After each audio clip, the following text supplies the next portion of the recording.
What is up, YouTube, Facebook, Twitter, Twitch, Apple, Spotify, and everyone tuned in on the Texas Sports Unfiltered app? Welcome in to another edition of Bucky and BK live on Texas Sports Unfiltered and on the free TSU app. Today is Wednesday, November 19th, 2025, and the Buck and I are with you for the next 2 hours. On today's show, we react to the latest college football playoff rankings. The Longhorns take a tumble following the loss to Georgia. Did the committee get it right? And do the Horns still have a chance to sneak in to the field of 12? We will debate. We've got more sound from Steve Sarkisian's Monday press conference, some thoughts on this weekend's game against Arkansas, and one thing that Sark said that really frustrated me, and I know a number of you as well. We'll get to that. Nice win last night for Texas basketball. We'll talk a little NBA. We've got the latest from the college football coaching carousel, including a very interesting answer from Lane Kiffin talking about his future at Ole Miss. And, apparently parents need to ask babies for consent when they change their diapers, Buck. Oh, yeah. We'll get to that story. That's cool. That's cool. Babies want to rule the roost. They can just sit around in a shitty diaper all they want. Fine with me. Hey, learn to use the bathroom yourself. Yeah, no kidding. Change your own diaper. I'll tell you what. Wipe your own ass and change your own diaper. We got experts on the case. Those are the experts talking. So we'll get to that story. We got a couple of fun ones in store throughout the show. Happy hump day, everybody. Appreciate y'all starting your Wednesday with us. How are you this morning, my man? I'm good, man. Ready. I'm ready for the rain, getting ready to have some wet days starting here tonight. I believe in the hill country area, it'll start to rain. We'll get a couple days of rain.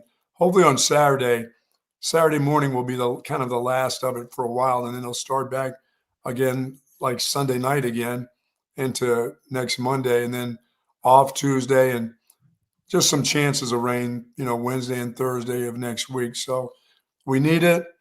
We want it, but I don't need a lot of it. You got a mouse in your pocket? No, we don't need a lot of rain. I don't know if I don't like all that. I don't like too much water. I like a shower here or two and fill up the reservoirs, fill up the wells, and then let's move along here. Well, this will be an interesting test for you, sir. Yes. I know it's only Wednesday, and the weekend weather forecast can definitely change between now and the weekend. You're going to be okay for the game by the afternoon. I'm a little worried about that. That's not what my weather app is saying. Well, your weather app is totally wrong. They're just guessers. It'll rain. You will have some showers in the morning, though. Okay. And kickoff is at 2:30 this Saturday. Just fine. You're saying by 2:30, the rain should be gone from Austin, Texas. Yeah, but in the morning, you're going to get some rain Saturday morning. Well, my question to you is, should the Texas Longhorns be practicing with wet balls again this week?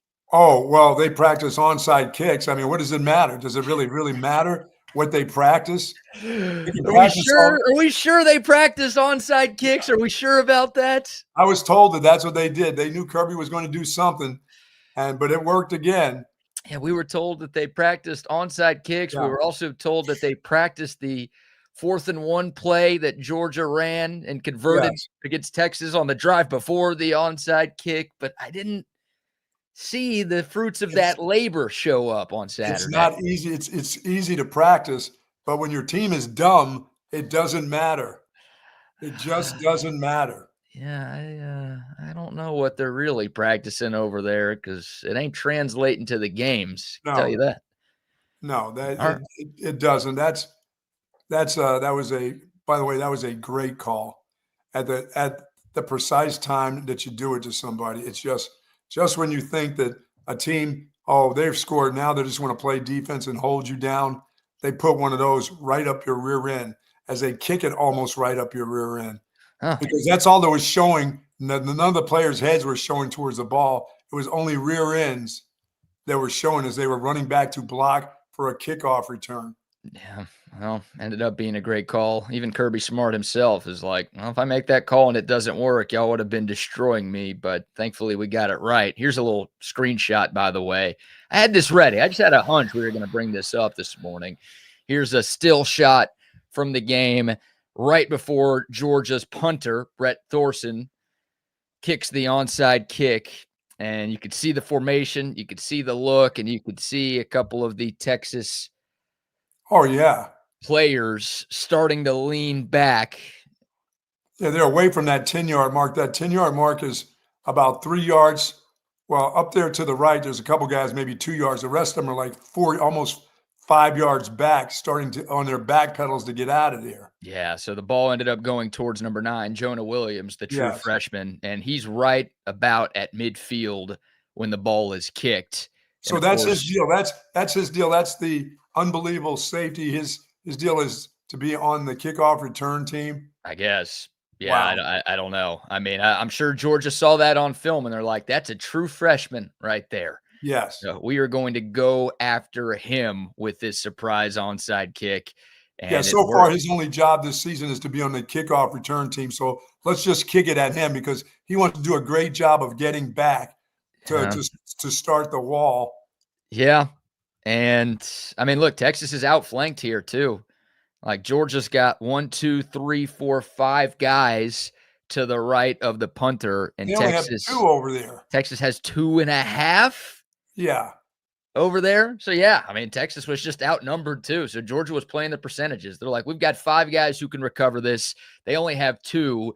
And the guy that we're going to kick it as is a true freshman. So we're going to see if he's ready. Full retreat mode. And yeah, I mean, it just so happened that he was in full retreat mode. Maybe they had seen that on film, and it ends up looking like a genius play call. Obviously, Georgia gets it back. They score a touchdown, and what was a 21-10 game at this point turned into a 28-10 game.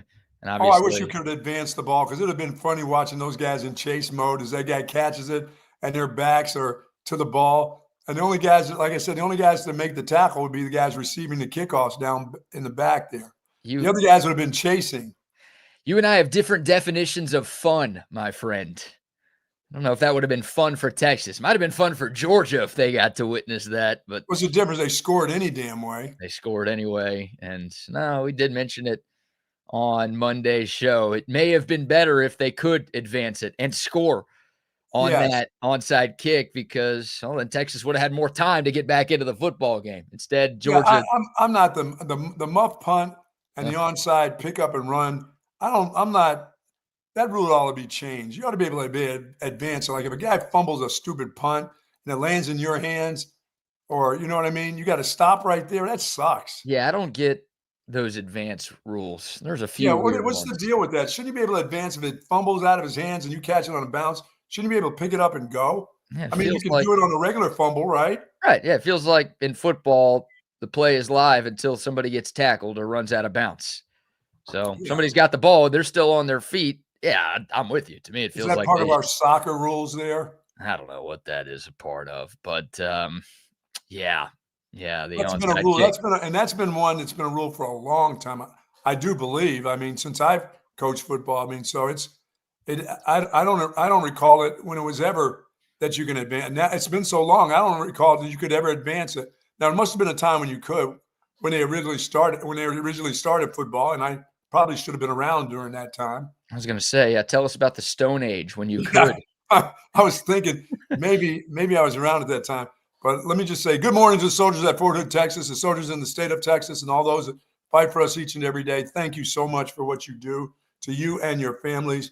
We love you. We appreciate what you do for us, and do be safe out there. Yes, indeed. Yeah, I don't know if there was an instance that caused the rule to change, but like you said, the rule has been what it's been for a long time now. It has. You know, this is only one who would know that rule would be CB. They practiced this, Buck. Don't forget about that. They practiced it. Dude, I mean, I've been around special teams my whole life, and all I know is I used to always hear, don't turn and run till you see the ball kicked. You're a good enough athlete that you're 10 yards away from those other dudes. I don't care if they get a running start. You ought to be able to see the ball kick, turn, and then retreat. And still find your man, too. If you got a man-to-man block, you still need to find him. That's all I've heard from it. I was the kick returning guy, so I worked with the guys in the back there. I never worked with the hands team. Hell, and I had running backs. I had Ricky and those guys on there. And I'm like, those guys don't have good hands. Get those guys off of there. That ball's going to bounce off their fat heads.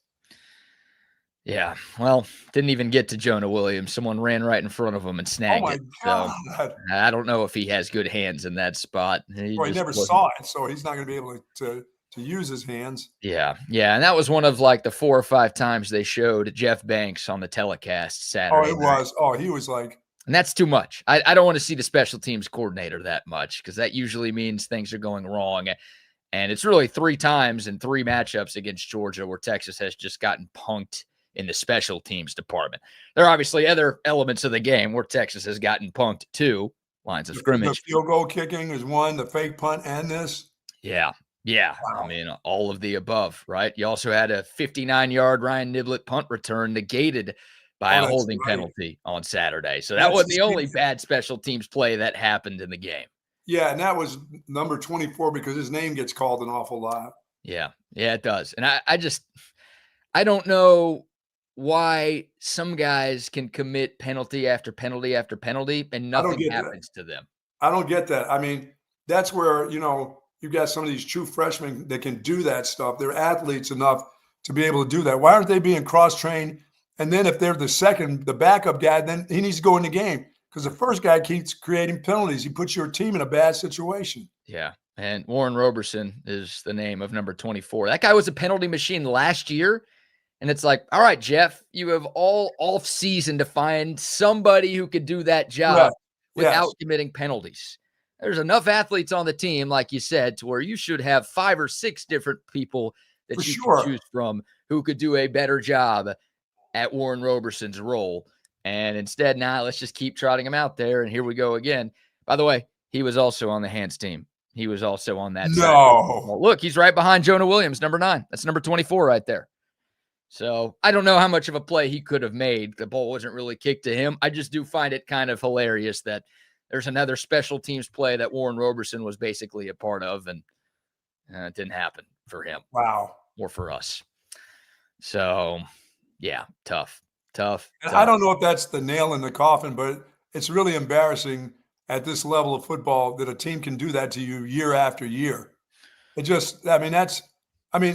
embarrassing that any team could do that to you, much less that team that has a coach that has big balls. You know what I mean? Well, it's Georgia. It's what they do to pretty much everybody not named Alabama.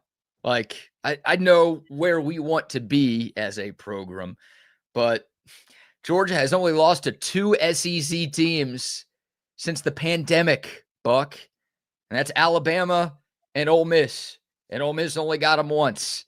So Texas isn't the first team, and Texas won't be the last team that has struggled finding ways to beat Georgia in the SEC or in any conference for that matter. Georgia doesn't lose a whole lot to anybody. So, again, to be the best, you got to beat the best. We all want Texas to be the best, and to do that, you need to take down Georgia at some point. But, yeah, I mean, it's not like Texas is the only team that can't get over the Georgia hump. No, you can't keep losing to the really, really good teams. You have to beat them once in a while. You can't keep losing to the good ones. It's okay to beat the Mississippi States and the Kentuckys and overtime and all that other stuff and, play hard against the good teams, but you have to beat them. Agreed. I mean, if you want to be where you want to be, it can't be we got really close. It can't be, hey, 14-10. It can't be any of that shit. It has to be you beat them, period. Yeah, I don't think it's possible to ever win an SEC championship or a national championship without beating top 5 teams. Yes. Right. In this conference, that's for damn sure. Right. So in any conference, there's going to be a top, at least the top 10 in there. Well, Sark can beat top 10 teams. He's beaten 2 top 10 teams this year. Like 6 through 10, he's been okay at. Not great, but okay. But again, to win championships, it's got to be 1 through 5. You have to beat those teams. And Sark has lost 6 in a row against those teams. So, yeah, give him time. I think he deserves time. I think he's earned time. No doubt. To find a way to do that.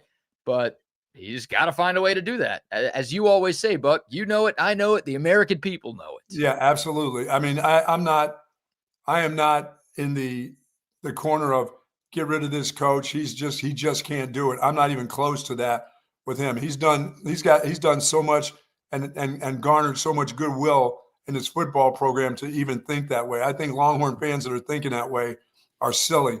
You obviously you don't remember the past, and this guy is building, I think, in the right direction.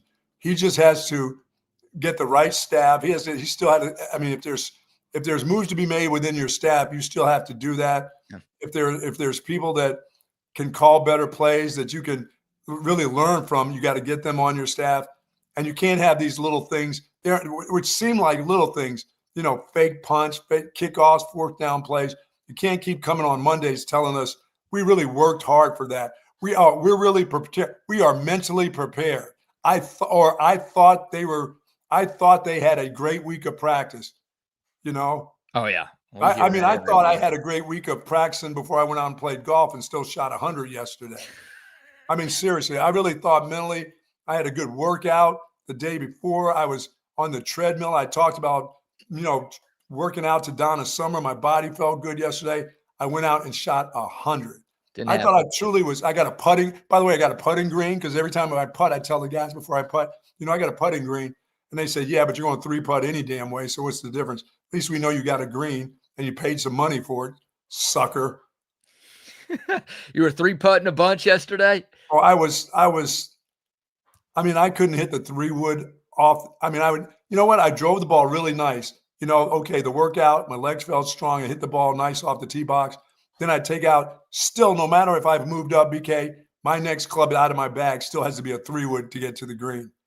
And I was dribbling that son of a bitch like boom, boom, boom, boom, boom, boom. I mean, all the squirrels were they were across the fairway. They were like hiding. Squirrels were jumping. And that putting was just kind of eh. Yeah, no, Steve Sarkisian will say that we had a great week of practice pretty much every week. So I think we'll hear that again on Thursday. And I'm glad he feels that way, but none of us care about the practices. When it comes to playoff football and getting to championships, I think you can just about kiss that goodbye. It's all trying to get to 9 wins right now, because even with your 9th win, you're going to have to do something, and special things will have to happen in order for you to make this playoff. As we said before that game against Georgia even started, it's not almost how you win. You can just barely win, but dude, it's how you lose this late in the season, and you can't get pummeled by Georgia for a 3rd time. You just can't do it. Yeah. The new CFP rankings came out last night. We'll do a little screen share for those of you watching. Obviously, explain this to those of you tuned in on the TSU app. Texas falling 7 spots from number 10 to number 17. Wow. The good news, the Longhorns are the highest ranked 3-loss team in America. Whoop-de-doo. The bad news is Texas is ranked below a lot of teams that are also on the outside looking in.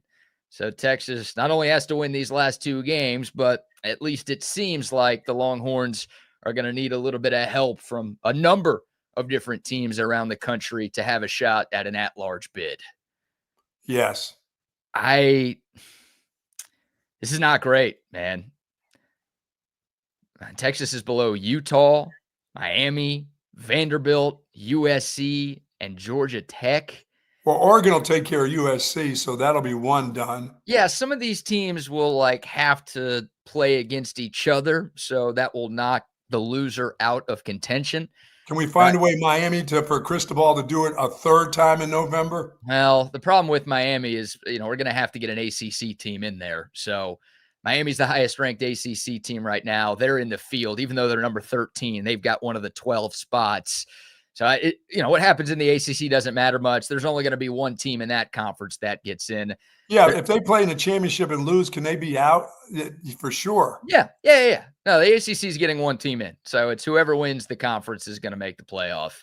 And, Miami's in right now because they're the highest rated team. But if they lose, then they won't be. Is there a possibility so Vandy can be in there? Well, that's the 2 that worry me. Number 1 is Vandy, which – Vandy could go 10-2, and the best Texas could do is 9-3. Yeah, But they love Pavia. I like, how could you put Vandy ahead of Texas? You just say, well, they have one less loss, so they're in? That's what you're going to say. Yes, that's Even what they're going to though say, and they're Texas, going to say Pavia. well, Pavia is not a reason. Well, it will become a reason. I mean, Vanderbilt's best non-conference win is against Virginia Tech, and they fired their coach a month into the season. So Texas is going to get punished for scheduling Ohio State. That's the additional loss that they have. That for getting the shit beat out of them by Georgia again. Well, here's my thought, though. Here's my thought, and maybe I'm way off on this. Maybe I am way off on this. I think if Texas was 8-2 right now, let's say Texas beat Michigan State, Rutgers, Purdue, Baylor, Cal, insert Power 4 non-conference team here. Somebody way worse than Ohio State. Let's say Texas plays a team like that and they beat them. And the Longhorns are 8-2 right now. I think the Longhorns would be in the top 12. Even with the embarrassing loss to Florida. Even with a 25-point loss to Georgia. Right? I mean, you couldn't have Texas ranked below Vanderbilt. Could you have Texas even ranked below OU? If they had the same record and Texas beat OU by 17 in Dallas, would the Longhorns even be below the top 8? I don't know. Yeah, I don't know. These losses are just, the Florida loss is coming back again. It just is, some of these teams that Texas plays, BK, I think there was at one time Texas used to play Tulane they need to get that group back on the schedule. Teams like Tulane, where they mean more, a little bit more than your Texas El Pasos, But I don't want to lose to Tulane either. Right. Yeah. I mean, I don't think Texas should be criticized for weak schedules when they played a game at the defending champions to start the season. Yeah, they had 3 cupcake games. Well, a lot of teams had 4 cupcake games this year. Oh, for sure. Look at some of the SEC. So I don't think, Texas has a top 10 strength of schedule in America right now. So I don't think the scheduling argument works against the Longhorns. Steve Sarkisian said it on Monday, and he's right. By the time this season is done, Texas will have played 5 AP top 10 teams this year. So I don't know if anybody else in America has done that. So I'm having a hard time. I just feel like the Ohio State game, and Texas lost. So maybe you agree that it's being held against Texas. But I just feel like if Texas was 8-2, even with the loss to a crappy Florida team, even with the blowout loss to Georgia, I feel like Texas would be, if not in, like right there. Yeah, the third loss is the one. It's just the killer right now. So, look, we all know, there's plenty of reward. If Texas had beaten that Ohio State team in week 1, then the Longhorns would be in the field right now. Absolutely. We saw it firsthand 2 years ago. The reason Texas made the playoff in 2023 was because they went to Tuscaloosa and beat Alabama that year. Yeah, okay, win a really big game. That's all they need. Yeah, there's plenty of reward to winning those games, but is the risk worth it? If Texas gets left out because they played Ohio State instead of Rutgers? Yeah, the deal is don't lose to Florida. Again, I get it. That's the easy thing to say. And you're right. If Texas beats Florida, they're in the field right now. But I also think if Texas schedules somebody besides Ohio State. Okay, 3 things. Don't lose to Florida, play a closer game against Georgia, and at one time beat Ohio State. How's that? Well, yeah, of course. If Texas was undefeated, they'd be in the field. Yes. I don't know, man. You don't have to be undefeated, but you can't get your ass whipped in this part of the week against Georgia. Well, where would Texas be if they lost to Georgia by 10? I think they would have a chance if they would beat A&M. I don't know about 10, but if they lose by a field goal to Georgia in Athens, I think something would give that the committee would look at them and say, wow. They played the number 1 team in the nation. They go to Georgia. They lose by a field goal, even though they lost to Florida. They beat A&M, the number 3 team in the nation. I think they're going to be our at-large team. That's a good enough team to have a chance. I don't think this team would have a chance if they got in. I just don't. I know I know ifs and nuts, but you got to play the game to find out. I don't think this team is good enough to go anywhere except for take up a spot right now. Well, I mean, and there's a bunch of other teams in there too. I don't, like the Miamis of the world, the Tulanes that may get in, the South Floridas that may get. They're not going anywhere. Right. I understand that sentiment, but I'm looking at Oklahoma ranked number 8 right now. And playing the best football they played all year. I just remember Texas kicking the shit out of them. Yeah, but they're playing the best football. Is Texas playing their best football right now? No, they're not. Now, I think before Saturday, we all would have said yes. They'd won 4 in a row, beating 2 top 10 teams. So I don't know, man. If Texas beats A&M, big if. Yeah. Big if. They got to win. They got to beat Arkansas first. So they're going to beat Arkansas, and they're probably going to beat A&M too. For me, I'm not away from the fact that I think A&M is good enough to whip Texas in Austin. I just don't. It's just Aggie football, and I expect a letdown to happen or something to go on. That Texas will rise to the occasion, but they got to rise by a lot because they got a lot to overcome. This committee's made it kind of hard for them right now. Yeah, I just wonder, is that win going to be enough? Obviously, the first big if is, can they beat A&M? A lot of our audience thinks the answer to that is no right now. But how big of a win will beating number 3 be? Is that going to vault Texas over a bunch of 2-loss teams that are currently ranked ahead of them right now? I know this. If they beat them, they should be vaulting over SC that's going to get beat by Oregon, Vandy that they've already beaten, University of Miami that sucks. Well, I'm worried about the Big 12 now, right? Because they'd like to have BYU and Texas Tech in. That's the thing. There's Texas Tech is going to play. They're playing BYU, I would think, in the Big 12 championship game. And beat them again, yes. If Tech beats them again, Tech will be in. BYU is probably out. But Utah's 5 spots ahead of Texas right now. And Utah's not going to have to play in the conference championship. No, and they're playing pretty good right now. So they're going to be 10-2. So is there anything Texas can do to jump Utah? They've got to just throttle Texas A&M. I mean, Utah, who has Utah beaten this year, Buck? They were terrible early in the season. They got on a roll. They lost 34-10 to Texas Tech. Their other loss is at BYU. Their best win was against Arizona State, but Sam Leavitt didn't play in that game. No, he didn't play. He wasn't in the game. So that's Utah's going to beat nobody. And they might make it ahead of Texas? Do we agree with that? You might not think Texas is a playoff team, but do you think that's right? Think that makes sense? No, I don't like that one. I still don't even like the Miami one. All right. Well, again, Miami, the ACC, someone in that conference has to get in. Yeah, if they win the championship, they're going to go. So it doesn't matter. The Big 12 getting 2 over Texas.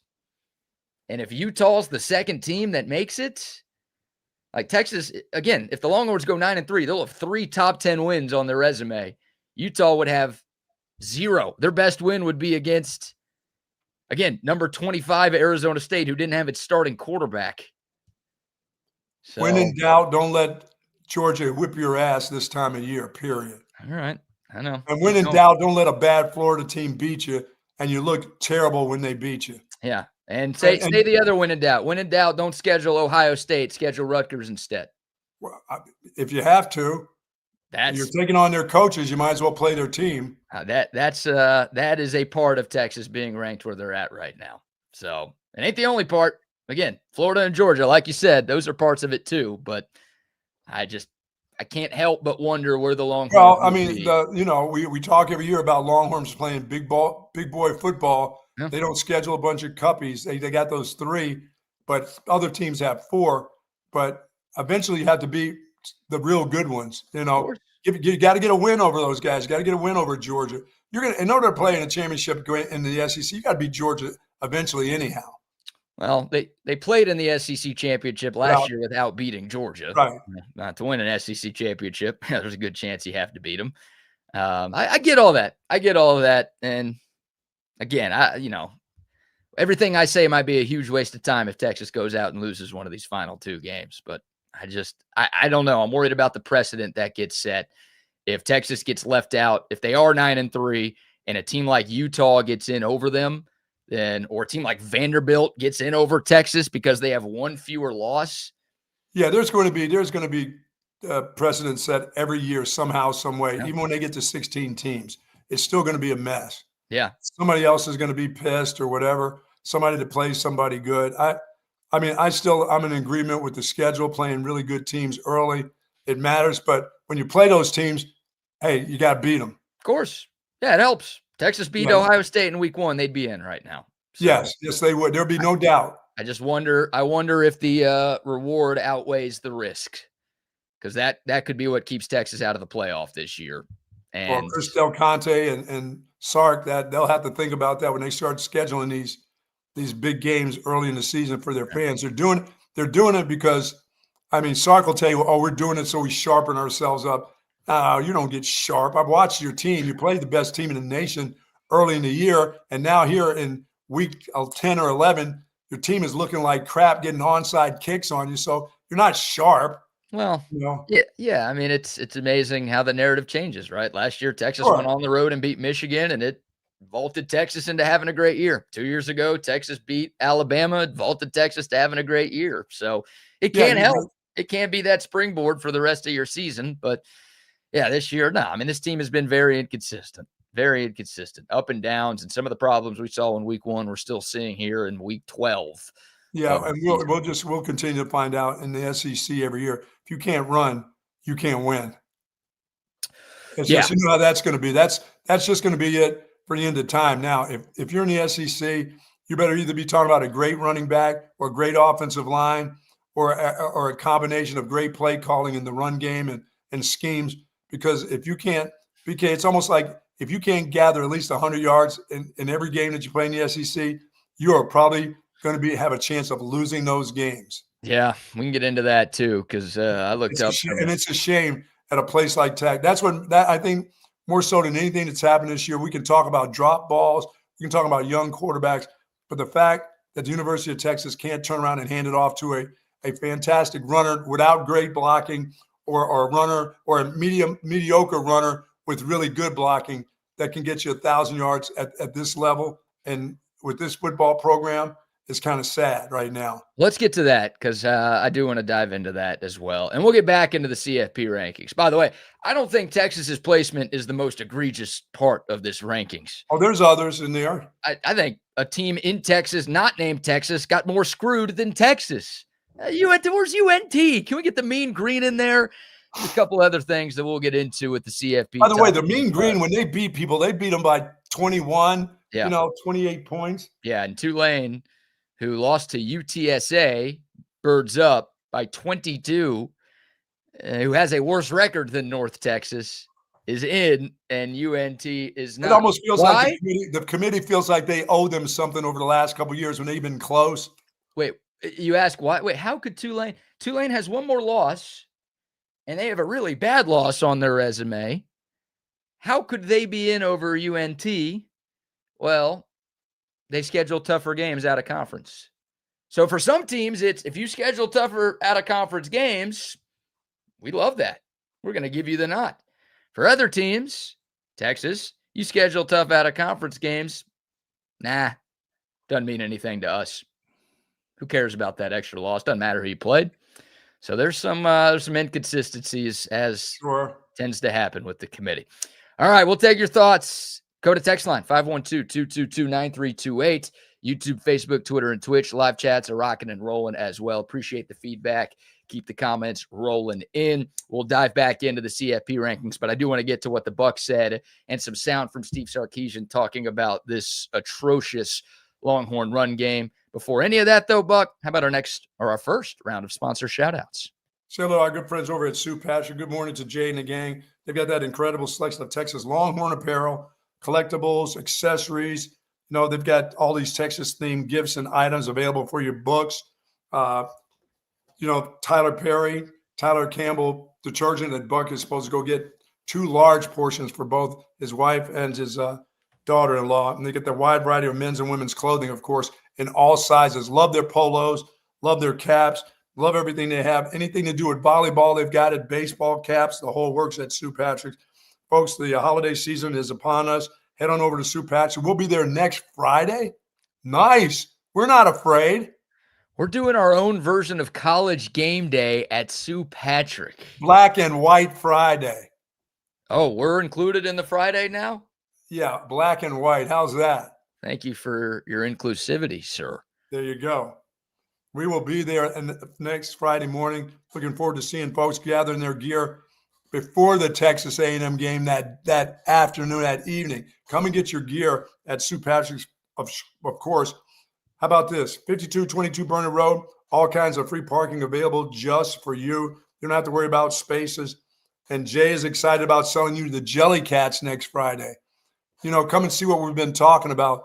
The phenomenon that is the Jelly Cats are available at Sue Patrick. For more information, go to SuePatrick.com. I love Sue Patrick. Also love Centex tickets as well. If you are trying to be at either or both of these final 2 regular season games, the only place to go to get your seats is CentexTickets.com. They've got you covered with every Longhorn football game every season, plus Longhorn hoops, the men's and the women's. You want to watch a game at Moody Center this year?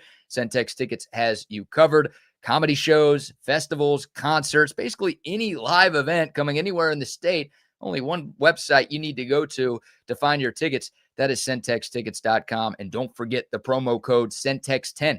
You type that in at checkout, you're going to get 10% off instantly from our great friends at CentexTickets.com. So our friends over at Smoky Moe's Barbecue, folks at Round Rock, Kyle, Austin, New Braunfels, Leander, if you're thinking about ordering a turkey, fried turkey for Thanksgiving, you still got an opportunity to do that. Pickups will start next Monday. So do order. You can order full meals, your full Thanksgiving meal at Smoky Moe's, or just order that turkey. That's what I'm doing. I'm looking forward to that turkey. I've missed out. I missed out last year on it. Not missing out this year. Got to have that fried turkey, nice and juicy. You know, they do a great job too, BK, with chicken at Smoky Moe's. Some of the places I think are underrated when it comes to, you know, when they do barbecue. They always talk about the barbecue, but a lot of places get underrated about their chicken. There are folks that like chicken. I love me some bird. So I'm going to get into the bird next week, and I'm going to get into some ice cream. So I'm looking forward to that. But order that. Get your order at SmokyMoe's.com for more information. I love me some yard bird. Oh, man. Right, and there are barbecue places that do okay, but there are some places, I'll just say one of the places that does a good job with the bird, and we don't do advertisement, but they should, is Rudy's. Rudy's has great chicken. We got to get Rudy's on here as a sponsor. Rudy's has unbelievable chicken, man. I'm telling you, I like that more than I do their brisket there. All right. I like that. Well, one thing we can all agree on, audiovisual consultations. Absolutely. They're the best, man. They are the absolute best. What a great time of the sports year. College football in the home stretch, the NFL going on, hockey's back, college hoops is back, the NBA is back. So many sports happening. We got Olympics coming up in a couple of months. Yes, we do. If you want to upgrade your TV setup by the Olympics, you can make it happen with AV Consultations. They've been hooking up Central Texas since 1988. They're the absolute best at what they do. So if you don't like your current TV setup, if you keep hearing me talk about my 4-screen man cave, if you keep hearing about the Bucks 85-incher, if you want a home theater room, something for your outdoor space, whatever, AV Consultations has your back. They take care of everything. Don't go buy a TV and then call them. No, they get the TVs at a better price because they buy in bulk. They will come to your place, hook everything up. It'll look great. It'll work great. They do the very best job. 512-255-8678. Plus, they do speakers, those Sonos sound bars and surround sound, whole home lighting, surveillance cameras, you name it. They can do it. avconsultations.com, or again, 512-255-8678. And there's nothing like the Olympic Games. You know, I did watch last week. I didn't tell you folks. I know you don't give a rat's ass, but I did watch figure skating last week on my 85-incher. And CB, the young lady who's I think she's the national champ and also the world champ from the United States. Her last name is Lou. She was unbelievable. You talked about physicality in skating, BK. She has it. I mean, you talk about double toe, triple loop, double axle. It was all on show last week, and I was checking it out. While some of you were watching football, you know what I was watching? Women's figure skating. That's right, because I'm a manly man. Shouldn't be bragging about that. I should not at all. I don't know if you should be telling anybody about that. There are tons of men that watch figure skating. Pairs. I mean, I like individual skating, and the ladies do a great job. Okay. That doesn't move your needle at all, does it? No, I don't think I've ever chosen figure skating over the NFL on a Sunday. Oh my God. Not that there's anything wrong with that. Not that there's anything wrong with that, but Sorry about that, George. That's interesting. I'm more like Costanza. I'm more like Costanza? I'm more like Costanza. Oh, you're more like Costanza. Yeah, well, I don't know if George would watch figure skating over football, but I don't know. Maybe he would. All right, well, physicality in skates. We're looking for more physicality from Texas. You're looking for more physicality from the figure skaters. Yes, From yes. Cindy Yoo-hoo, what was her name? I don't know if I know her last name is Lou. Luiu. Not We Too Low, but Lou. Yeah, it's interesting. Some of the admissions you've made on this program the last couple of days that you work out to Donna Summer and you watch figure skating over football. It was just on. It just went by the screen and I turned it back. You know, that's what I get with my new FUBU, which this morning I saw something that said, we can't give you the broadcast right now. We're having technical difficulties. Thanks very much. I just got you. And now I get that on my, my sports center early this morning. I'm like, what the hell? Oh, no. Now Fubo's screwing up? Oh, everybody's screwing up. This all means there's going to come a price hike and everything. I'm liable to have to go back to YouTube. Go back to YouTube TV. They've got ESPN back for now. I know. So go back there, and then as soon as you switch over, they'll have another. Oh, no. contract. I'll be back with Spectrum. I'll be back to the old DirecTV before it's all said and done. I'm a Rectum guy. Always have been. Always will be. All right. Let's dive into some Texas football as you get some pretty hilarious comments coming in responding. Katarina Vitt, CB says, yeah, I still got that magazine. Is Tanya Harding still out there? Oh, she's not out there. She is extremely old and things. She didn't age well either. Oh, I don't mean like out there, like alive. I mean like out there, not in jail. Oh, she's not in jail. I don't know what she's doing. She's probably got a podcast. What about Jeff Jabroni or whatever that guy's name Oh, that is? dude is probably underneath the jail in Boston somewhere. You would think, right? I still feel like she should be on trial for that and in prison for that. But no, that happened a long time ago. People murder people and they're out by now. People don't forget, man. That's like the number one. She's a competitor. That's the most popular figure skating story of all time. You know what Texas needs to do? Their players need to take a crowbar, a tire iron to the legs of the Georgia players. They like that would help our chances. Like I'm not advocating for it, but it would help our chances for yes, sure. It would. Maybe to the head of Kirby Smart, maybe. Yeah, maybe to the head of Kirby Smart. Yeah. All right. Well, let's dive into this. Nancy Kerrigan. The Texas run game. Yes. It's been the biggest problem of the season for Texas, right? Like there have been a lot of ups and downs and lefts and rights, and it's felt like the only consistent part about this Texas football team is how inconsistent they are.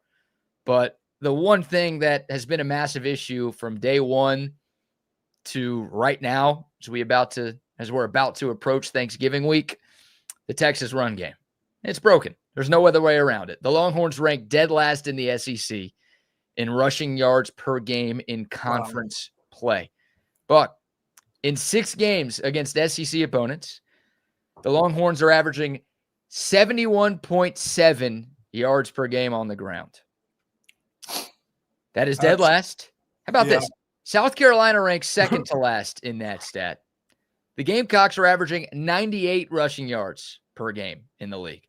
So not only is Texas 16th out of 16 teams in rushing, they are more than 26 yards away from number 15 in rushing. They're not close to second to last. That's how bad they've been. Too many good running backs, too much good history at this place to have that ever happen to you.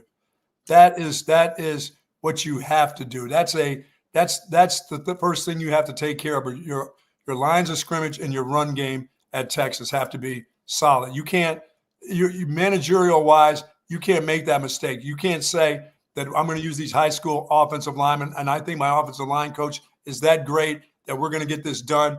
And I'm going to go out, and I don't care what they say about the stars, 5-star, 8-star. If you got a 2-star, that's a great one. You need to know who that great one is and get them to fit your system. You can't rely on, oh, he's a 5-star running back. Everybody in the world wants him. Okay, that's cool. Does he really fit your system? Are you good enough to understand that he's just an okay running back, or is that a great one? They need great ones to come here. They don't need just Trey Wisner is an average running back out there that a lot of people would have never even recruited. He had a great year last year, but on a consistent basis, if you don't have a really good line, what is Trey Wisner going to be for you? He's going to be that average guy. Right. Yeah, I don't know, even if Texas did have an elite running back, how good this run game would be. It would obviously be better. It would be better. It would get you close to some of the numbers that you're looking to get. It wouldn't be getting you that last. No. Even with this offensive line, BK, it wouldn't get you to the bottom of the heap. I mean, it would get you what, 13th or 14th in the SEC? I mean, this offensive line it would get you 10 or 11. I don't know, man. It would get you 10. A great running back would get you 10 or 11 in this deal right here. I know this, that you wouldn't have a great run because they would give up on the run. They have done some of that lately. Yeah, they will give up on it in a hurry. They won't still be running it in, because when you're down, you're not thinking you're going to have a draw play that's going to go 70 yards for a touchdown. In your mind, you're going to have to throw to get to 70 yards. Right. Yeah. By the way, Texas ranks 97th in the country in rushing yards. But if you only look at Texas's SEC rushing stats, the 71.7 that I mentioned, that would be 134th in the country. But Texas's running game numbers are a bit inflated because of what they did in the non-con. Like if you just look at their 6 SEC games and what they average in that game, that would be third to last in America. Yeah, you have to have an eye for a really great runner that will fit, and there's something special about him, whether the line is great or the line is not. They've had this eye about Baxter and some of these other guys. I don't know about the freshman yet, BK. I just don't think they've given that kid enough time. I don't care about who's recruited him, where he was in the nation. They just haven't given him enough time with real live bullets, which they should have. They had plenty of time to do it. I agree. And he never got a chance. And now you've got to go out, and now you've got to find 2 of those really great runners, and you got to either pay for them or you got to talk them into this state of coming to Texas, and we're going to fix this deal. Because even the one that they say that's coming here from Florida, he's going to look at this offensive line, and as we get closer and closer to December, he's going to go, there's going to be, they don't lose a lot of them, players that say they're coming. But let me tell you, there's going to be some thoughts about, is this line going to be, what are they going to do with the offensive line? Are they going to just roll this back again at us? There's no way. And look, I think every Longhorn fan in the world agrees that the number one need for Texas in the transfer portal is offensive line, right? I think that's obvious. It's very rare that everybody agrees on one thing. I think we all agree on that. Yes. So you've got to address that. You need multiple offensive linemen in the portal to fix. Yeah, and you may have to go get even the ones that are backups, BK, where they're not like real starters, but the guys that you still have left over here, you may have to go pay somebody else that has a guy who's played a little bit but wants to go to a bigger level because he's got experience. We've got enough backups here, so I'm good on that. There's enough backup caliber offensive linemen on this team. You got to go get starters. You got to go get starters. 3, yeah. Yeah. But I would say number 2 behind offensive line. Offensive line is clearly the number 1 need for Texas in the portal. But I agree with you, Buck. I think number 2 is running back. Like, I know Texas has a 5-star running back committed, and Trey Wisner could come back, and C.J. Baxter, and Christian Clark, and James Simon, and all of those guys are allowed to return in 2026. Yeah, one of them is going home or going away or going somewhere else. Yeah, probably right. But even if everybody does come back, I just don't think you can run it back and just hope that those guys take a step. Hope is not a plan. Like, you have to find a difference maker at running back. Yes. It's just too important of a position. And Texas's run game this year has been too bad for you to just say, nah, Trey Wisner's going into his senior year. Baxter's another year removed from his injury. So is Clark. So we're just going to do that, and that's going to be good enough. Can't do it. No, they don't put the fear in the other teams that they play against that running back. Those teams see that, and they know that Trey Wisner, if there's a hole available, if he's one-on-one with somebody, he can make some things happen. But on a consistent basis, he's not the great one, and the offensive line isn't good enough to get him through to that next level where he can do some damage. They're just not. And those are the two things that you need in this offense that can take the pressure off the quarterback, because the young quarterback is going to get better. They're going – and Texas, I believe that Sark will still, even after this year, go find another receiver. He'll go to the portal. He'll find that dynamic receiver, because Wingo is always going to be cross-eyed or whatever with his hands. That's just the way that is. Sorry, folks. He'll struggle till the day he leaves here with consistency and catching the ball. Can't catch. Sorry. I don't know. You can say whatever it is. He's going to have to play an awful lot of – I don't even know if there's that much catch going on out there. I mean, I just don't think he's consistent enough. There's certain guys like that. He looks more like a track guy trying to play football than a football player that has run track. Then that's scary. That scares you about him, because he has all the other physical tools. And now you're going to find some other guys that are just going to be okay. I mean, if Moore comes back for another year, and maybe one of these 5-star wide receivers you'll actually let play it sometime, you know?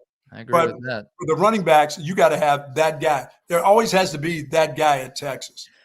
Yeah, think of the long history of elite running backs that this program has had. I mean, how do you not have that guy? How does your running back coach not know what that guy looks like? How does your head coach let you go through a year and you don't have that guy? You know why? Because they did trust that Trey Wisner, after the dynamic year he had, was going to come back with this line and still be okay.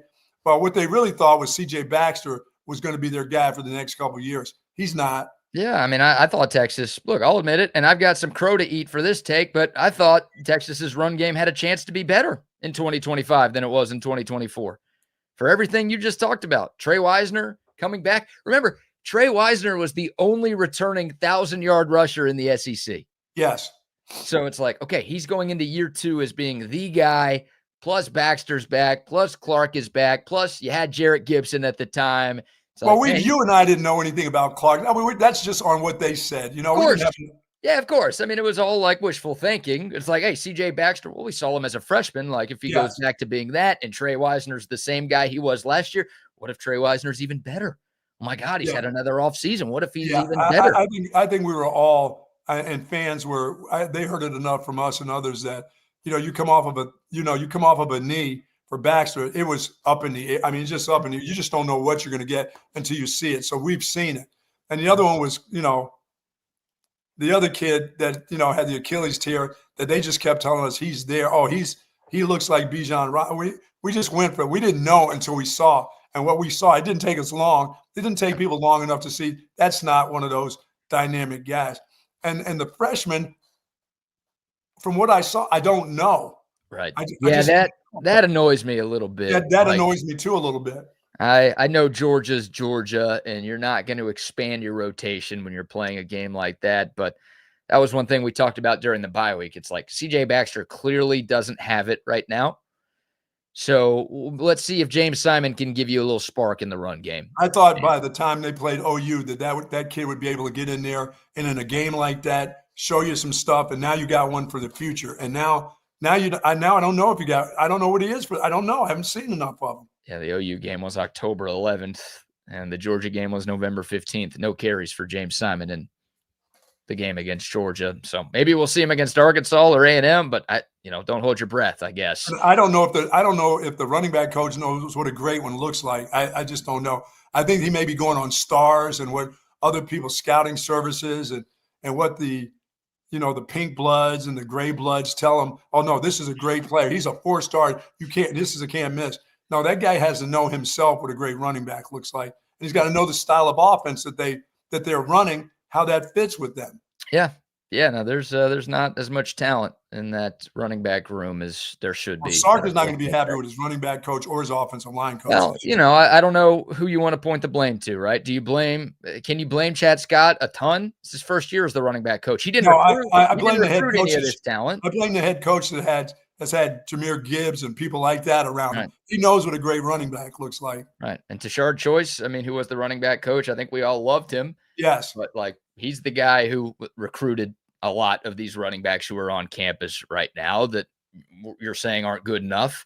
And obviously the head coach, he's the constant. He has to sign off on everybody who gets an offer at Texas. So, yeah, I don't know. I don't know where you want to point your blame, but regardless, the story is the story. This Texas run game just hasn't been good enough, and they truly thought Trey Wisner was going to be something really special in his second year as the starter there. They really did. But there's a lot that he needs.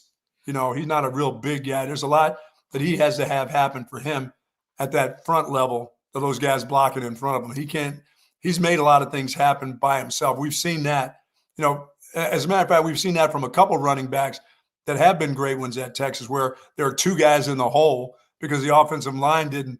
They've never been like road graders for a while here. They were decent last year, and you wish you had those guys, but it hadn't been road graders here for years and years. So when those guys have that and they can run downhill at you, and they, like I said, they may have to start figuring out some things where they gather some momentum instead of these straight stand-up handoffs where guys, you know what I mean? Yeah. Where they need more downhill running, where the quarterback's underneath the center, and you can have some opportunities to get your big guys or your guys with really good feet going downhill. They don't do a lot of that. They like that shotgun, hand it off to you on the side, and hope that your offensive line can do some things.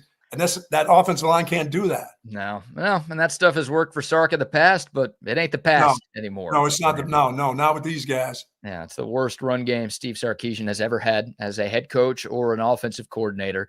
And I think everybody knows he's got that 13-year streak of having at least one 1,000-yard rusher.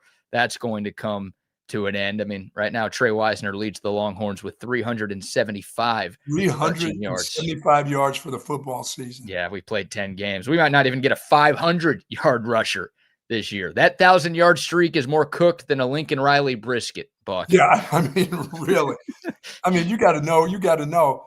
And like I said, there's enough of those guys that are running around here in the playoffs in the state of Texas right now that you need to say, you know what? He may not be a 5-star, but guess what? He's going to fit to what we want to do. I'm not counting on anybody else to tell me what kind of running back that is. You know what I'm saying?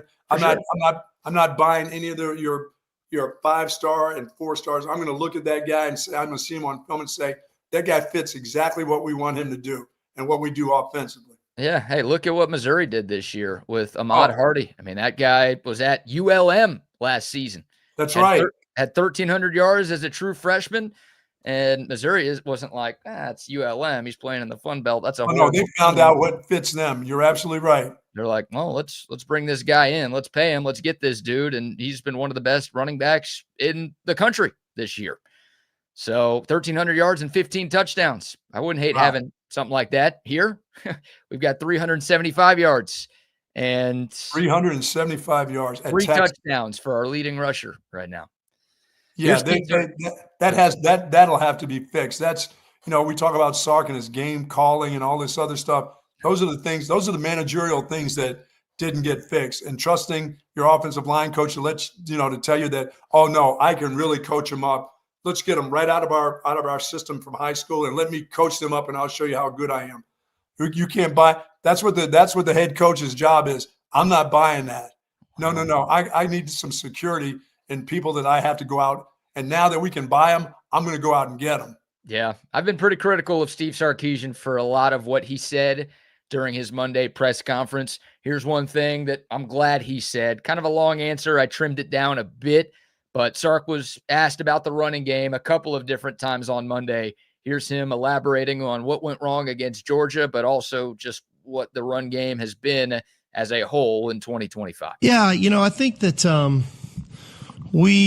there's probably a combination of things. One, I felt like we were blocking well in the run game a year ago. I felt like we found a rhythm in the run game with Trey a year ago. I think Trey really hit his stride, kind of the midpoint of the season, maybe the OU game last year. And those two combinations, I feel like we had real threats on the outside, with Matt and Isaiah and DeAndre was going and Gunner. And so I think people were deploying a little bit differently on us. And then ultimately there's a confidence from a play caller standpoint of where's the strength of your team and what are you trying to lean into to ultimately win. And so you sometimes you have to shift kind of your focus on how do you want to attack and what do you need to do. Now, credit to the other night, our defense started mountain stops and 3 and outs and things. And so games can take a trajectory that are different than others. But I think you have to look at it all. At the end of the day, we have to be better at running the ball. There's no question about it. Nobody's in our building thinking, hey, we're good. But we've got to find a way to do that. And whether that's schematically, whether that's personnel, whether that's, shrinking the plan, whether that's expanding the plan, there's a lot of ways to get that done. But we've got to find a way to gain yards on the ground to where we aren't just a one-dimensional football team. Yeah, I mean, you're always working at it, but by this time of the season, to hear that is like, dude, you've had a few games to figure some of this out. That's why you get paid the big bucks. Your job is to figure it out. You know who you have, you know what you got. It's not schematically or whatever it's game 10 or 11. You need to know exactly what the hell is going on. It's not, it ain't going to change. You can start talking about how, we've got it now. We've got this certain, we're going to get the rhythm going. No, the rhythm, you bypass the time for rhythm now. You're in panic mode now. You're just trying to get into games where you can run well enough. And then well enough for this group is like 60 yards so that your quarterback doesn't get mauled because he's got to drop back and pass 50 times. Yeah, I do realize that's not going to do a lot for a lot of people, but I do appreciate Steve Sarkisian at least saying, yeah, we know it's not good enough. Like, I don't think Texas's run game problems are not for lack of trying from the coaching staff. I don't think they're going into the film room every week and just going into meetings saying, oh, that's good, like it'll eventually click. I think they're trying to do different things to get the run game going. Yeah, I don't know what that's like. I don't know what that's like. I don't know what it's like to be in a room where guys just say, we can't run against this team. We're just wasting our time turning around and handing it off, from the flat start and pulling guys and vacating areas where these big son of a bitches on the other side come flying through and it hits our tailback at the line of scrimmage or before they get going. It's hard doing that because you figure out there's other things we can do besides bang our head into the wall. I just have never been in a room like that. I've always been, every place I've been, and every team that I've even coached, even bad teams where people have said, man, you didn't run it that well this year. It's always been, oh no, we go into the game, we're going to find a way. We're going to find 2 or 3 runs and we're going to hang our hats on it and we're going to go with it. If that gets stuffed, it doesn't mean we quit on it, but we're not staying with it very long. That's for damn sure. Yeah. And this team can't stay with it long at all. Yeah, and, we mentioned that Texas is dead last in the SEC in rushing yards per game. Texas is second to last in the SEC in rushing attempts per game in SEC games. Well, I'll just, this, they're never going to win an SEC championship if that's where they are statistically in the run game. I don't care how great their wide receivers or how many he goes out and gets or great tight ends or quarterbacks. If that's their position in the run game, they'll never be in a championship. Yeah. And Steve Sarkisian's like you. He's not used to this. He's never had a team like this. You kidding me? Again, 13 straight years with a 1,000-yard rusher. He might not even have a 500-yard rusher. Yeah, that's weird. So it's got to be stunning to him. And for reference, like just last year to this year, Texas, first year in the SEC, they averaged 153 yards per game in SEC play.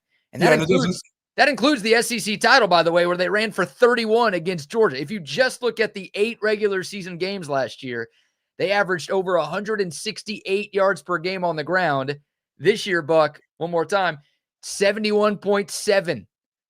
They are way less than half the amount of rushing yards per game this year as they had last year. Yeah, I know that staff will be on the road going to Georgia Tech and seeing how they run some of their schemes with their offensive linemen and what they do. They'll be going to some places and looking at the run game. He can't stay pat on just those plays he's been calling for years.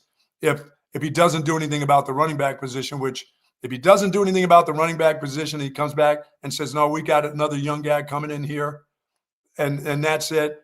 We're all going to be looking at the same spot again. It's just you can't do that. He's too smart to make that. He's too smart to make a dumb decision like that again. I just wonder if this is going to cost anyone their job. Not Steve Sarkisian, right? But Kyle Flood, the offensive line coach, is he guaranteed to be back next year with the way his group has played? Chad Scott, I know they'll have some heart-to-hearts. They'll have some heart-to-hearts with a couple guys. Yeah, you know, Chad Scott's only been here for 1 year, but we did see after Steve Sarkisian's first season, he fired Andre Coleman at wide receivers coach. That's true. We have seen Sark go one and done with an assistant this year. But yeah, I mean, is it, I still trust these two coaches will figure the run game out, or is it maybe pressure? I mean, I think Sark would like to keep those guys. Nobody likes firing people, especially people you like. No. But is there pressure from above, or it's like, dude, we got to change this up. This run game was unacceptable, and somebody's head has to roll. Well, I don't know. It's just the guys that I don't see him. I don't see him wanting to do that, like you said. But damn, I just know that you got to know who a runner is, and you got a whole huge state to figure that out, and who to target, and you got a whole country to figure out who to pay. You know? Yeah, I don't know. I don't know if you can run it back with this same staff. I mean, we already talked about it earlier this week. Like the thought of bringing in an offensive play caller has become more appealing than ever. Yeah, and as much as I liked Chris Jackson, I mean, he's got a damn star at wide receiver who can't catch. I'm like, right. Coach, come on. You got to – I don't know what you have to do. I don't know if you have to go and bring that guy over to your house and go in the backyard and bring out the neighborhood kids on a Sunday like Ricky used to end up playing with them, and have him try to beat catch balls from somebody, some street kid throwing the ball. But he needs to keep playing where he has to catch. Yeah.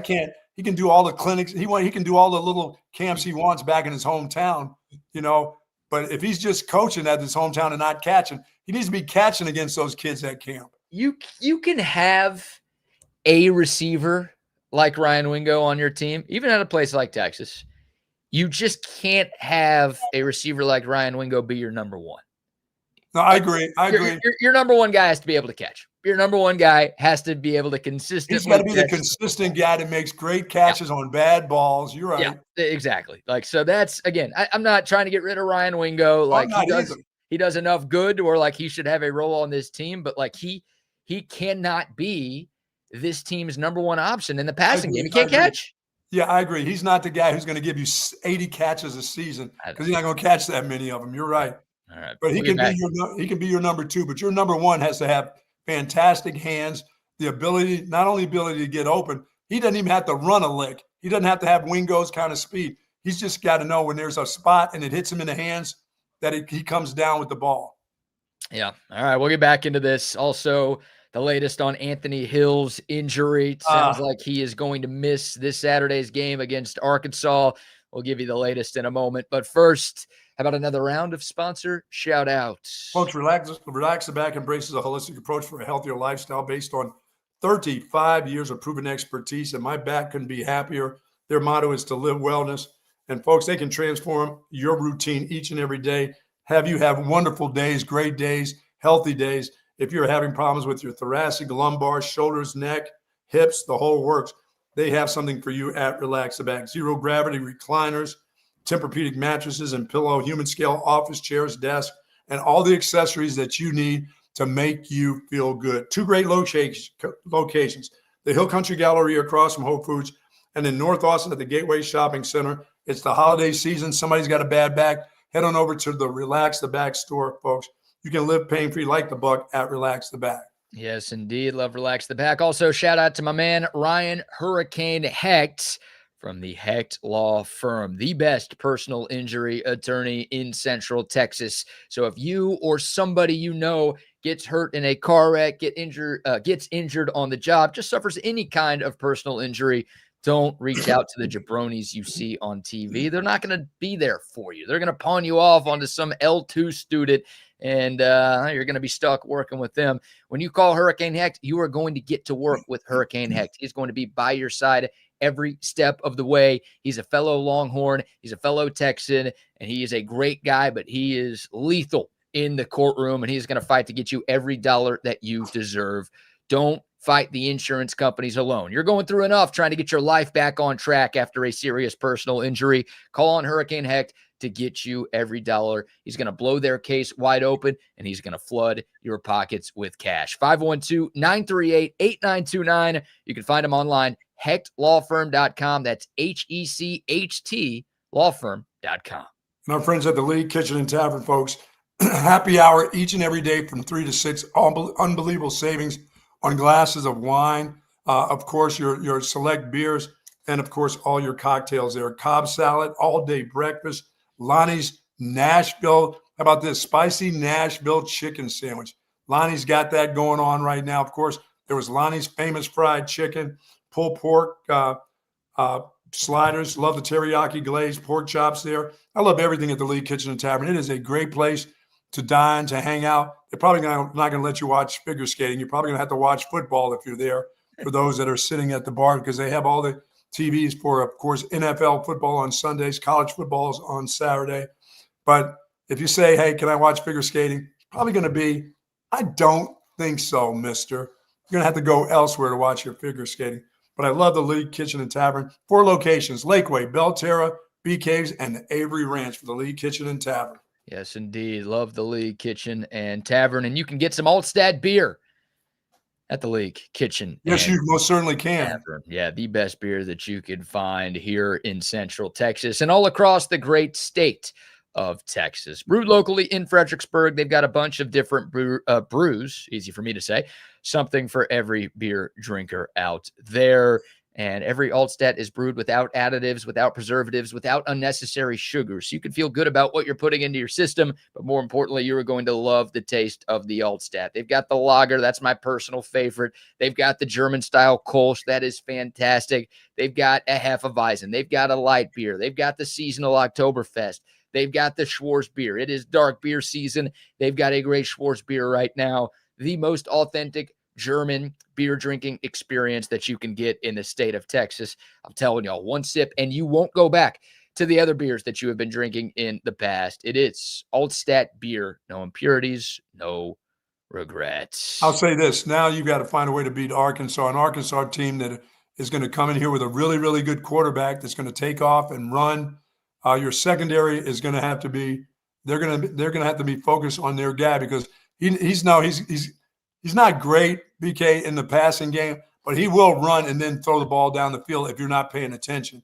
And he's a long striding dude that can take up a lot of real estate when he takes off to run.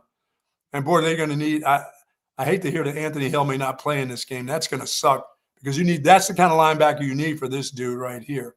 Yeah. So guys are going to have to play they're going to have to play a hell of a game. And you're going to have to get off the mat after what Georgia did to you.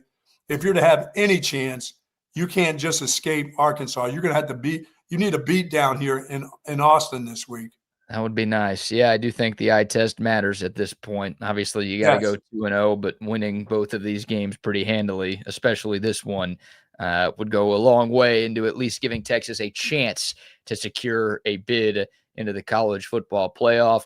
Texas opened up as a 10.5-point favorite on Sunday. It'll move up. No, it has not. It's currently 8.5. Wow.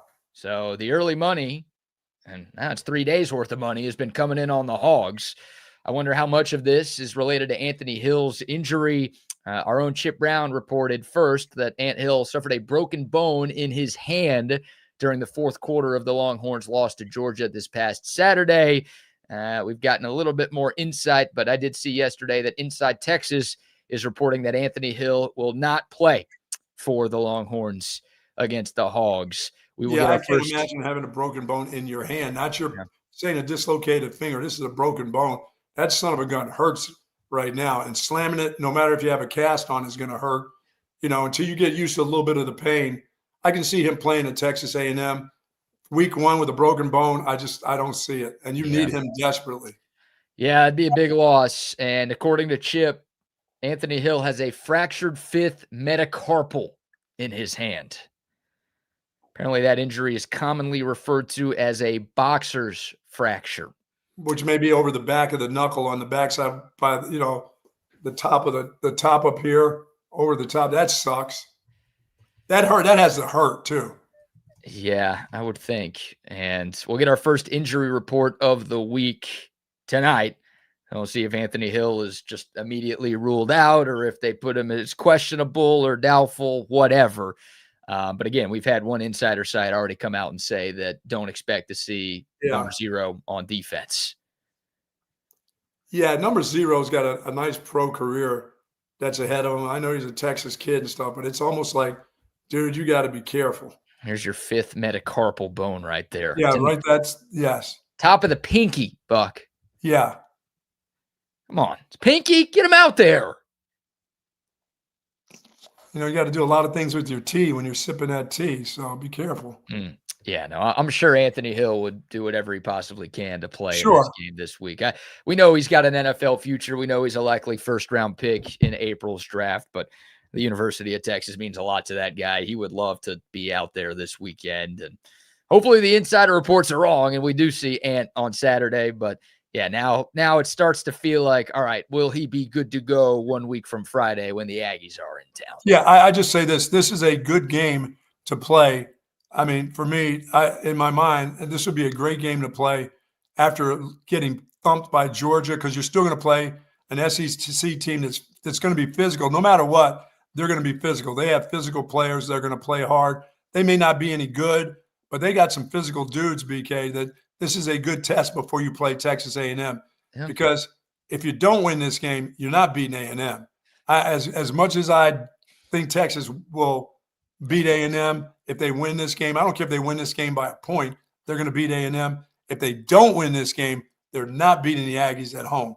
And that's hard for me to say. That is hard to think about. So they need a really tough game coming off of a loss.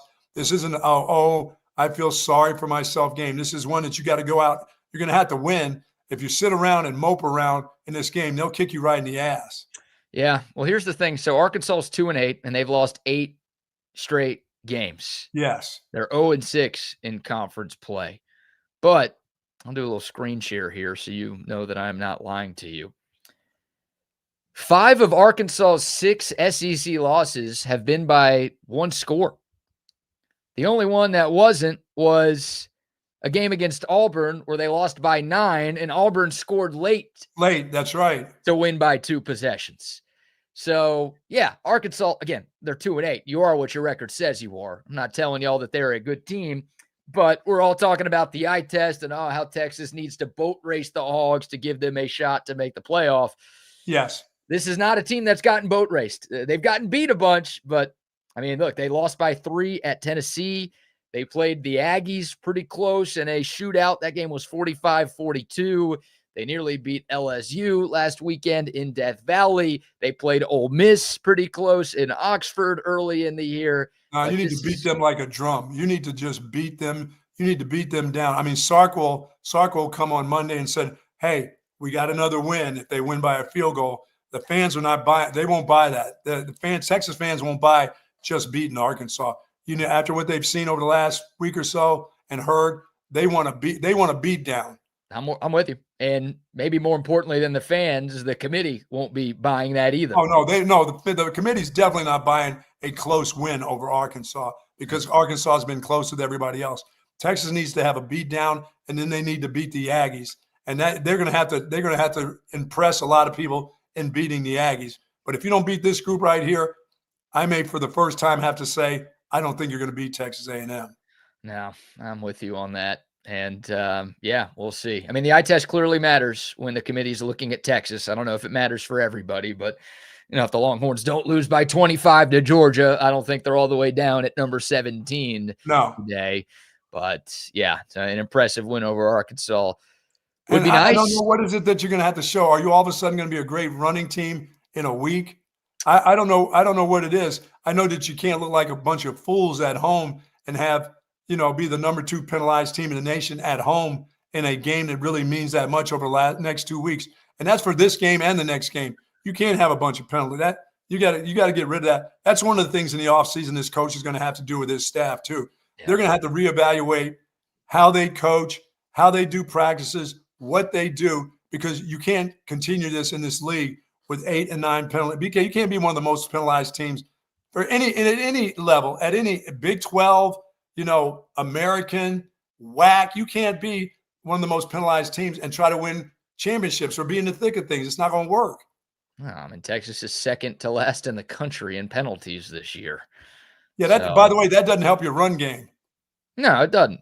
It doesn't at all. I mean, one of the best runs that Texas had the other night was called back by a Cole Hudson holding penalty. Yeah. So, yeah, I mean, there are way too many penalties, and most of them are good calls. Like, they go and show a replay of Texas committing a penalty. God, yeah. I hate when they show the replays because I'm looking like, that's not a hold, and then I'm going, ooh, that's a reach, a hold, and a grab. Yeah, I don't think Texas has gotten a favorable whistle in terms of the opponents this year, because there are plenty of times where it's like, why aren't they calling that hold on Georgia or Oklahoma or somebody? But for the penalties that Texas has committed, you can't ignore a false start. You can't ignore a Colin Simmons jumping off sides on fourth down. By the way, on special teams, they have number 24's number is being said by all the opposing coaches every week. They say, do you know that guy holds on every punt return? That was a penalty. Officials are going to look at it. Right, that was a penalty on the Niblet punt return. Like there was a lot of grabbing by Texas, and it got called. So, yeah, no, they're not a disciplined football team right now. That and the running game stats are the two most damning statistics for this 2025 Texas football team. The fact that they could be that bad in penalties and that bad at running the football. Yeah, and see, that one of the surprising things about Sark is, I mean, he talks about how he pays attention to detail, and that surprises me that they would be penalized like this continually. I mean, throughout the year. Hey, okay, so you had a bad game and you had 10 penalties. Okay, now you cut it down to 4. It stays at 4. It goes up to 5. It goes back to 4. But this consistent staying there, that surprises me about paying attention to detail, which he tells us all the time. Oh, they're focused. I'm thinking, Coach, they're not focused. Yeah, Sark was asked 3 different questions about the penalties on Monday. We'll go in chronological order of when they were asked. Start with this one. This is Snarky Sarky, as you like to call him.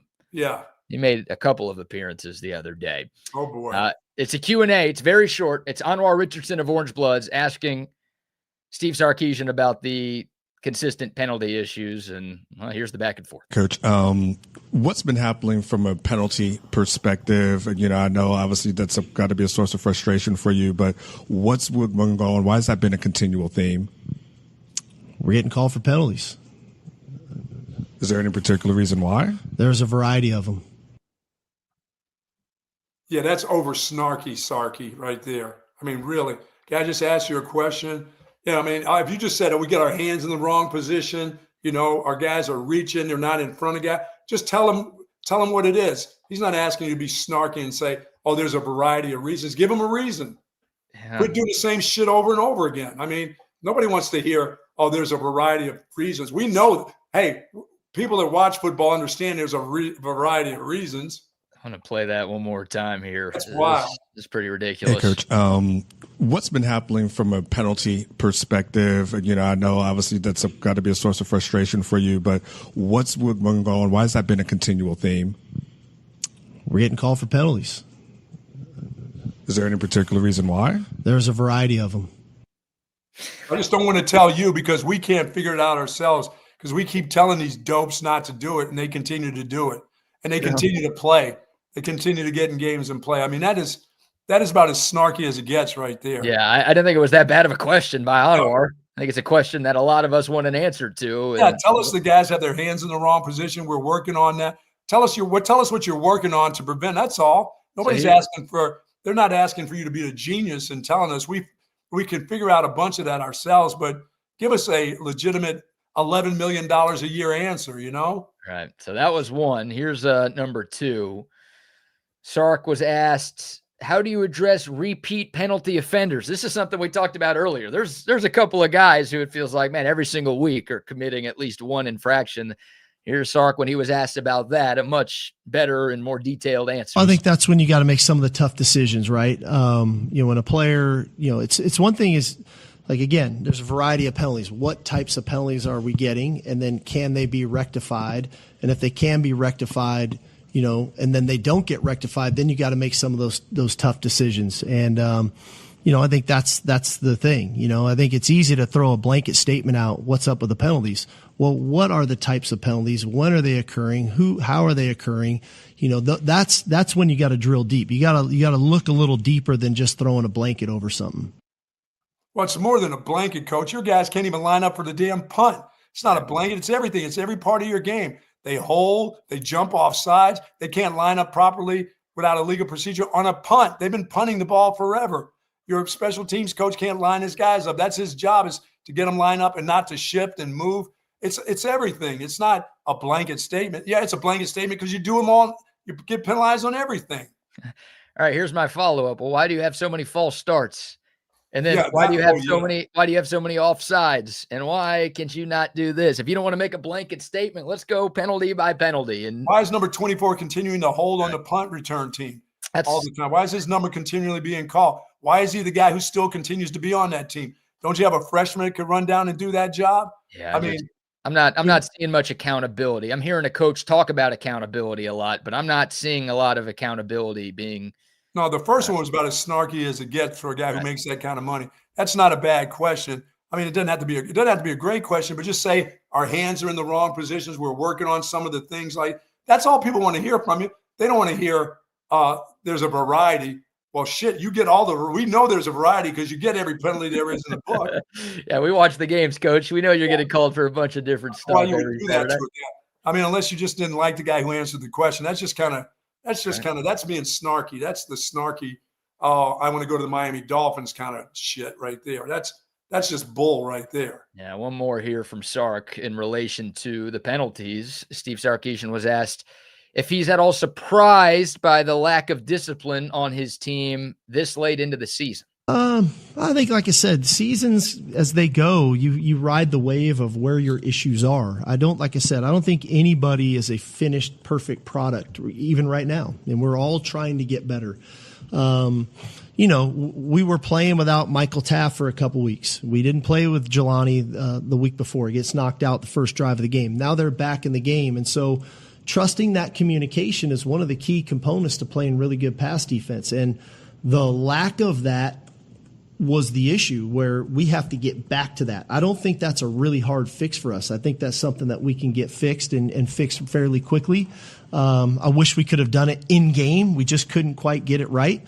But again, there's gonna be some issues. We didn't fit a couple runs that we should have been fitting way better than we did. And so there's things defensively that we can improve upon and improve quickly upon. And we're going to need to, because Arkansas is going to challenge us that way. Man, he's got some weird excuses going on. It's just there's some weirdness going on with his answers right now.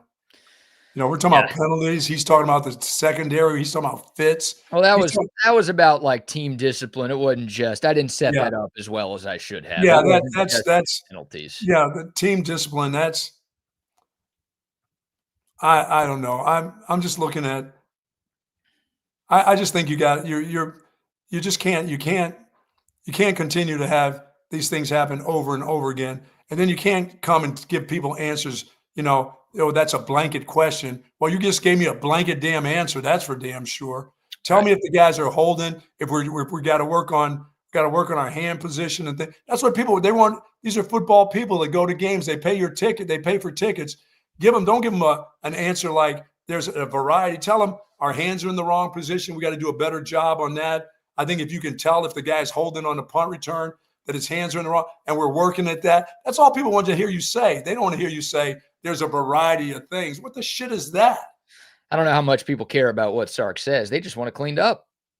And by the way, they just want it cleaned up. More so than anything, the person that asked that question wants to know at that second. But the people that go to the games want to know, when are you going to clean it up, Coach? Because, as Coach says throughout the season, well, shit, if you played 17 games, my God, you'd have 5,000 penalties in a season. Right. No, Sark's right. I mean, there's nobody perfect right now, and teams are getting better week in and week out. But Are you getting better week in and week out? In that instance, at that penalty thing, no, you're not. No. And you should be. There are teams who are a lot better than you right now. A lot of teams. Yeah, and especially in the penalty department. Matter of fact, there are 134 teams that are better than you. Gee, that's hard. That just still is.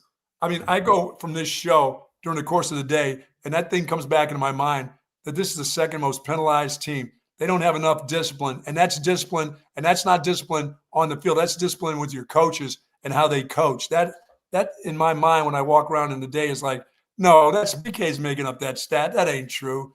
They can't be numbered. They're not the second most penalized team in the country. Yeah.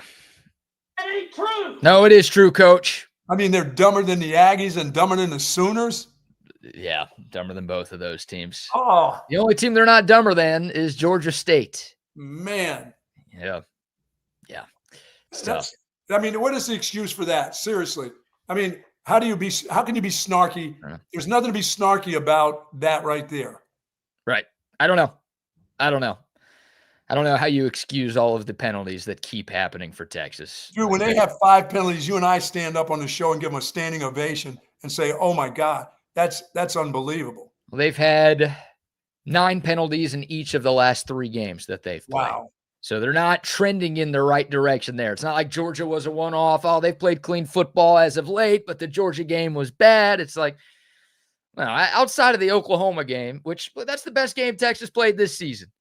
That's the one time in 10 games where the Longhorns have won the penalty battle against their opponent. Texas was called for 4 penalties against OU. The Sooners were called for 5, so they barely won it. But it's the one time that Texas won the penalty battle and the fewest amount of penalties the Longhorns have committed this year. And it's their best win of 2025. Yeah, and it's just, people are saying that it's the players. I understand that. They're the ones that actually play the game. But it's the coaches that can continue to let you, if they continue to let you get away, you can find somebody. There's enough good athletes on this team, that can do things that if that's their job, they're going to have a penalty every once in a while, but you have to give somebody else a chance. You know what I'm saying? Yeah. That's just letting a wrong continue to be wrong. That's nuts. It's obvious if you commit 9 or more penalties against A&M, you could lose that game. But you commit 9 or more penalties this weekend against Arkansas. Yeah, you're right. Again, Arkansas, they're 2-8, but 5 of their 6 SEC games that they've played have been 1-score games. So if you shoot yourself in the foot and allow them to hang around, you're going to give them a chance in this one. We don't want that. That'd be a horrible look. There's some folks starting to teeter on Steve Sarkisian. That's safe to say. There's no doubt. But it feels like the majority of Texas fans are still in on Coach Sark. He loses this game to 3-9 Arkansas. Oh no, there's more than a teeter going on after that. I mean, that's losses to 3-9 Florida potentially. They're 3-7 right now, and they play Tennessee and Florida State left. And then 3-9 Arkansas, potentially. And you go 7-5.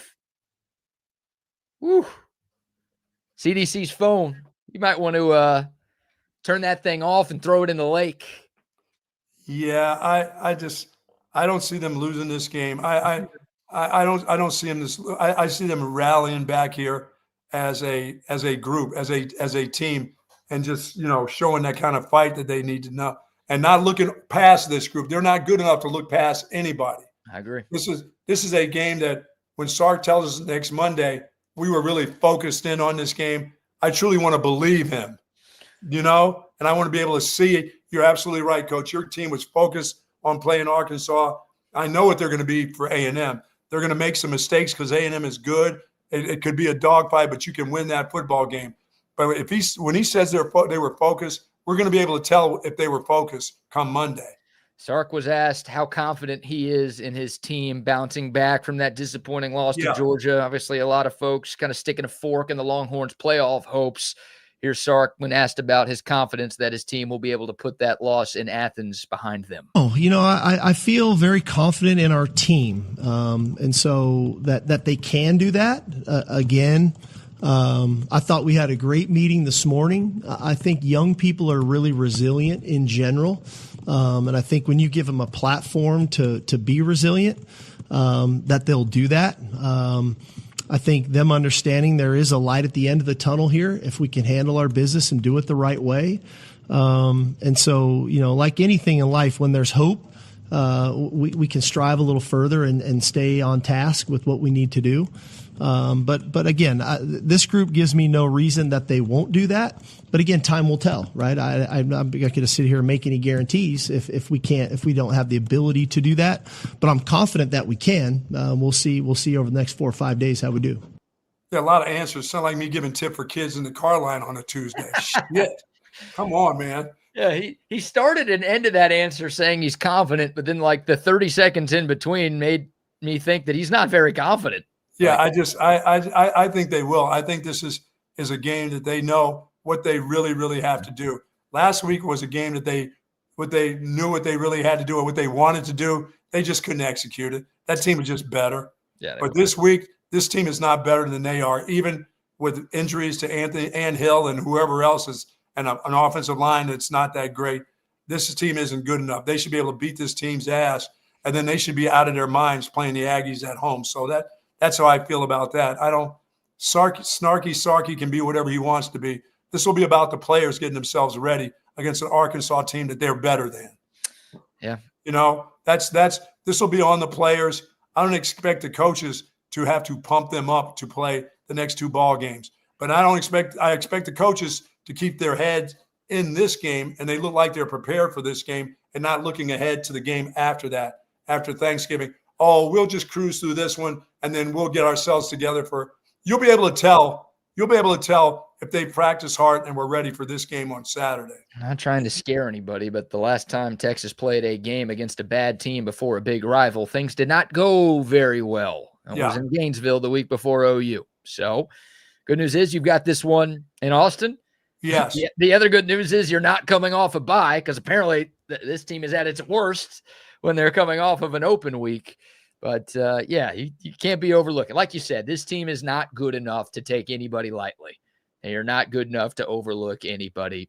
And Arkansas has played teams better than Texas very close this year. You do not want to let that happen this week. Yeah, and this, and someone's making a statement here about coach the coach's coach. I mean, this is that time of the year where your head coach, BK, around game 8 or 9, where your coach really has to be involved with the coaches. Whether you're having a good year or you're having a shitty year, this is where coaches who get paid a lot of money and who have been around the game a long time and have a lot of experience still continue to coach his coaches. It's not an every week thing. It's not, you start out the season, coaches, depending on how it's going, coaches will step in there and talk to an assistant coach, whether it's wide receiver, O-line, defensive backfield coach, and talk to him a little bit about the position and what's going on. This is that time, It's game 11. Forget game 8 or 9. It's game 11 this weekend. Yeah, this is where you continue to coach the coaches, because you're ultimately in charge of all this stuff. You have the experience, and if there's something that you see from your coaches that's not getting carried out through the team, you better make damn sure it is. In games that are as important as this one. This one is one you can't lose this football game, because that puts all of those same coaches that you decided not to coach, that puts them all on notice. They still may be on notice anyway, but this puts them on notice, and it puts you on notice. Now, this may be, as crazy as this sounds, this may be Steve Sarkisian's most important coaching week. Yes. In his Texas career. Yeah. Oh, yeah, because people are going to go back to this win, lose, or draw. They may say if he beats the shit out of Arkansas and he finds a way to beat A&M, what a comeback story by this football team and this coach, because we all thought with all the penalties and all the other stuff that have gone on and this offensive line and these running backs, it's a pretty good damn season that they've come through with. They may have lost 1 more or 2 more than we thought, but still coming off a back-to-back, semifinals. What a great comeback. You lose this one, they will be talking about this one for years. Yeah. All right, we'll take your thoughts. The Dakota text line, 512-222-9328. How confident are you in Texas bouncing back against Woo Pig this Saturday? We'll dive back into this game. Also, a little Texas basketball conversation. Nice, easy win for the Longhorns last night. And Texas did something they haven't done since 2009. We've got the latest Lane Kiffin drama as well. couple of fun What? stories too for the people. Oh yeah, Lane Kiffin was a guest on your boy Pat McAfee's show yesterday. So we'll get to that and see if you can figure out what the Lane train is going to do. But before any of that, how about another round of sponsor shout outs? Which Comfort Systems, folks, if you're having problems right now, by the way, this air conditioner popped back on. It's still humid as hell out. And I found that out yesterday afternoon playing a little golf. It is humid outside. So your air conditioning system is still cranking it up, making sure those filters are clean, and you're preparing yourself for some winter days ahead.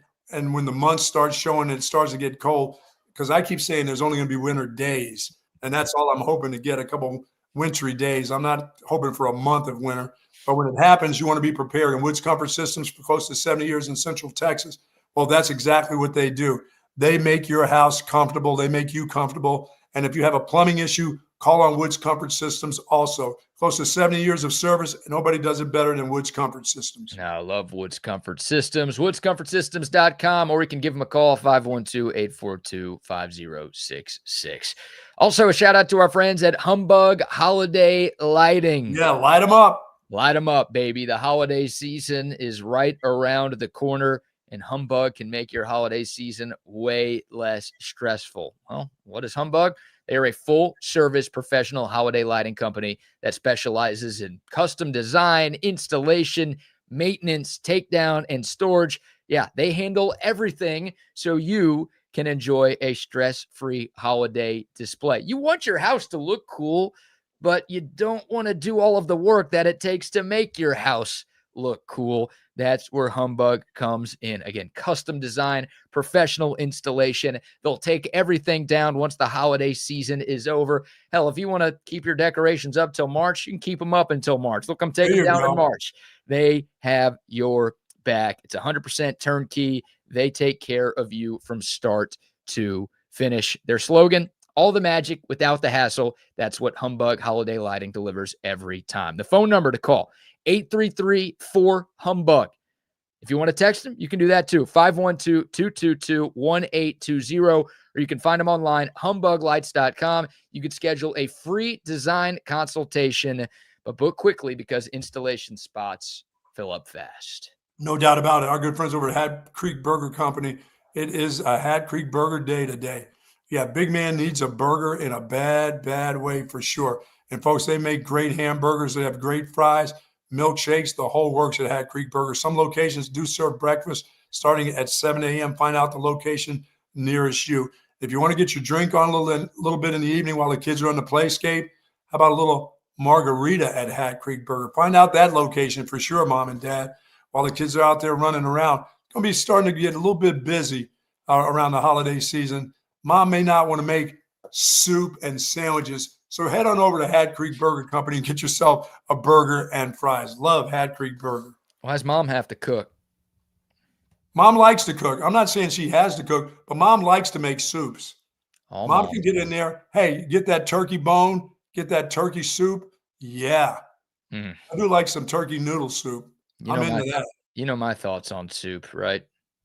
That's a waste of good water or something. What? Soup sucks. What? Soup is terrible.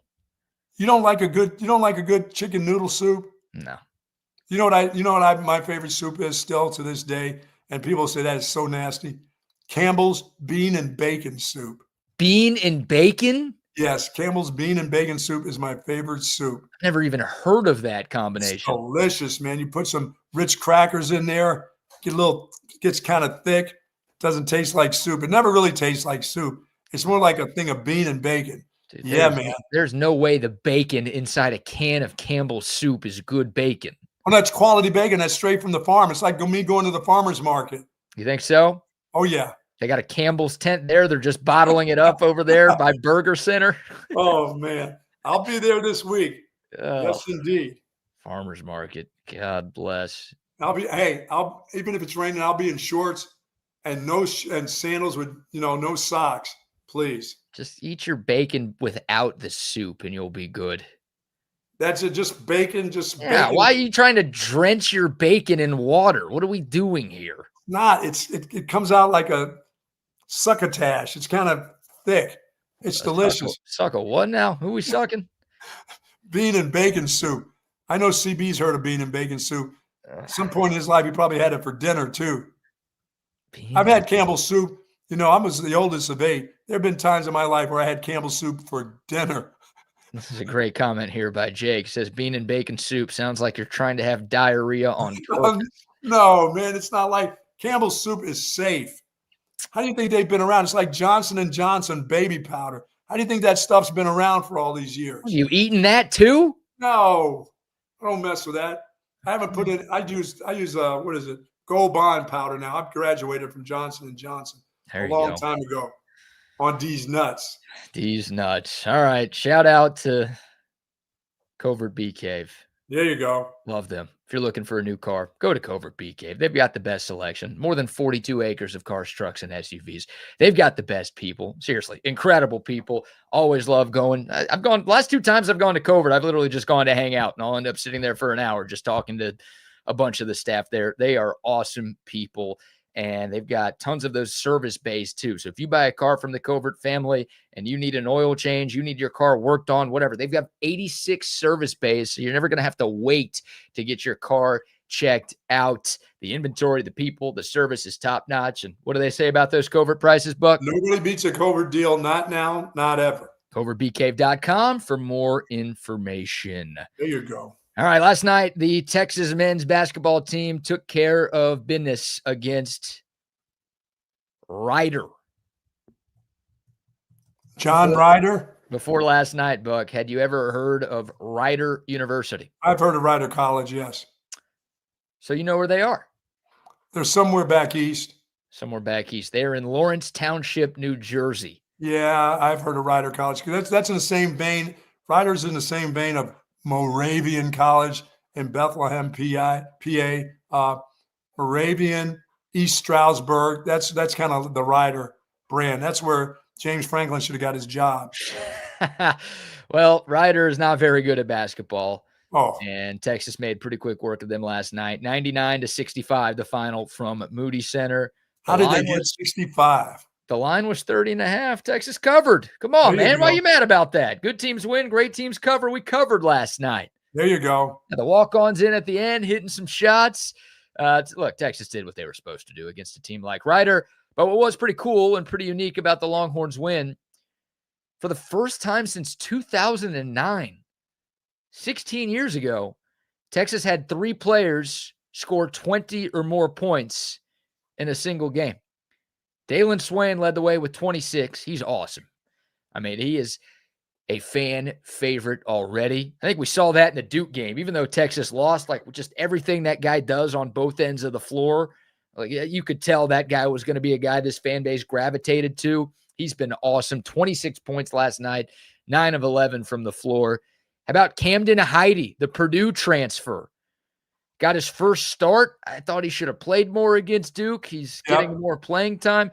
He made 6 threes last night. He was 6 of 9 from deep. Very nice. He scored 20 points. Then the Pope had to have a good game too then. And the Pope was okay. What? But the other 20-point guy was Matas Vokatitis. That guy's been consistent. I was going to say, he's been the most consistent player for this Texas team this year. 20 points, 8 boards in just 20 minutes for him. I mean, Texas dominated. The Longhorns shot 55%, 19 assists, just 6 turnovers. How about 34 fast break points? You want to see more of that. Sean Miller's teams, his last 2 years at Xavier, were top 10 in the country in fast break points. So you would like to get out and run. That helps your offense when you don't have to slow things down and set up in the half courts. Obviously, it's Ryder. You got to see this team do that against better teams. But I did like to see Texas get out and run as much as they did last night. Sweet. And then what was the other stat? Oh, they dominated in the paint, 42-8. And they obviously killed them on the boards. They continue to work the boards. Yeah, that's usually what happens when teams like Texas play teams like Ryder. Jordan Pope, by the way, 2 of 8. Not a good game for him. Sorry about your Pope, sir. Yeah. Sorry, man. You must have been eating meat this week or something. 12 missed free throws for Texas. That's a negative. That's something that needs to get better. Again, as the Longhorns play closer games, when you play bad teams, you can miss a bunch of free throws and you're still going to win by 34. When you play good teams, you can't miss a lot of free throws. So the next game for Texas next Monday against Arizona State, it's the Maui Invitational. Obviously a big step up in competition from what the Horns have seen. Yes. They played 4 cupcake teams. They beat the crap out of 4 cupcake teams. Now we'll see what they've got against a not a super loaded Maui Invitational field, but again, better power conference teams compared to Ryder and Kansas City. By the way, the Ryder Bronx, Buck. Really? They're Broncos without the O. Just Bronx, huh? Just Bronx with a C. From Jersey. From Jersey. Yeah, couldn't afford the O in Broncos. Wow. Yes, not sure what's going on there. Yeah, All right. that's a little small college, you know. It's like a place like Albright, places like that. That's those kind of teams that they play. I feel like you're just making that up. Albright is a college. Albright College is another. I think it's Albright's in Jersey or New York. Okay. Care to guess how many students are enrolled at Rider University? I'm going to say 2,700. 4,000. Ooh, that's pretty close. Giant school up there. Yeah, it's like BC. Right. Is that what BC No, is? BC's bigger than that. I was going to say, there's no way BC is. BC only gets 27,000 to 2,700 to their football games. Yeah, huge difference. Yeah, Texas over 55,000, Rider at about 4,000. So That hurts. that's about what happens when those two teams play sports. You know, I'm seeing this on our code of text line a lot. Is Kirby's post game about Texas? Does he throw shots at Texas? Does he just talk mostly about his team, but in a way throw shade on the glitz and glamour of Texas and how hardworking the Bulldogs are and how physically tough they are? I mean, what's his post game? I haven't seen his post game yet. So one of the quotes that he had that went viral from after the game on Saturday, he said, quote, "A lot of these kids want a check. They don't want physicality. If you have the check and no physicality, you end up with nothing. You're not just getting checks at our place. We're hitting people." And You mean with their cars? You mean running over them with the cars? they have done that a couple of times. Yes. Yeah, that was Kirby Smart, and most people took that as a shot at the University of Texas. Boy, if you're a football player or coach, that ought to just be in your locker room. Yeah. I mean, look, Kirby Smart's teams are always incredibly physical. They're handing out checks too. There's no doubt about that. no They're doubt. not just getting recruits because it's Georgia, and that's that. They're spending their fair share of They money get in paid to NIL. fight, and they fight. But look, I mean, they've been the more physical team than Texas. He didn't use Texas by name there, but it's easy to connect the dots and say, oh, he's talking about Texas there. And Kirby Smart, look, Texas has outbid Georgia on a couple of Georgia 5-stars the last couple of years. That's true. You're right. Justice Terry, the defensive lineman, who had a really good game against Georgia in limited run. And then Tyler Atkinson, the 5-star linebacker, a part of the class of 2026. Georgia wanted both of those guys. They're both Georgia kids. Texas gave them a check that was bigger than what Georgia offered, and that's why they're coming or they're at Texas. Yes. So Kirby Smart's pissed about that. And, yeah, he's trying to send a message like, hey, Why are this you is what leaving we're home? about. Yeah, what are you leaving home for? Right. Now, he's also taking shots at those kids, is he not? Like, if you just want to check, you go to Texas. If you want to actually be physical and earn your money, you come to Athens. Either way, it's a shot. Yes. Yeah. So it's, I don't know. I mean, Kirby Smart and Steve Sarkisian are boys. At least they both say that they're boys. But some of the things Kirby Smart has said flippantly about Texas. Yeah, that you're a soft bunch. Yeah, if I'm Steve Sarkisian, I ain't talking to that dude. I heard Zay ranting about this yesterday. Like, I ain't messing with that. No, I'm pissed. Yeah, I'm not friends with that dude anymore after he takes that kind of shot. No, thank you. But yeah, Texas has to be more physical. That's a shot. It is. A shot right at him. Texas has to be more physical. They have gotten whipped in the trenches in all 3 games that they've played against Georgia. So I do think Texas as a whole has been much more physical in recent years than they were for a long time before Steve Sarkisian got here. For sure. There's no doubt.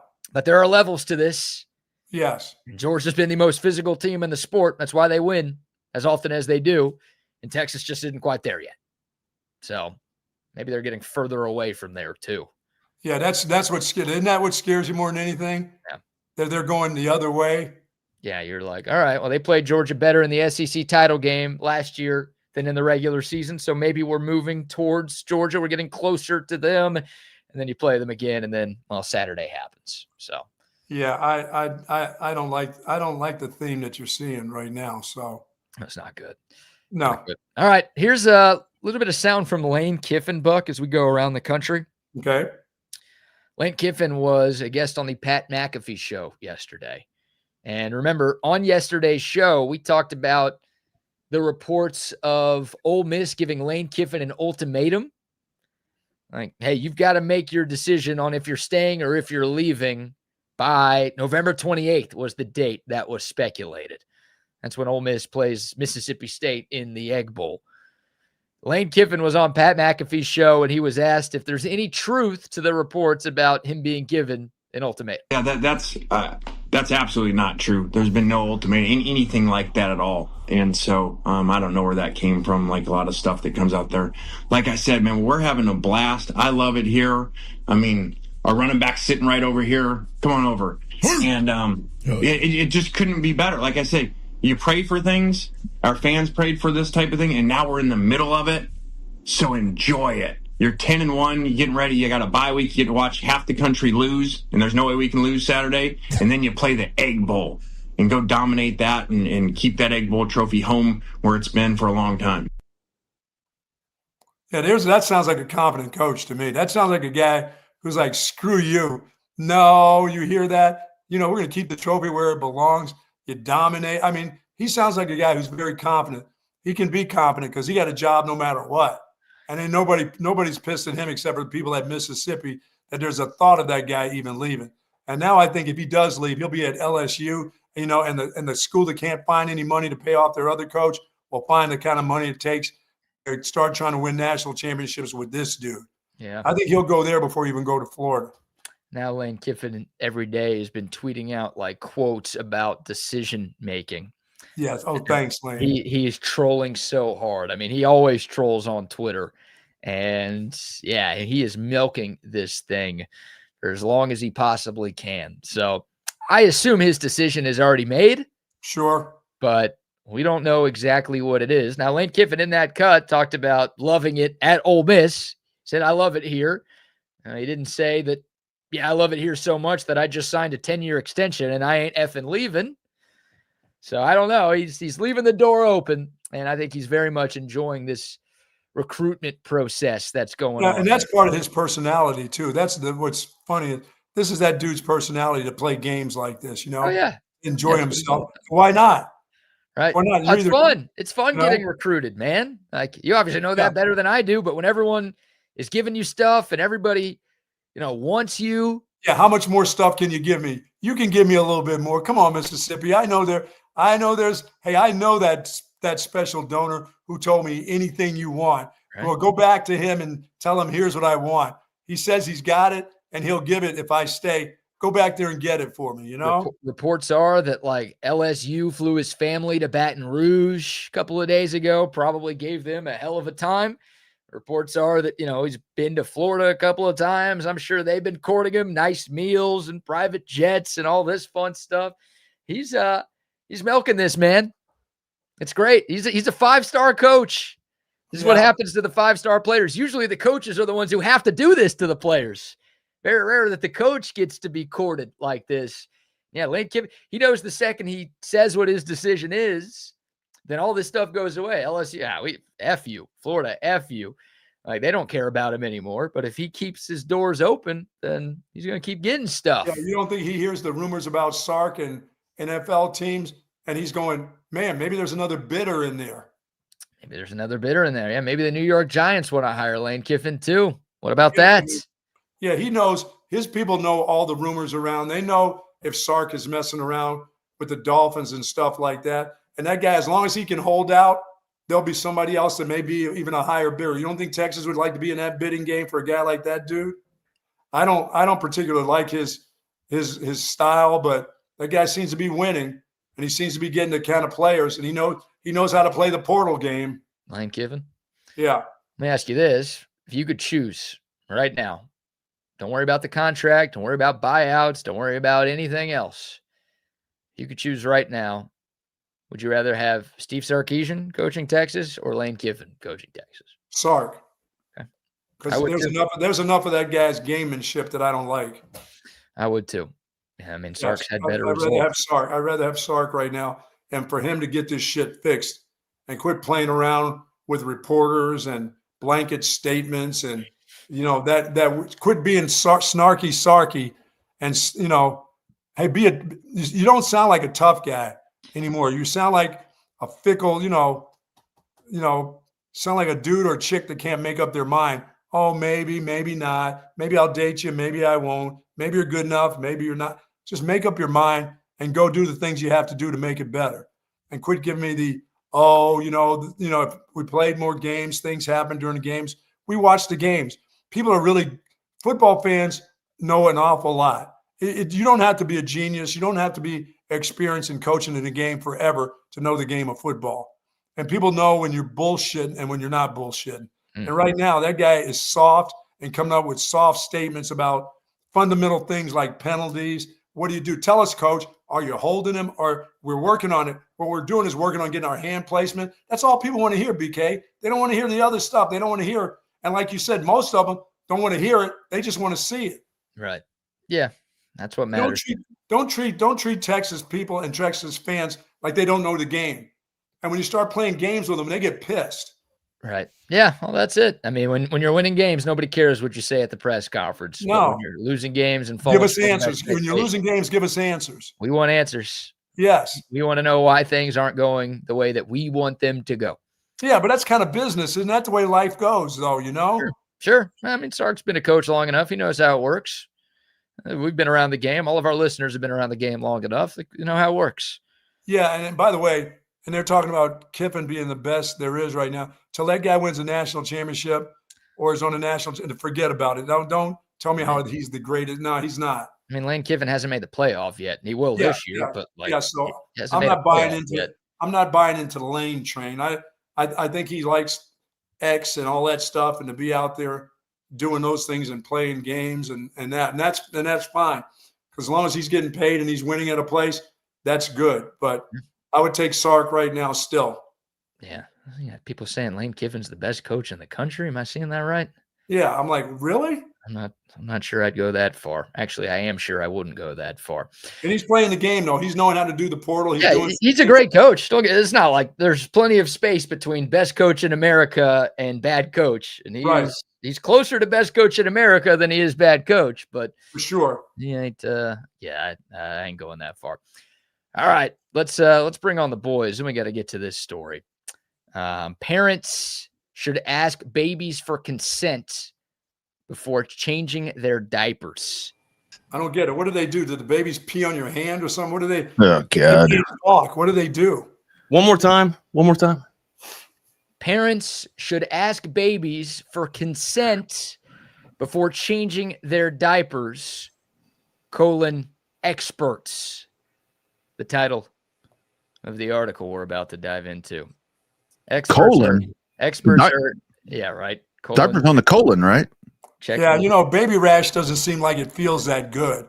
I mean, I just know if I see my kid with a rash, I need to change the diaper more often and something's going on. That baby is just going to cry. What does the baby? What does the baby write you a letter? How are they going to answer? They send you an email. Experts encourage moms and dads to request an infant's consent before changing their diaper. Researchers from Deakin University in Australia say, quote, at the start of a nappy change, ensure your child knows what is happening, get down to their level and say, you need a nappy change, and then pause so they can take it in, end quote. Really? Well, shit, they changed their sex, so they might as well ask them to change their diaper. Kid can tell you, oh, no, I don't want to have this little wiener here. I need to turn that thing inside out. So they're able to do that. So they're probably able to tell you, oh, nappy time. Oh, really? Well, what if the kid says, shut up, bitch?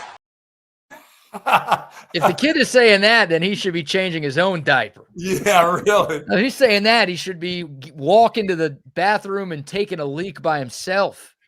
So Is this to like mentally stimulate a child? Yeah, they say the sound of a mother's voice or father's voice can stimulate a child, and if they don't have that, it can stunt their growth. Not that I've done any studying on this topic whatsoever, but is that what this is about? I guess. I have no idea. They're saying parents are often rushing to get this done. They also said, quote, "This is out of Australia?" Yeah.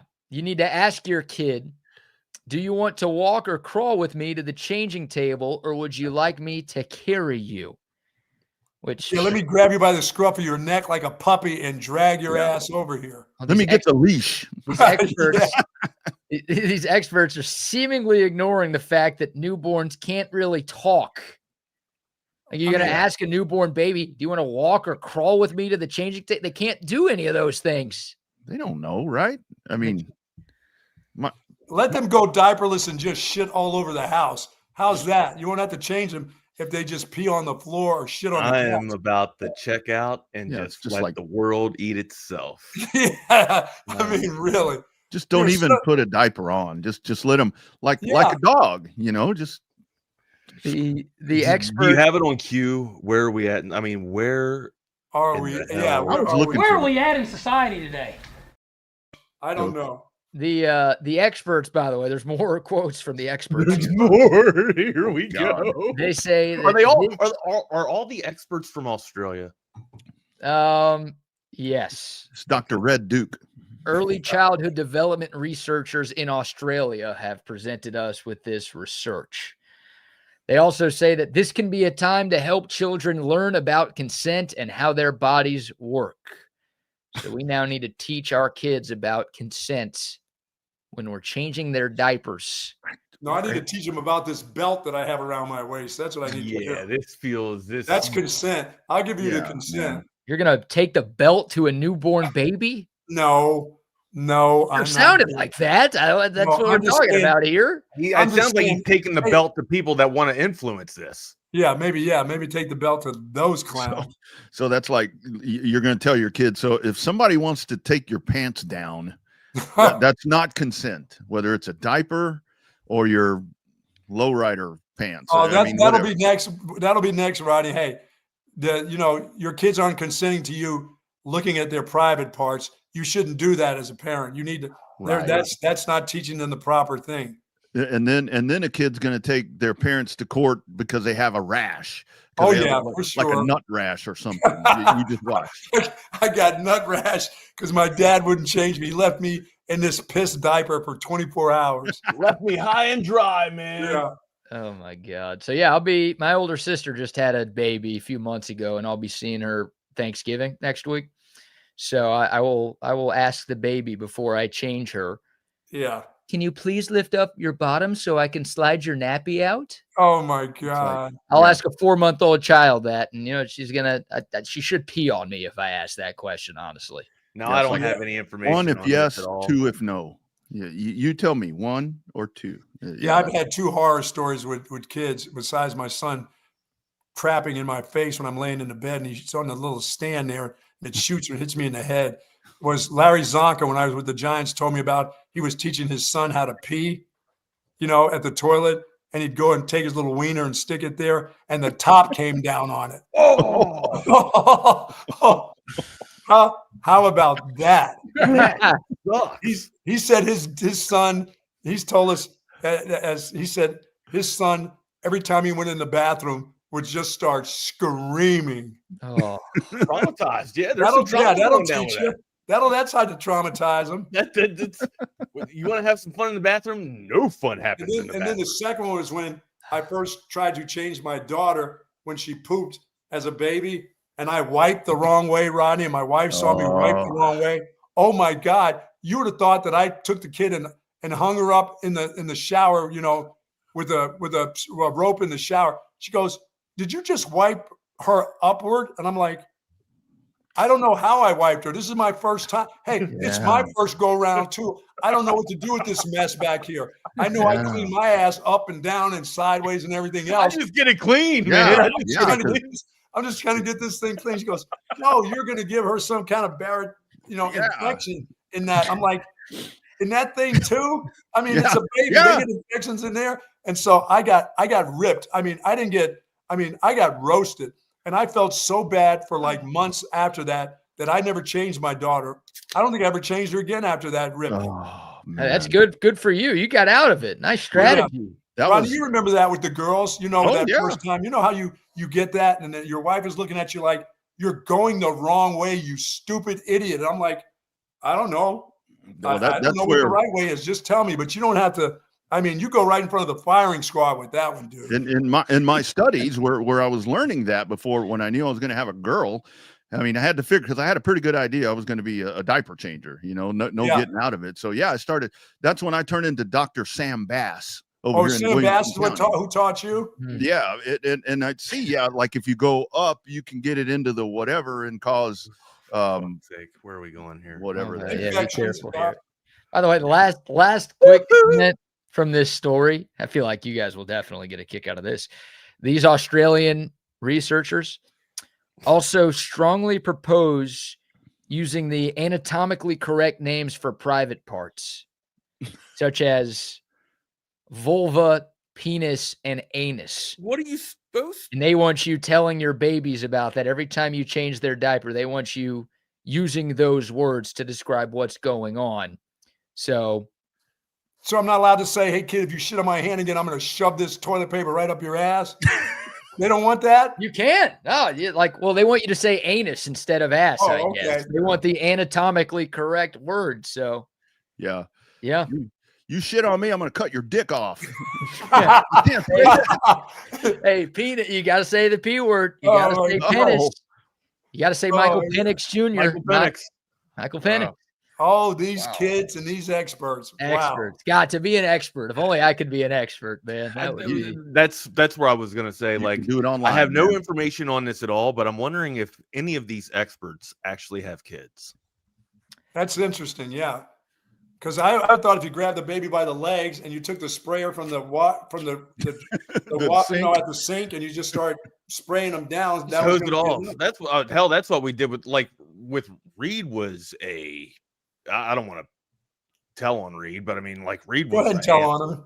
Reed was a handful, right? Like, he would just, if he was out in public, we lived in Hawaii for the first couple of years, right? So I mean, it was like nature. So Reed, we get to Texas and Reed's just out back, and we first got into apartments when we first got here. So we're out back and we're just, playing ball, playing t-ball or whatever. He just whipped it out and went.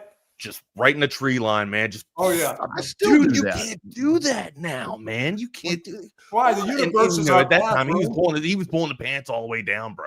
You know what I mean? Man. Just going, just everybody just seeing him. dog Like, out, you can't do that, bro. You can't do that. If my kid has to pee and there's a tree, my kid's going to go pee at the tree. And I don't, Hose and it if I have to down, bring- if I man. have to bring a Hose little it down. baggie with me. If I have to bring a baggie with me, he wants to shit at the tree, he can lean up against the tree too. Yeah, I'll bag it like you bag a dog's crap. That's it. Well, and the experts, it's easy to be an expert, guys. I've Sure told you it this. is. I'm a minister, and I did it online. I mean, so anybody can be an expert, man. True. By the way, I'm available for weddings if you need me. Nice. So There you go. yeah, He'll also be looking up the what are the ladies? He'll be checking out the wedding party. Oh, of course. right. You got to. The bridesmaids. Yeah, that's a big part of the gig. Why I not? have to do. That's part of the pre-ceremony ritual. You is I gotta have to have make a sure that love in. everybody's deemable, right? You Yeah, have to give right. everyone an ocular pat down too. Oh, That's right. Wow. That's right. No, Hey, you I'm guys. not. So I'm not taking baby's advice until they start paying for rent. That's right. One of my daughters texted me last night. I got to tell you guys this. And she said, I turn you on the YouTube and I see you wearing all that Texas stuff when you're doing that show. She said, I bought you a shirt and you need to wear it because it's the team from Texas. It needs to be in the playoffs. There they are. North- That's what BK North said. Texas. They got screwed more than Texas. I don't think They there were got many shafted. teams that got screwed more than Texas last night, but UNT is getting hosed right now. If UNT, let me ask you this question before y'all go. If UNT were to get in, do you think that it would actually even be a game? Probably not. I mean, it'd be interesting because They do have they got a pretty decent their offense is their pretty offense is wild. great. But, so right now the 12 seed is Tulane and the 5 seed is Texas Tech. Texas. Tech's got an elite defense. Watching to see if North Texas could somehow offense against that Oh defense. my God. That'd be fun. I mean, I'd pick Tech to win by a lot, but like it would be an interesting matchup there if that would be the first round game. So, with UNT, they score a lot. That could be a recipe for a huge upset, but do they have a chance? Probably not. No. Could be like SMU last year, but still, that's the system that we have, and I think she's right. I mean, I think that they should be in over Tulane. Every time I turn on Tulane, it seems like they're getting boat raced. Yeah, the 2 games I've watched, I guess. Yeah, the college football feels like it owes Tulane something when they get that little run a couple years ago and they didn't make it, so they feel like they owe them something every year now. Okay, you can stop owing them anything. I want to see UNT in the playoffs. I would like to see it too. I just think it would fail mightily. Good catch, Double R. I know you caught that one. Got it. I did not catch it. Okay. All right. Well, let me say it a couple of times. Think about it, and we'll talk to you in 23 or 24 hours, whatever tomorrow is. Yeah, figure this out too. 14-10. 14-10. The new 6-7. No, baby. Going to be all right. 14-10. Everything's all right. All right, boys. Have a great day. See you later, boys. Later, gents. There they go. Here we are. I don't even know where the hell to go. Like, you got it? Did you figure it out?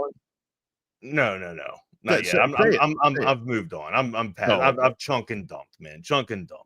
Oh yeah. I don't even know how this happens to where we get sure it's chaos theory, but I mean the crosstalk for this show, coming on here is absolutely chaos. Like, I was trying to talk sports. I was trying to talk a little Longhorn basketball, see what the gents were thinking about the team last night against Ryder. But here we go down the shit trail, Ryder, down wherever the hell we go with parental advice. So yeah, welcome to Chaos Theory on Texas Sports Unfiltered. I'm Wags. That's Double R. You can hit us up on Twitter. I'm at Not the Fake Wags. My partner in crime is at Rodney R, and then on Instaface at _Rodney R. I'm on Instaface at the Wagner Wire. Smash the subscribe button if you hadn't done so already, and then hit us up on the coded text line 512-222-9328. Again, lottery numbers 512-222-9328. My guy, where you want to go first? Hey man, let's talk some Texas basketball. Looked pretty good against a moving company last night, right? Ryder. Can we save Texas basketball for a little bit and move and talk a little bit about like the games before that? We had Kentucky. I don't know if you saw Kentucky and Mississippi or Michigan State rather. That one. I watched the State Farm Classic. I was kind of going to check out Texas, but yeah, nice. So we can have a nice little decent conversation. Well, Sparty took the win. I mean, emphatically over the Wildcats last night. 83-66. Pope had some good comments though that a good program. I mean, I'm paraphrasing here, right? Good programs or solid cultured programs are not based off of, not indicative off of one matchup, right? Not a result off of one matchup, right? He was basically telling us that even though we got blown out by Sparty, or even though Kentucky got blown out by Sparty, the Wildcats are still here to stay. I agree with him. I think they're going to be one hell of a piece. I got to see a little bit of Marino on display last night. Malachi Marino, the 7-foot freshman. This guy is going to be an absolute sensational piece. Like he's coming off the bench right now, but he is going to be a wrecking ball, man, moving forward for Kentucky. Still needs a little bit of shape, right? But you saw a lot of I think he got almost 20 minutes last night. Let me check. Let me double check on this. I'll tell you what I like about. I'll tell you what 20, I like. He got 20 minutes last night, so he's more involved into the offense, and I'm pretty sure as the season progresses, he'll probably find himself in the starting lineup there for Kentucky. But yeah, Sparty was able to take down the Wildcats last night, and then also we were treated. I mean, if you have a setup from audiovisual consultations, then you were able to see, two games at a time with Duke last night in Kansas, and then also with Ryder and Texas. So our boys on the court.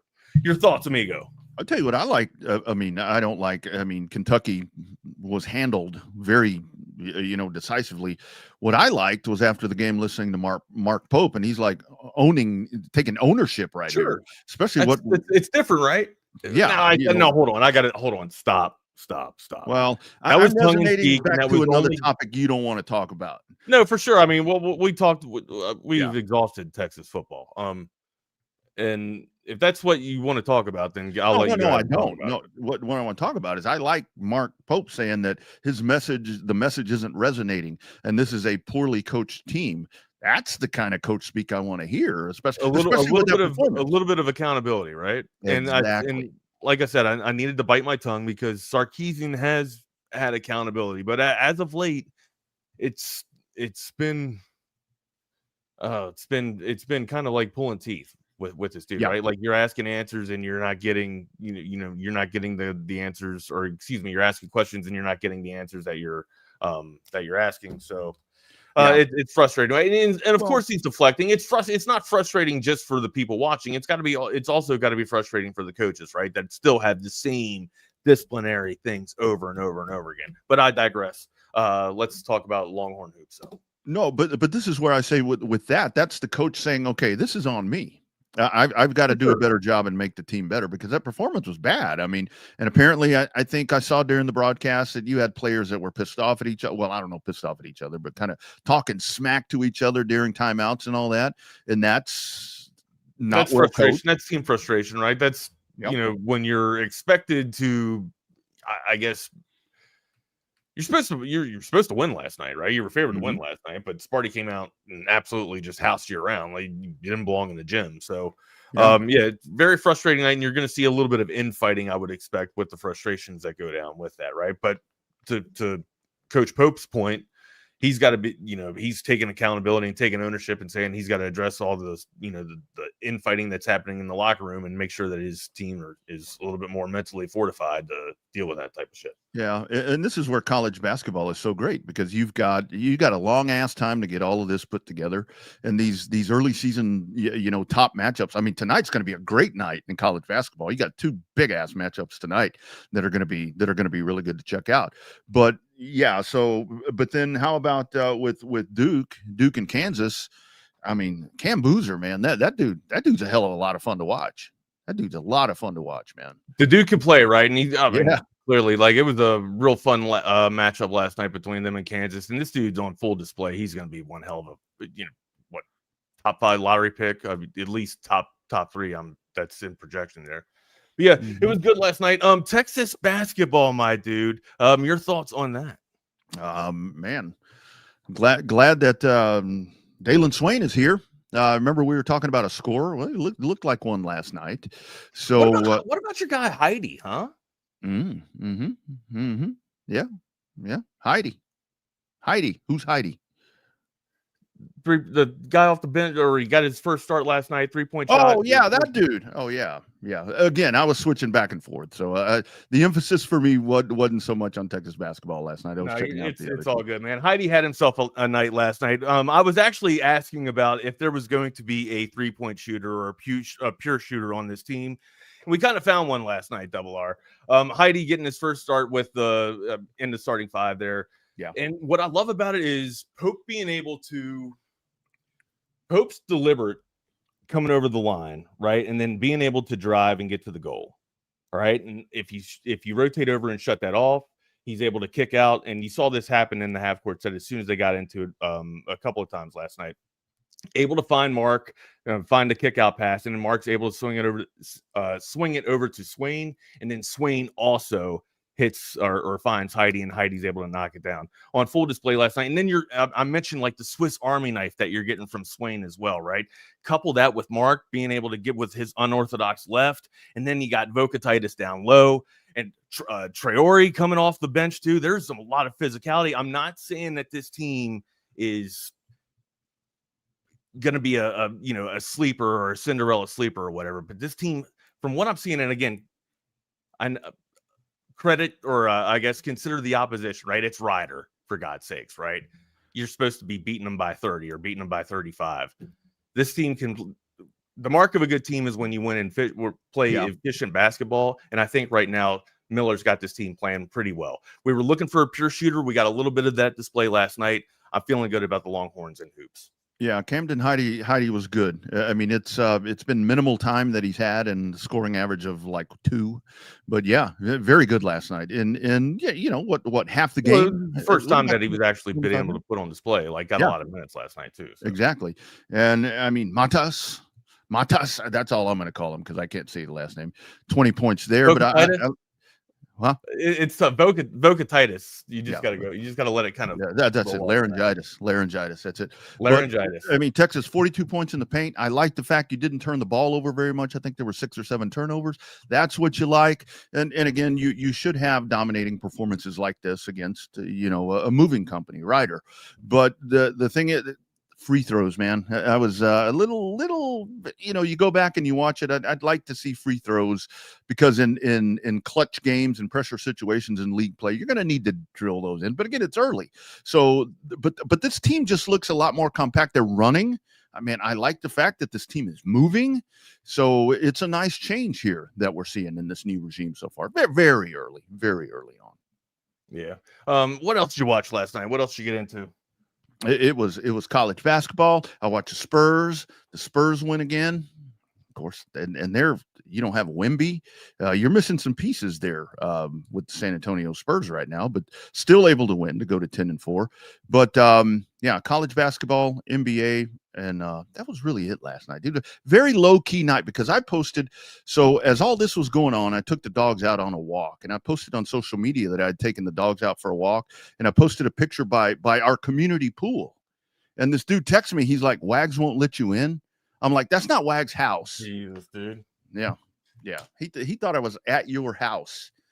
Nah, man. Just I'm going back to the Longhorns last night, man. And again, it's Ryder, gents. I understand that, but being able to see the team come out there and play like they were last night, just physicality as well. You talked about it's been a minute since we've had fundamental basketball. Yep.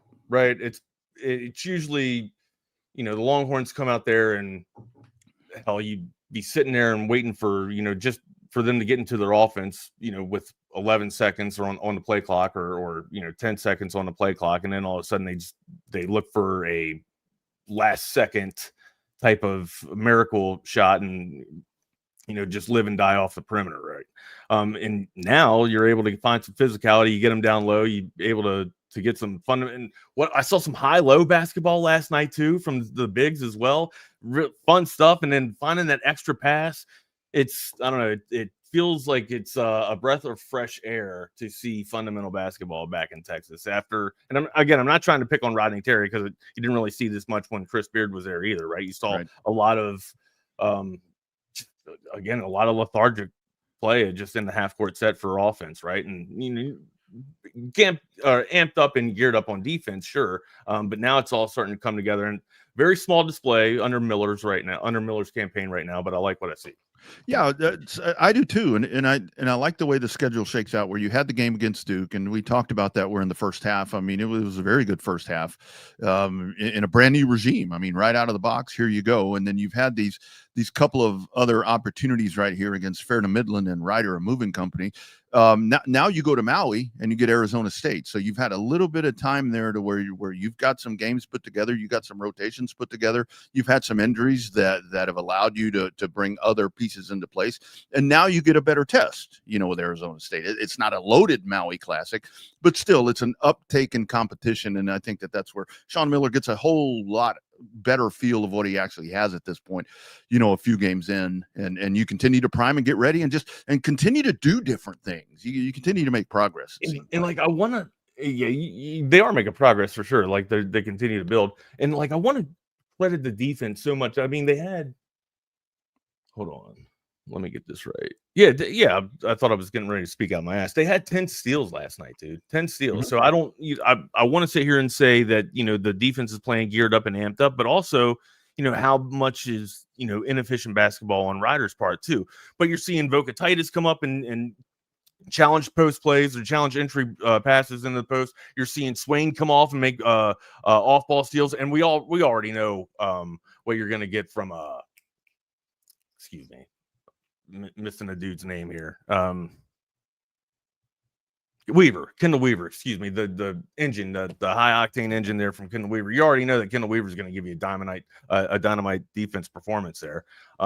You put it all together, man. And this Longhorn team could be competitive in the SEC right now, bro. Yeah, I think so. And like we said, it's not so necessary at this point to go win the SEC. You got to be competitive. You got to get yourself in the dance, because that's when you can start making noise. I don't see him beating Kentucky, right? But I can see him competing with Kentucky with the size that they have, right? Kentucky's huge, dude. They're absolutely huge. They're monsters. Well, and the other part about it, like we talked about, when you run the gauntlet, it's going to be the SEC again. I mean, what are we talking? 10, 11, maybe even 12 teams that are going to get into the March Madness bracket again. You run that gauntlet, you get into the tournament, you're probably not going to face. Do you think it's going to be that high? Man, they in the Big 12. I mean, I'm kind of watching what's going on with the Big 12, and the Big 12 is stacked once again. So I think it could very well be 10 to 12 again. And I think Texas is probably maybe going to be on the bottom end of that. I'm still saying them 8, 9, maybe in these standings. You've got a lot of teams that look really good early that are primed and ready. This team's going to be a work in progress. I don't really have a good pulse on what Arkansas is going to be like. I need to see a little bit more of what Arkansas has to offer there. They were a little bit of a surprise last year for me with Cal going over there. Yeah. You know what you're going to get with Kentucky, sure. Tennessee, right? Like Tennessee, you figure they're going to be, one of the stalwarts of this league. Florida, of course. And I mean, hell, like what's A&M going to have, right? Yeah. What's A&M going to have after Williams leaves? Yeah. After Williams left, rather. So. And I still go back Oklahoma, to Wagon. Oklahoma's usually, a ball club that can play. Yeah. This is more, reverting back to the Duke game, even in the second half. What I like about this is what it seemed like the last couple of years. And again, I'm not slamming Rodney Terry. I like Rodney Terry. I mean, that's a dude. I mean, look at his first name. Dude's got to be a good dude. But it's like last year, it was always this, here you go, kind of getting yourself to the other side of the court, and then just shit's just being thrown up. Everything just looks chaotic. It doesn't look very drawn out. It doesn't look very systematic.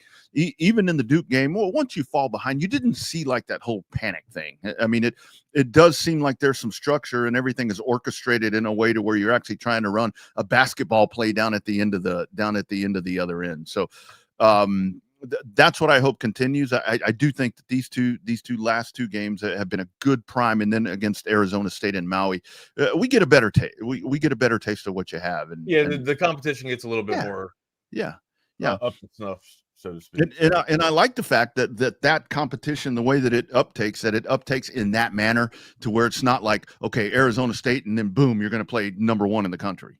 That this will give you a much better taste of what you have built around in these last two games against these two teams. Glorified scrimmages.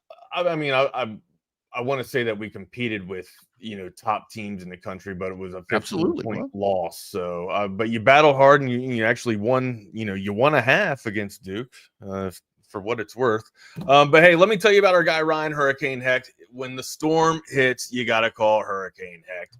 He's your personal go-to injury attorney right here in our Fairburg. He's a proud Texas Longhorn wearing that burnt orange, fighting for fellow Texans. He's not just a lawyer, he's a Longhorn through and through, and he brings that same fire, pride, and passion into the courtroom. Call Hurricane Hecht call Hurricane Hecht today, not right now during the show, but call him today, 512-938-8929. That's 512-938-8929. Email my guy, Ryan at hurricanehecht.com. Excuse me, that's not accurate. It's Ryan at HechtLawFirm.com. Ryan at HECHT Lawfirm.com. That's Ryan at HEC Lawfirm.com. Tell him the crew from TSU sent you. Absolutely. And if you're looking for that new or pre-owned car, truck, or SUV, jump online at coverbeecave.com if you don't mind, and check out the inventory. If that inventory is there, you find something you like, you're interested in, make that phone call, check them out, or contact them at coverbeecave.com, and you could be like one of these proud customers. You see Covert everywhere. It's that personal level of just feeling like it's a personal family interaction. The customer service, it's impeccable. It's unlike anything I've ever experienced buying a car. Over the 30 years that I've been buying cars from them, I feel like I know them and they know me. Covert's done an amazing job of making me feel valued. If you purchase a vehicle and you want to feel like you're part of a family, join the Covert family. Come and experience it for yourself. Covert, born and raised in Austin. Right, nobody beats a Covert deal. Not now, not ever. Check them out online today. Also, friends, got to tell you, Holiday season is right upon us. Before you know it, we're going to be at the end of the year and into a brand new year. Well, I'll tell you, this is a great time to get that home holiday ready. And I have actually already done this for the first time ever. I've got my lights up before anybody else. Folks aren't even thinking about doing that yet. Mine are up because I called my friends at Humbug Holiday Lighting. Let me tell you guys, this is the most stress-free, hassle no stress, no hassle, nothing. You don't have to worry about getting out ladders. It's a safe, professional setup. You don't have to worry about getting up on the roof, and I have a very tall roof. I had to get up there a couple of years back to check out some storm damage, and my goodness, that was not how I wanted to spend that day. Classic, colorful, or premium Hallmark style designs. I'm telling you, the stuff that you see on those cards, on those movies, that's what Humbug Holiday Lighting is going to do for you. That's what they did here at my property. I'll get some pictures for you at the end of the year. Enjoy the holidays without any of the setup or the stress or the hassle, guys. It is the most effective way to do this, and your property is going to look great. It's a good custom design. Every property is different, and this is the way that the process works. You're going to make that call at 833-4-HUMBUG, or you can text them at 512-222-1820, or contact them at humbuglights.com. You're going to make that initial step. They're going to ask you to send a picture of your house. Just go out, snap a photo, send that over to them. Then they're going to send somebody by that's actually going to come out and see the property. Then the next day, that evening, you're going to get a mock-up of what they want to do to you. And they're going to ask you, do you want to do this? Do you want to do something different? You put your heads together, boom. The next thing you know, within days, it's done. Mine's on a timer. I don't have to do anything. They come on at 5 o'clock. They go off at 11:30. Stress-free. Let me tell you, friends, again, humbuglights.com, 833-4-HUMBUG on the phone. You want to text them, 512-222-1820. Get that done today, residential or commercial. 100% turnkey experience, high quality, durable materials. The technicians are super cool. When they come out, they're going to sit there. You go ask them questions, and they're happy to answer them. It is Humbug Holiday Lighting. All the magic without the hassle. Check them out today online at humbuglights.com. Got your lights up yet, buddy? Mine are up. No, man, it's not even Thanksgiving. Dude. Not even a concern. Not even a concern. I mean, don't get me wrong. Like, I want to have, I don't know. I like having the classy lights. I usually go with the white lighting, right? And I like the color lights, like all the different colors. That's fun. It's great to look at if you have like a Santa Claus out there and some reindeer and some elves. But usually we just do like the white lights that go across like your gutter or whatever to kind of, I guess, give that icicle appeal or aesthetic. But yeah, I don't really put too much into Christmas lights. I'm not Clark W. Griswold. I never have. I never have. And like I was telling you, with Thanksgiving being kind of different this year, that's why I'm like, I need to do something, because they are all about Christmas. I mean, our Christmas tree thing, and here's the true story of this. We always have the holiday tradition, even though that a lot of times am not the most excited about doing some of the holiday stuff. Our tradition is, after the Cowboys get done on Thanksgiving Day, we put up the tree in the main part of the house and whatever. I'm going to be gone this year. And that's why I'm like, I want to do something nice for them, for the family. Where are you going?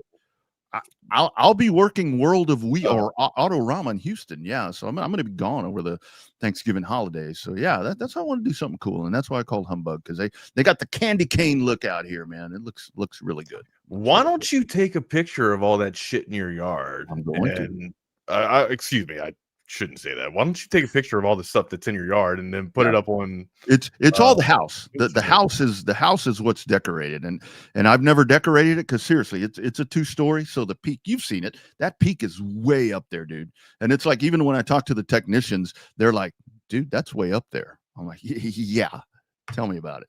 That's why there's never lights up there. But yeah, we'll get some pictures up. So we were talking a little bit about SEC basketball before we went to break. I don't know if you got all the spots out there or I got one more. We'll get it at the end. All right, we'll get it in a second. But yeah, real quick before it gets off my mind, I mentioned Arkansas, right? I still don't know how Arkansas is going to be. I flipped back and forth. I was trying to follow Arkansas last night against Winthrop, but it looked like, Arkansas just was struggling, just could not pull away from them last night. And hell, at one point, no, I take that back. At first, Arkansas was kind of in command, and then Winthrop started coming back, right? And then they stuck with them all throughout the second half too. If you had money on this game and you were looking for, a nice little return on investment with Arkansas, with the Hogs, you didn't get it. You didn't get it. Absolutely got scraped. Your parlay probably wrecked your parlay if that's the case. But yeah, still got to figure out what's going on with the Hogs. Now this could just be like an anomaly of a just a bad game last night. But yeah, you wouldn't expect them to play or struggle this mightily against a team like that. But especially I don't know, this early in the season, you'd figure that they'd have their stuff more figured out than a team that's not a Power 5 or a Power 4 rather. Yeah, well, with John Calipari right there, I mean, this is going to be where he's still putting some pieces together right here. I think with this, I thought the pieces were kind of put together and kind of shaped and molded last year, though, right? I mean, hell, they were spoiling team. They got into the dance. Yeah. Yeah, I mean, it's going to be formidable, but with the SEC, I mean, I guess it all starts with Florida, national champion. I mean, they're trying to defend that champ. Alabama's there. I mean, I think you got it, and then of course Kentucky. You got the stalwarts. I got Tennessee over Florida, though. I think Tennessee's, in my opinion, I think it's Kentucky, Tennessee, then Florida for me in the SEC.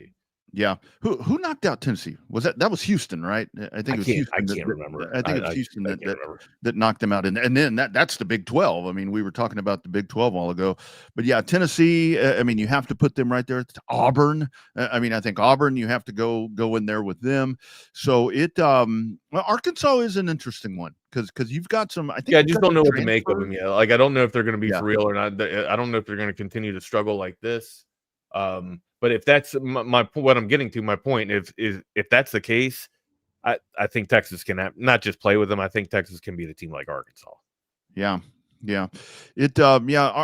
Arkansas is very much because you've got transfers in there, and I think they've got a freshman. I think that's going to be a big part of it. I haven't done a lot of deep dive into any of this, to be honest with you, but I think they're relying on some new pieces that I think Calipari is going to be putting together right here. And like we were saying, that's the beauty of this, that you have this time to go ahead and build this, and then you get in the conference play, and that's when we start seeing where it gets like football. When you start dropping those conference games, that's where your seeding is going to be affected dramatically, because they're going to be beating each other up all year. And I do think Texas is going to put themselves towards the bottom of the top 10, I think, which is not necessarily a bad thing in this conference, I think. But I may be wrong about that, Wags. I'd love to know what you think about that, to where it's like I keep saying it's not necessary to be in the top 3 or the top 4. That would be great. That would be absolutely great. I just don't think that's the expectation right now. I'm sorry. I was looking at Arkansas's box score there. I missed that entire thing, amigo. My apologies, dude. No, I was not actively listening to you at that point. Just to make a point off of the Hogs, they do have depth, right? You still have Pringle, you still have DJ Wagner as well, and I'm looking at Malik Thomas just going off last night, 50% from the field for him. Just for me, they're a tough team to figure out. They got some people. It looks like they run about 7 deep. So that. If the Longhorns continue to play like they are, right, and they can get 8 and 9 decent dudes on the court and getting some decent minutes picking that up, I think the Longhorns can actually make again, very young campaign, but I think the Longhorns actually have some promise going into this. Love to hear what Eric Henry has to say coming up here in Crosstalk. What I think what the Longhorns are going to be capable of doing is that as we get later into the season, I think they're going to be a team that gets better and then can make some noise towards the end of the conference of the conference run, where you just keep yourselves in a position to where you're going to be a factor in there, a factor in ultimately getting into the tournament. I really think that's what this team is going to become, to where we're going to watch them grow as the year continues to go, and you're going to have guys that, like we're talking about, different guys making impacts right now. That's going to continue to happen. I mean, we talk about the ACC. You still got Chris Beard's team in there with Ole Miss. Ole Miss, yeah, they play some good. They play good defense too. Yeah, Mississippi State, I think, is another one that you have to factor in right there. It's kind of with SEC basketball. It's more like who's not competitive, right? Because it's like everyone is good. For the most part, everyone is good. You mentioned A&M. I mean, what do you get there with a new system? There's differences there. So, yeah, man, when you get to league play, this is going to be cutthroat. Well, all right. We'll break down league play though, right? And usually, what coincides, or I guess what is conducive to decent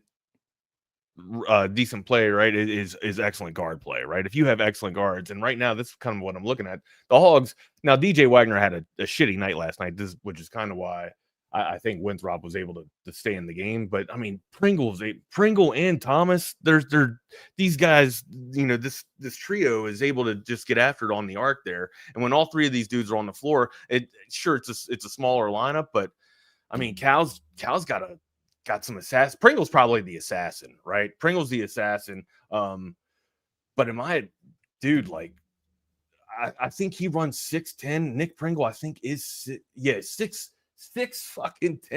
330, which is just an absolute ferocious beast to guard if you're on the perimeter there. But he's lights out. He can get after it, man.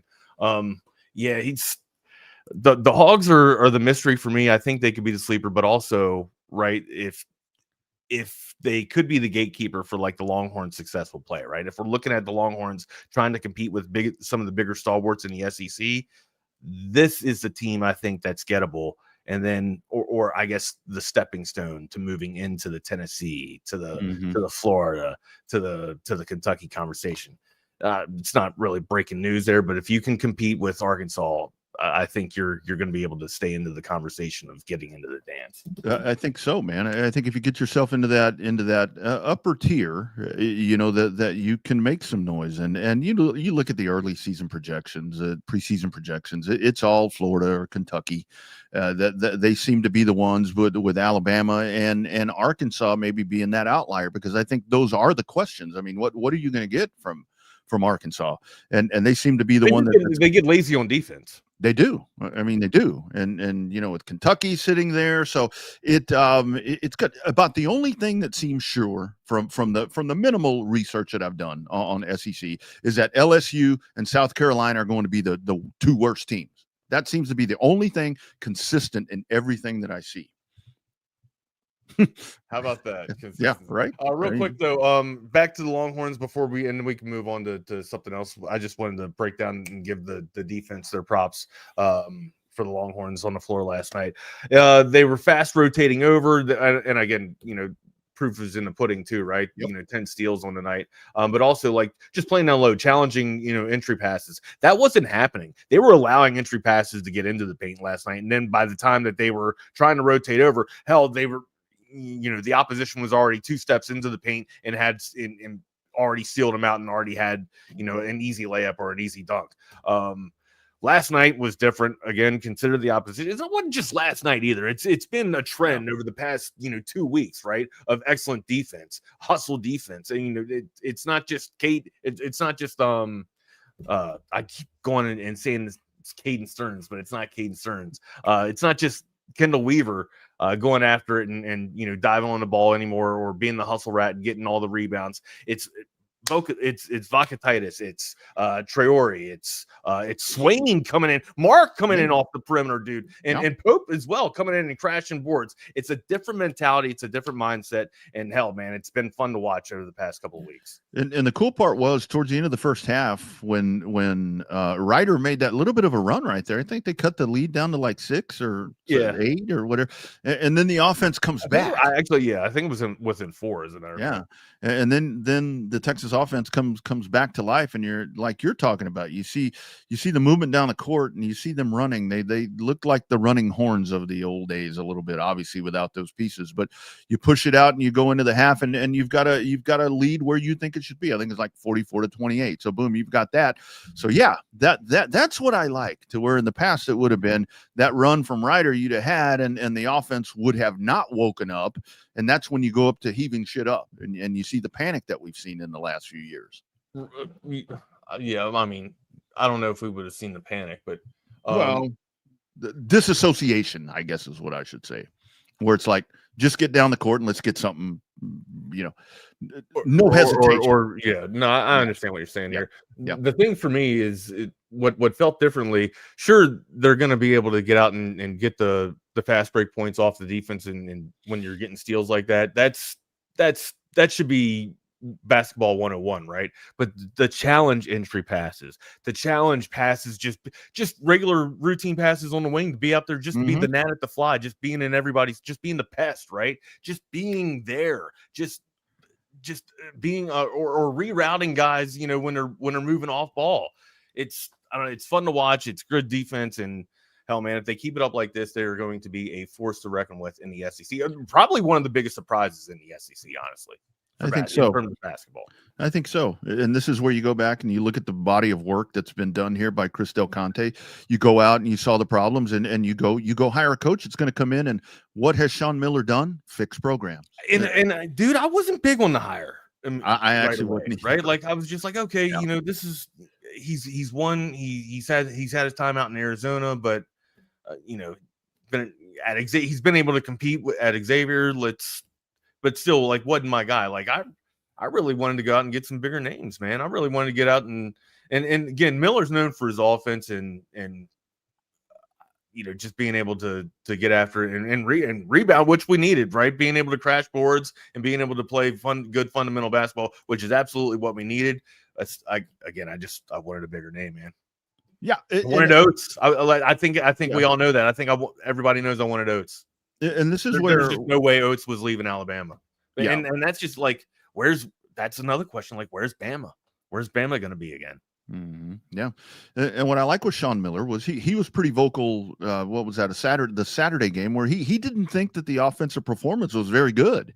It's a win, whatever, but he wasn't very happy with that.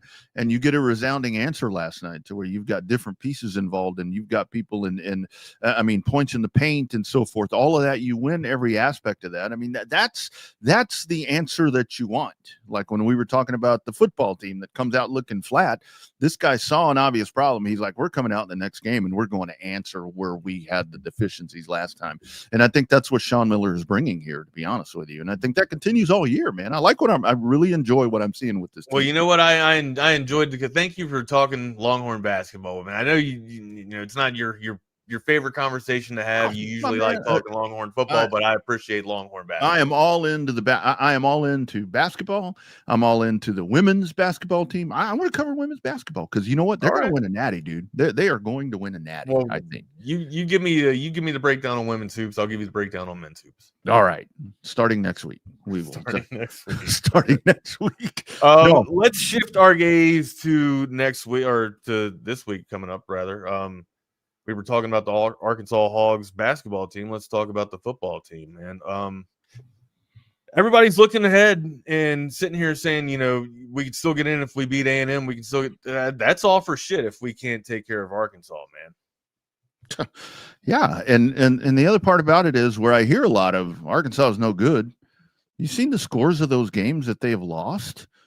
I mean, you lose to Tennessee 34-31. Is Tennessee what we were making Tennessee to be out, though? I don't think so. But I mean, A&M is a hell of a lot better than we thought. Arkansas lost to them 45-42.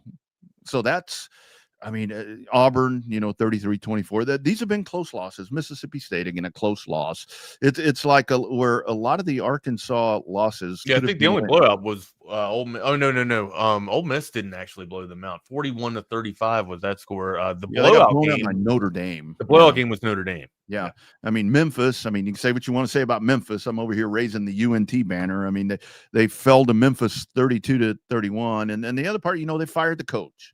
I mean, the coach has been run out of town. The coach probably shouldn't have started the year with all the turmoil that we heard about within the program. But this is where we go back to, Wags. You take Arkansas and Texas, and a lot of people don't understand this. Arkansas is throwing records out the window at this point. They're like, we don't care. That they're going to come in here, and if it's you old school rivalry, yeah, man, you come out flat-footed. If you're Texas, like you did against Georgia, I mean, if you fall behind like you did, 14-10. If you fall behind 14-10, you may be able to come back. You should be able to come back, unlike you did against Georgia. But don't fall behind against these people. They're coming in here motivated, man. They hate you. they hate you, and this is scary. This has been a trap game for me all year, man. Of course, I thought that coming into this game, this was going to be a one loss or an undefeated Texas team, well within the college football playoff conversation. But now it's still a scary trap game to me. I'm trying to figure out a way to share the screen here. Looking at what the playoff selection is right now. The playoff window is right now. Oh, you need it? I got it. Oh, go ahead. Pull it up. Okay. Go ahead. Oh, you got it. Yeah, but now I got to do all this fancy shit. All right. So looking at it right now, Tulane at 12 playing Texas Tech. Where are you at with that, my guy? I think again, we were talking a little bit about the hypothetical if North Texas were to get in, that defensive front four, or not just the front four, just the defense in general of Texas Tech would absolutely. You know what? I'd say that they would annihilate North Texas, but that might be an absolutely pretty damn good matchup, right? That high-powering offense of North Texas going up against a nasty, tenacious defense of Texas Tech. That could be a pretty decent matchup. Damn, that really burns to see Oklahoma playing Notre Dame, right? Yeah. Like that just fucking stings. Yeah, and I think that game there, Wags. I think with Tech and Tulane. I mean, Tech's going to handle Tulane. I mean, I do think taking the bias out of it, I do think UNT is a better matchup right there because you would have, that high-powered offense led by a former Vandegrift Viper there for UNT. But yeah, the Notre Dame Oklahoma matchup, man, I think OU handles them, dude. I think OU takes care of them because Notre Dame's coming into this playoff. To me, it's going to seem a little virtually untested because they're going to slide into this thing because of the lack of competition that they have faced. I think OU handles them. What do you think? I don't know. It's a decent matchup, right? Because I feel like we carved up, I feel like Texas carved up Oklahoma's defense on the ground too, right? Mm-hmm. And I would say that Love is probably one of the best. If it's not, I don't know, Frazier and Bowden are both pretty damn good for Georgia there. But I would, Love is he's a top 5 back in the nation, right? Like I would, and Notre Dame's got one of the best offensive lines too. I would think that they would throw Oklahoma fits or Oklahoma's defense fits, right? Oklahoma is able to get after based off of the opposition making mistakes through the air. Mm-hmm. And I'll tell you, with this hypothetical, can you imagine Tech and Georgia? That defense that looked, superb. The front four questions, the front questions for Georgia seem to have been answered on Saturday in Athens. Yeah, but that was a one. Again, I know. That's what burns because they hadn't been playing. They've been playing like shit too all year. I know. Georgia's, I know that defense. I know. Let's not even get into that. That's so frustrating from the other night to where you allowed them to wake up. Anyway, but Tech. I think Alabama. I think Alabama's a disguised 10. They're more of a 6 to me, honestly. Mm-hmm. Like just Oklahoma being able to sneak up and punch them in the mouth this past Saturday. I feel like they just had an off game, right? And Oklahoma probably played some of their better better offense that they've played in a while. So to me, I think Alabama's a disguised 10. I don't even think that Oregon-Alabama game is going to be a decent game. I think Alabama will probably stomp the shit out of Oregon right there. Yeah. I would like to see Alabama versus Indiana, though. Yeah. And I think Ole Miss takes care of Miami to set up a matchup with A&M in College Station. Lane Kiffin against Texas A&M and Mike Elko. Wow. Let me ask you a question. Do you think the best 12 teams are in there? You with this setup? No, I'm sorry. I still think UNT needs to be in there. I mean, I really do. When it comes to that, yeah, I think so. I think you do have the best 12 at this point. I see a lot of. I mean, you wouldn't argue that Texas with 3 losses should be in over Tulane. No, absolutely not. Absolutely not. I was testing you. I was testing you. Look, Wags. I was going to die on the sword, saying if Texas loses competitively, and I'm catching shit about that. What do you mean competitive loss? Lose by a field goal, maybe by 6. That they would still go. Dude, you got whooped in every phase. And I see some folks saying, well, Texas, that drop wasn't fair. Bullshit. You got 3 losses, one of them to Florida. Come on, man. I mean, the Big 12's going to get interesting now. I mean, Vanderbilt's still sitting there. But no, Texas is. That's it. So if a scenario plays out, all right, and I don't think that even if we beat the Hogs, I think it's going to be a sombrous day against the Aggies. I think the Aggies got our number this year. It sucks, but I'm just trying to temper expectations, and I'm hoping that the outcome's different. But shit, man, if I go into this thinking that it's a loss and then we end up with a win, that's a better day. But I'm trying to get my clouds already in order for Thanksgiving there. Yeah, and I thought after the first set of rankings came out, I mean, I really thought that USC was going to be in a position to where they could push and put themselves in this conversation a little bit more. But I mean, they shit the bed too. So that's where, I mean, what else changes here in the last couple of weeks? Because I think Texas really is one, I think that can make some moves, but I at this point you can't make enough moves. I mean, even if you beat A&M by a couple of touchdowns, I think the Florida thing, and I heard BK saying that he feels like Texas is being the Ohio State loss is being held against him. I mean, I think it's the Florida one. I mean, honestly, I mean you get beat by that team. To me, that's the black eye on this. Yeah, season, that's a sore spot, right? That's a sore spot, and then an absolute blowout. You didn't even show up. A disgraceful display against Georgia. So yeah. And I can't. A loss is a loss, right? But optics being what they are, if you compete against Georgia, sure, you might have a breath of air in the conversation that the Longhorns might have a chance to compete, but. I mean, I just want to put all the expectations to bed. I just don't feel like we're looking at a victory against A&M. I think we're looking at 4 losses this season, and I hate saying that. I do. I hate saying that. I'm just trying to be real. And I'll tell you that this week, Wags, to the whole thing with Arkansas, if Anthony Hill's not going to play, because Arkansas can score. Arkansas can score, and if you don't have Anthony Hill, that's a dude that you need. I mean, we saw what he did on Saturday night. I mean, of the bright spots, that was one of them. That was a huge one of them. But yeah, the A&M game, to me, I did think that was something that was attainable at this point, but I just don't see it right now, especially with A&M against the odds. And I see folks saying, where if A&M drops the Texas game, that's okay because of whatever. Are you kidding me? Those guys want to be undefeated. You want to beat your rival to savor an undefeated season going into the CFP. Yeah, it's Vandy and BYU staring down the barrel of a gun, trying to get into the dance there, man, trying to punch their ticket. Anything else on the slate before we got to make good. You got to hit the spot.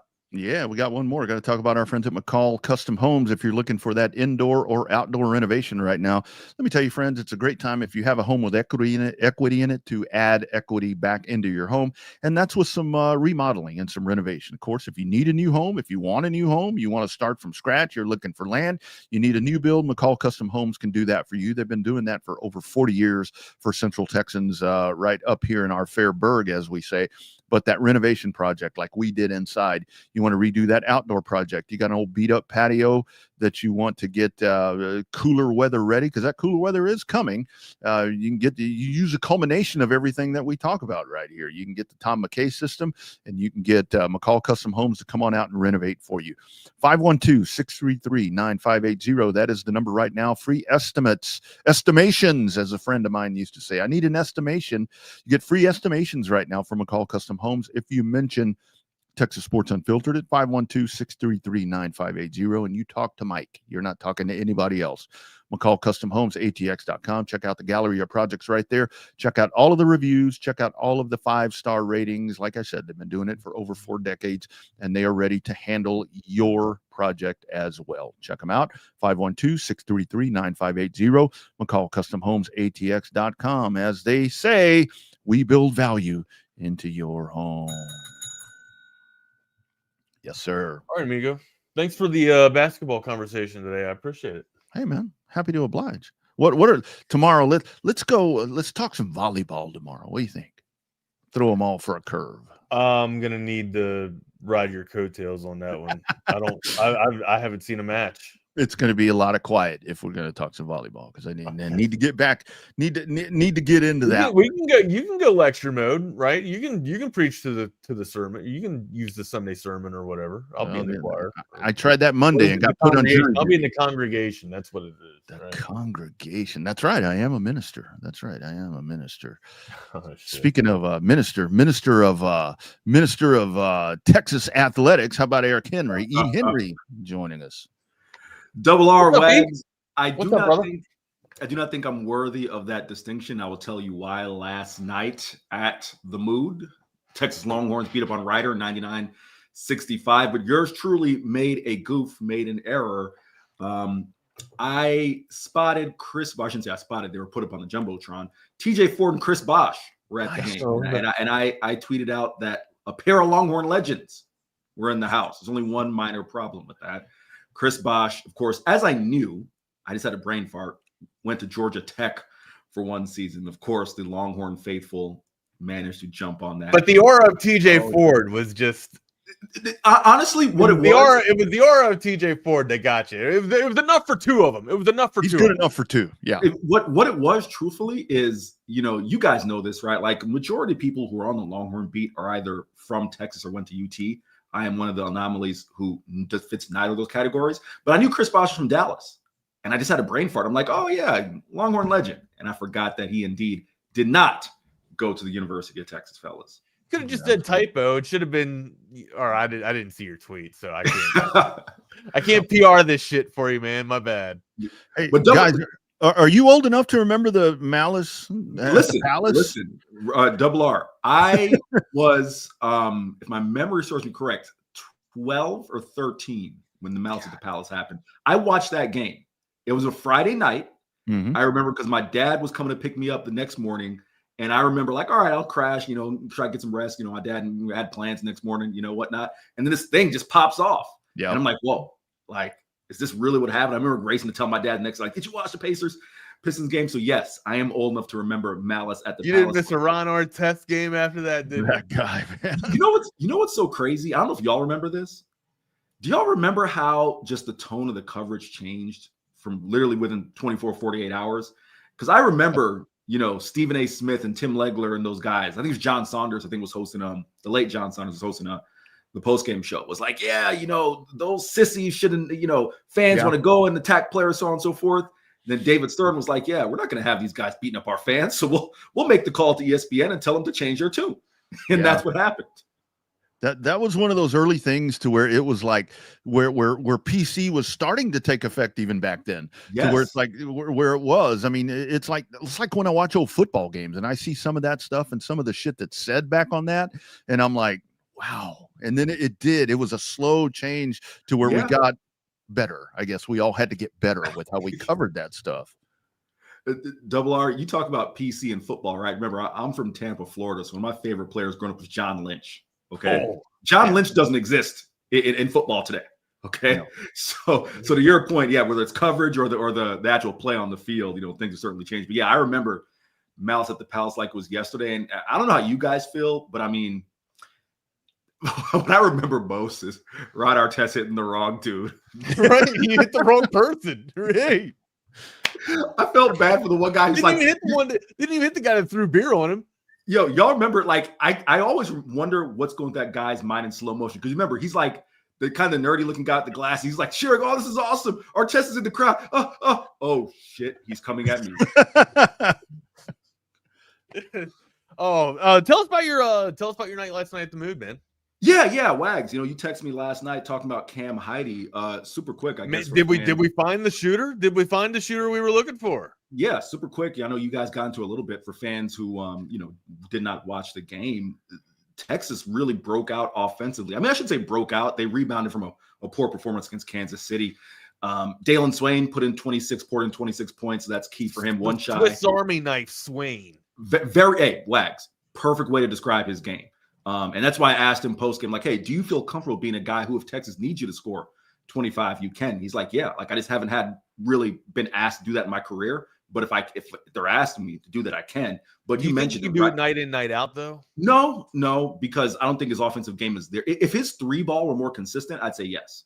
Dalen's got to get to the hoop, right? And how many times can he do that in SEC play, right? Like he's don't get me wrong, he can get to the hoop, but it's not going to look like he did against Ryder, right? Right. But to your point, the surprise of the night, Nick Cody, the Dallas Carlton Newman product, had been the starting lineup as a power forward, was out with a groin injury, not expected to be serious, but Cam Heidi gets the start. And man, in the second half, he had an early three, but in the second half really took off. I think he had 4 of his 6 threes in the second half, was really feeling it. Wags, I'll let you take it away from there because I know you feel he really provides a dynamic that Texas was missing. It was just a matter of time, right? And in basketball, it's sometimes just finding the right combinations, right? And hell, that's a lot of sports too. It's just finding the right combinations. If you can find your cutters, if you can find your guys that can bang around and your bangers, and then you find your pure shooter, that's an ultimate dynamic. It's just the perfect mold, the perfect setup moving forward, right? It's kind of like having that.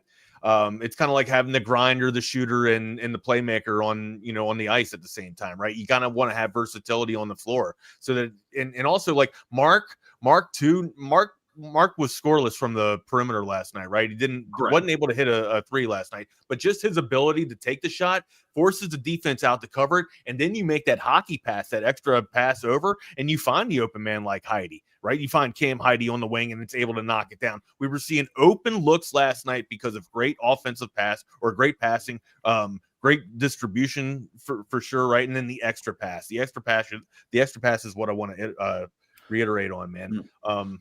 Dude, with that being said, you're also able to bang it down low, and on the other side of that, the aggressiveness, right? The 9 entry passes into the paint. Last year, I kind of talked a little bit about this, right? Last year, we allowed so many passes into the paint where the rotation was already too late because they were in scoring position. Now we're denying the entry passes there, and it's obviously it's worked out to the best for us, and you're seeing that on full display here in the young campaign so far with this Longhorn Hoops team. 2 quick things before I let y'all go. You nailed it as far as that in terms of the physicality. I said this to Thomas Jones, the Austin American Statesman, of course, covers Texas men's basketball for the Statesman. The thing that you knew last year was before the ball was even tipped off, physicality wasn't going to be there. Down low, Texas was going to lose.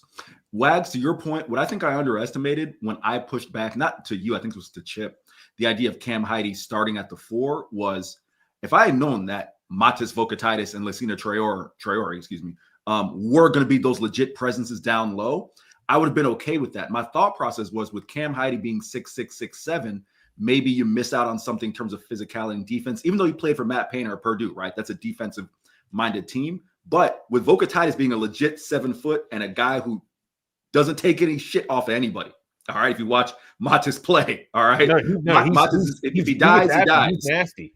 Yes, and he's he's deliberate with the basketball too. When he made that steal, he has no no hesitation to take the ball down the floor. Right now, it might not be the best ball handler you want taking the ball, but look, his attack, his aggression is there. He's going right to the cup. I love it, man. Yeah. I mean, how many times did you see last year Caden Shedrick dribble? No, Modest gets the ball, one dribble, he's making his move. So yeah, Cam Heide might be a legit, prospect, even though Sean wouldn't commit to it post game, but Cam Heide might be a legit option there at starting. We'll see what happens, because when they go to bringing that 80s or that 90s porn star look too, right? With the I like, Eric, that like you were about to say that going to Maui. I think when you've had a little bit of time now, and like Arizona State, that's a little better there in competition, to where you figure out what is going to work for you. It seems like. Double R, you nailed it. I think that's the thing where it's like, if Cam Heide can start, or really just this team overall, you're gonna get a better idea in Maui, right? Because it's not Duke, it's not the top 5 team in the nation, but it's not Ryder either. Right? It's not a moving company. Yeah, Ryder. I tell you what, last night was an excellent time to put the experiment out there to see if it worked. Yeah. Yep. Yeah. All right, boys. I'm gonna go chase some squirrels out in the yard. hey, real quick. What's up? That shirt you got on. How like about the mean green? Getting left out, dude. Did you see who was in Denton yesterday? No. Who? Billy Napier. Really? Yeah, it was reported that he was in like their athletic facility by UNT writers, and it's like, I know they know Eric Morris is in his last season and only has so many games left, but I mean, this is kind of wild. You're bringing in potentially the next guy while he's still there. I mean, UNT's got to do what they got to do. They lose their whole roster and half their coaching staff every year, but still, like, that's nuts. Hey, Napier was just at Georgia last week, so. Boy, I tell you, this dude, he's making the rounds. He's making the rounds, man. He's making the rounds. Maybe he'll find himself down in Baton Rouge too with Lane. Lane's family. I don't know. They're all together on the plane somewhere. Yeah, no doubt. All right, boys. You have a good show. We'll see you. What a saga. Later, guys. What a saga we're having, man. What a time to be alive. What a time to be alive. Yep. All right, boys. We're gonna punch the ticket later. All right. See you. Hey, what a time it is to be alive. Welcome into the Lone Star Playbook. I'm Jordan Scruggs. That is Eric Henry. Is this true? Is he actually going to start? Yeah, I haven't. I'll just look right now because I hadn't seen anything. But Shadur will start. Yeah, that's USA Today, Fox News, they all got it. So I guess Dylan Gabriel's injured. I don't know if it's a concussion or not, but Shadur is going to start. Yeah, saw a tweet from Sunday. Obviously not the best debut for Shadur Sanders, but it was his first bit of legit NFL action. Look out if he can learn to progress the game faster, become more athletic, get a stronger arm, and grow a few more inches. So there's never any question the Browns are tanking. It's been answered. Yeah. I apologize, Jordan. I was laughing. I see one of the comments here. Hunter Folks is great scalp day out. Yeah, brother. Listen, man, it is what it is. It is what it is. I got to embrace it. All right. It's an excellent scalp day out for you, boy. Oh, yeah. I know you already talked Texas basketball. I assume there's not more since it was Ryder. Correct. Okay. Hey, I looked up Ryder because I'd never heard of it. It's in New Jersey. Correct. The one person I recognized on their alumni list, this cat, if anyone remembers him, Jason Thompson. He went 12th overall in the draft out of Ryder in 2008. Played for the Kings for a little bit and the Raptors and the Warriors, and then was overseas. He's now coaching. He was an assistant at Ryder for a little bit. Now he's a G League coach. And fun fact, in the 06-07 season, one of only 3 players that averaged 20 points and 10 rebounds per game. Other 2, someone named Kevin Durant and Nick Fazekas. Yeah. Did he play in the league? I assume he did. Brief stint. It was like a stretch before like the stretch 4 was really a thing. Yeah, well, hey, not too shabby. Going number 12 out of Ryder. I mean, that's remarkable. Even if it was 17 years ago, but still. All right, I'm going to get into some Texas, Arkansas, but before that, both of us were in the press conference room on Saturday after the game versus Georgia. I was not in the press conference room yesterday or on Monday. Apologies. But you were. Any takeaways you have from those two, whether from Sark or the players, and like anything that really stood out to you for better or for worse? All right. I guess I'll go in sequential order. Saturday, I think that's pretty much been well covered, right? You know, in terms of, well, no, you know what? I'll say this. Steve was asked about the run game. I've had a chance to talk about it here. I wrote about it up on horns247.com. I think one of the conversation pieces coming out of the game was whether or not Steve Sarkisian abandoned the run too early, right? The point that Steve was making in the postgame, and he reiterated on Monday, was, from his point of view, the third quarter happens, the last time Texas touches the ball before Georgia rattles off 14 straight points with the touchdown, onside kick touchdown. Texas is down 14-10, right? That's pretty much going in the third quarter into the fourth. The next time they touch the ball, they're down 28-10 in the fourth quarter. The point Steve is making is, all right, there was no opportunity to run the ball at that point, right? He's correct. However, it's a little bit short-sighted. I think, you do this long enough, you cover enough press conferences with coaches, especially Sarkisian. The truth is usually when it's a complicated topic like this, the truth is somewhere in the middle, right? Yeah, Steve did have to abandon the run when you're down 28-10. However, Quintrevin Wisner on the first drive got 5 carries for 33 yards. He ended the game, if memory serves me correct, with 9 carries. You know, Steve pointed to that negative 8-yard carry, right, where he kind of tried to reverse field is a teaching point. He said, hey, this is a teaching point we outlined on Monday, kind of just to accept, a 3rd and 4 versus, 3rd and whatever. That's the last, for all intents and purposes, the last carry Trey got, right? He got one the last drive to end the game. That's the last offensive play of the game. Steve abandoned the run in the first half. And again, cheap plug, go check out my piece up at horns247.com. I outlined the play calling, right? Where basically Texas was down 14-3. Trey has that negative 8-yard carry. They punt the next drive. Steve goes all passes. They score. That makes it 14-10.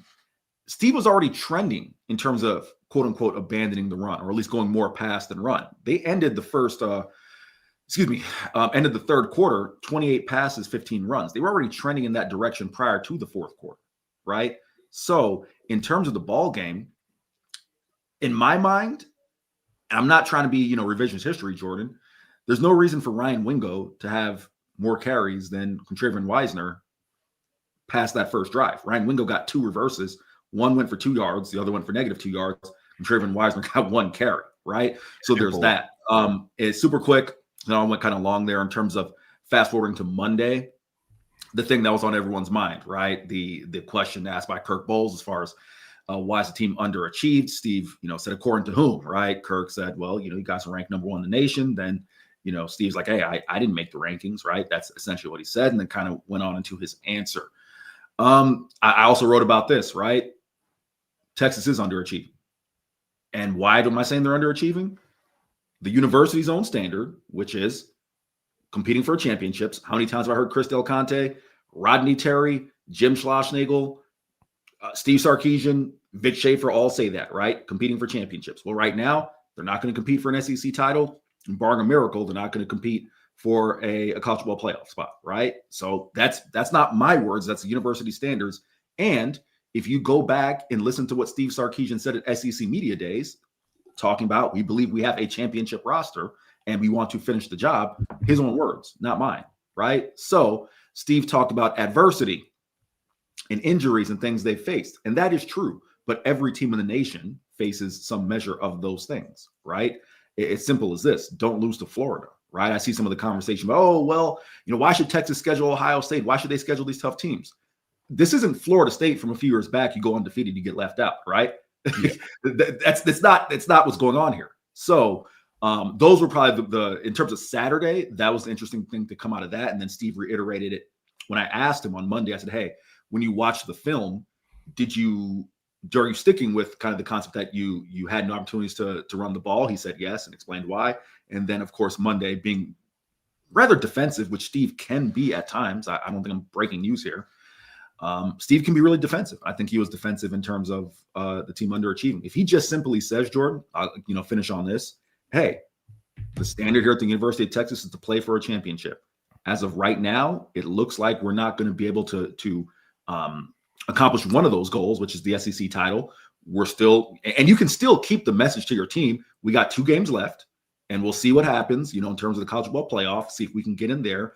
But yeah, it is where we are right now is not where we want to be, but we still have an opportunity if we take care of our end of things to possibly make the college football playoff. You can do that and still lay that foundation for your team, Jordan, like, hey, we're not quitting on the year, while also acknowledging the obvious. Yeah. I mean, I don't know if someone's going to double back around because they Kirk Bowles asked the question on Monday, are you underachieving? But, I would be interested to what he would say, what accountability he'd take. You go, hey, coach, regardless of whether y'all are overachieving, underachieving, right on par, you said at SEC Media Days it's a championship roster. This is a team that is going to have a hell of a lot of luck happen for them to get into the college football playoffs. If they miss it, you won't be competing for a championship. How did we get here? How did this happen? What is your explanation for this? And I'd love to see what he says because, we've kind of talked about it on the car rides to or from the stadium Saturday. Like, I mean, in recent weeks, he kind of has been talking circles around, and the questions. He's kind of been, he's always had coach speak and, said the things all coaches say, but I feel like it's amped up in recent weeks, So, I mean, I don't know. I'm very interested how it's tomorrow's press conference, right? Or is it today? Yes. Tomorrow. Yeah, I'm very interested to see how that'll go.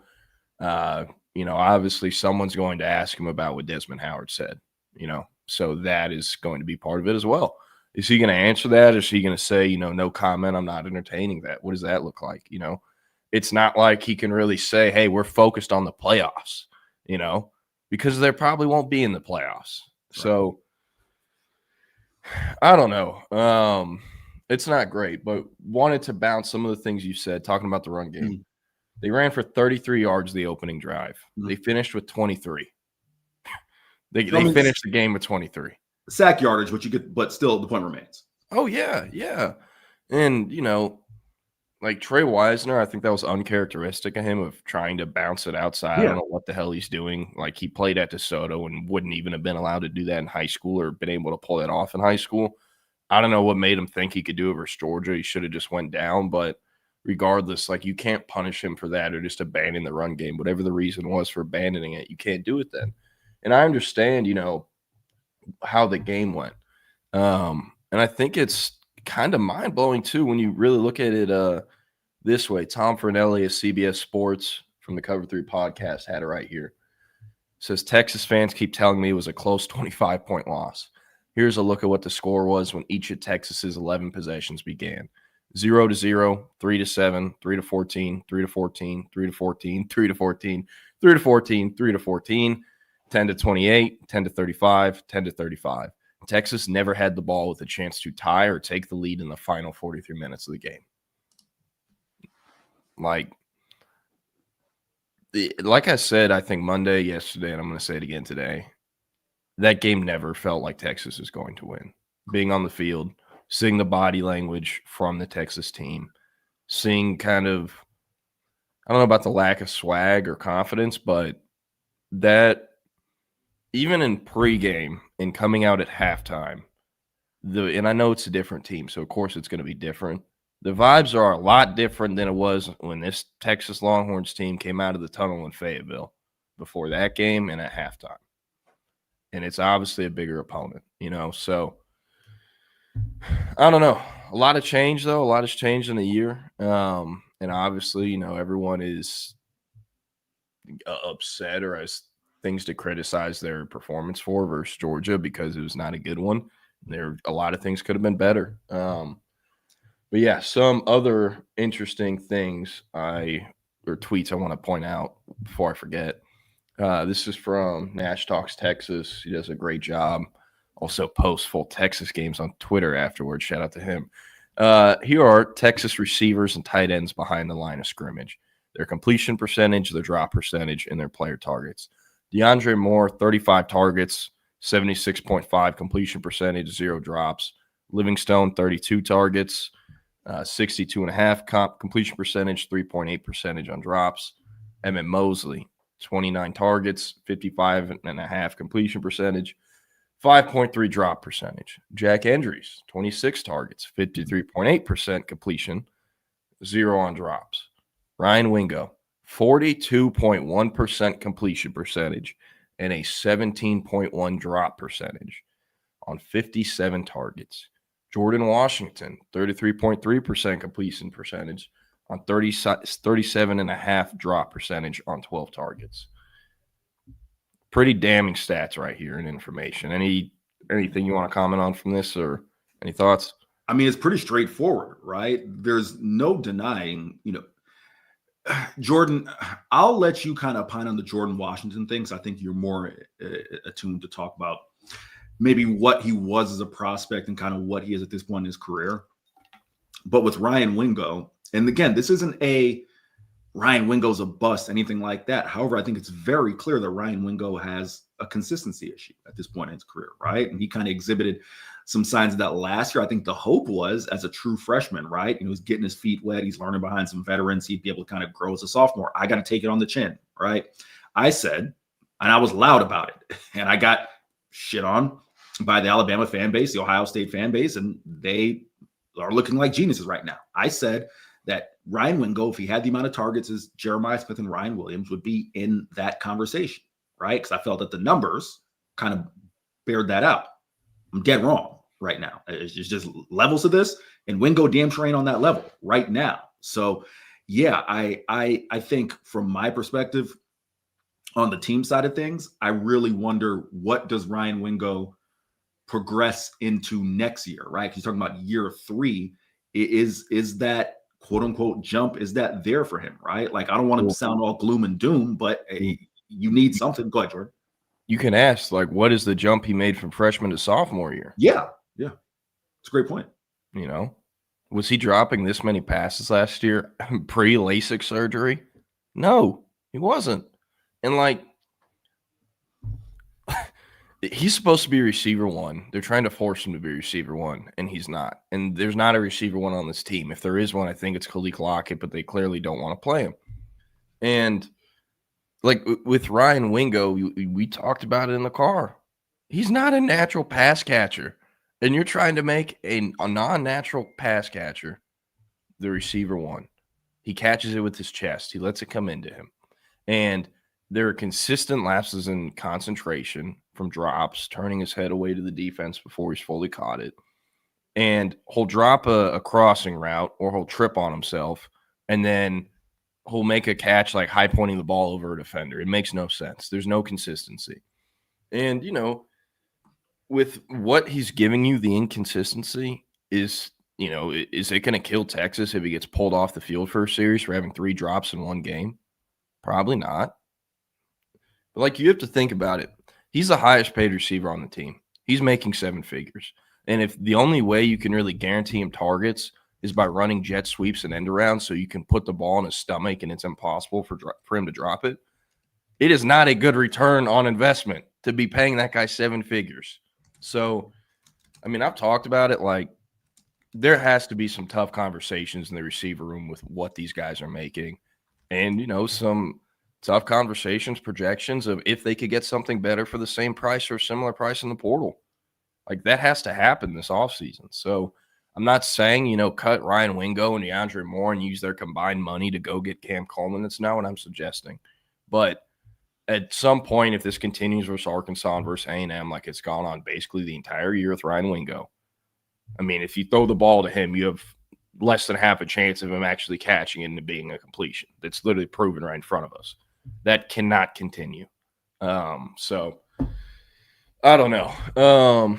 Some other stuff here from Nash. Some looks at the Texas defense in the last 3 games. Points per game, they're allowing 34.7. That's 114th in the entire country. Yards per game, they're allowing 408.3. That's 93rd in the entire country. Allowing 0.458 points per play. That's 104th. In red zone scoring, 90.9% is 101st. Texas defense, I think you can definitely say they were elite earlier in the year, but I don't know if that's the case, and it's worth providing the context. They played Georgia last week, a Vanderbilt team the week before, and I mean Mississippi State. That's a high-flying offense. Like, yes. I don't know if there is, in a team in college football has had a rougher last 3-game stretch than that as far as the defense versus offense, but still, like there's a lot of room for improvement on it, no matter what side of the team you're really looking at. And the last tweet I had, just because I do think it is interesting, Danny Davis pointed out, DKR hasn't had a home rivalry game in a long time. Arkansas was last in Austin in 2008. A&M hasn't been there since 2010.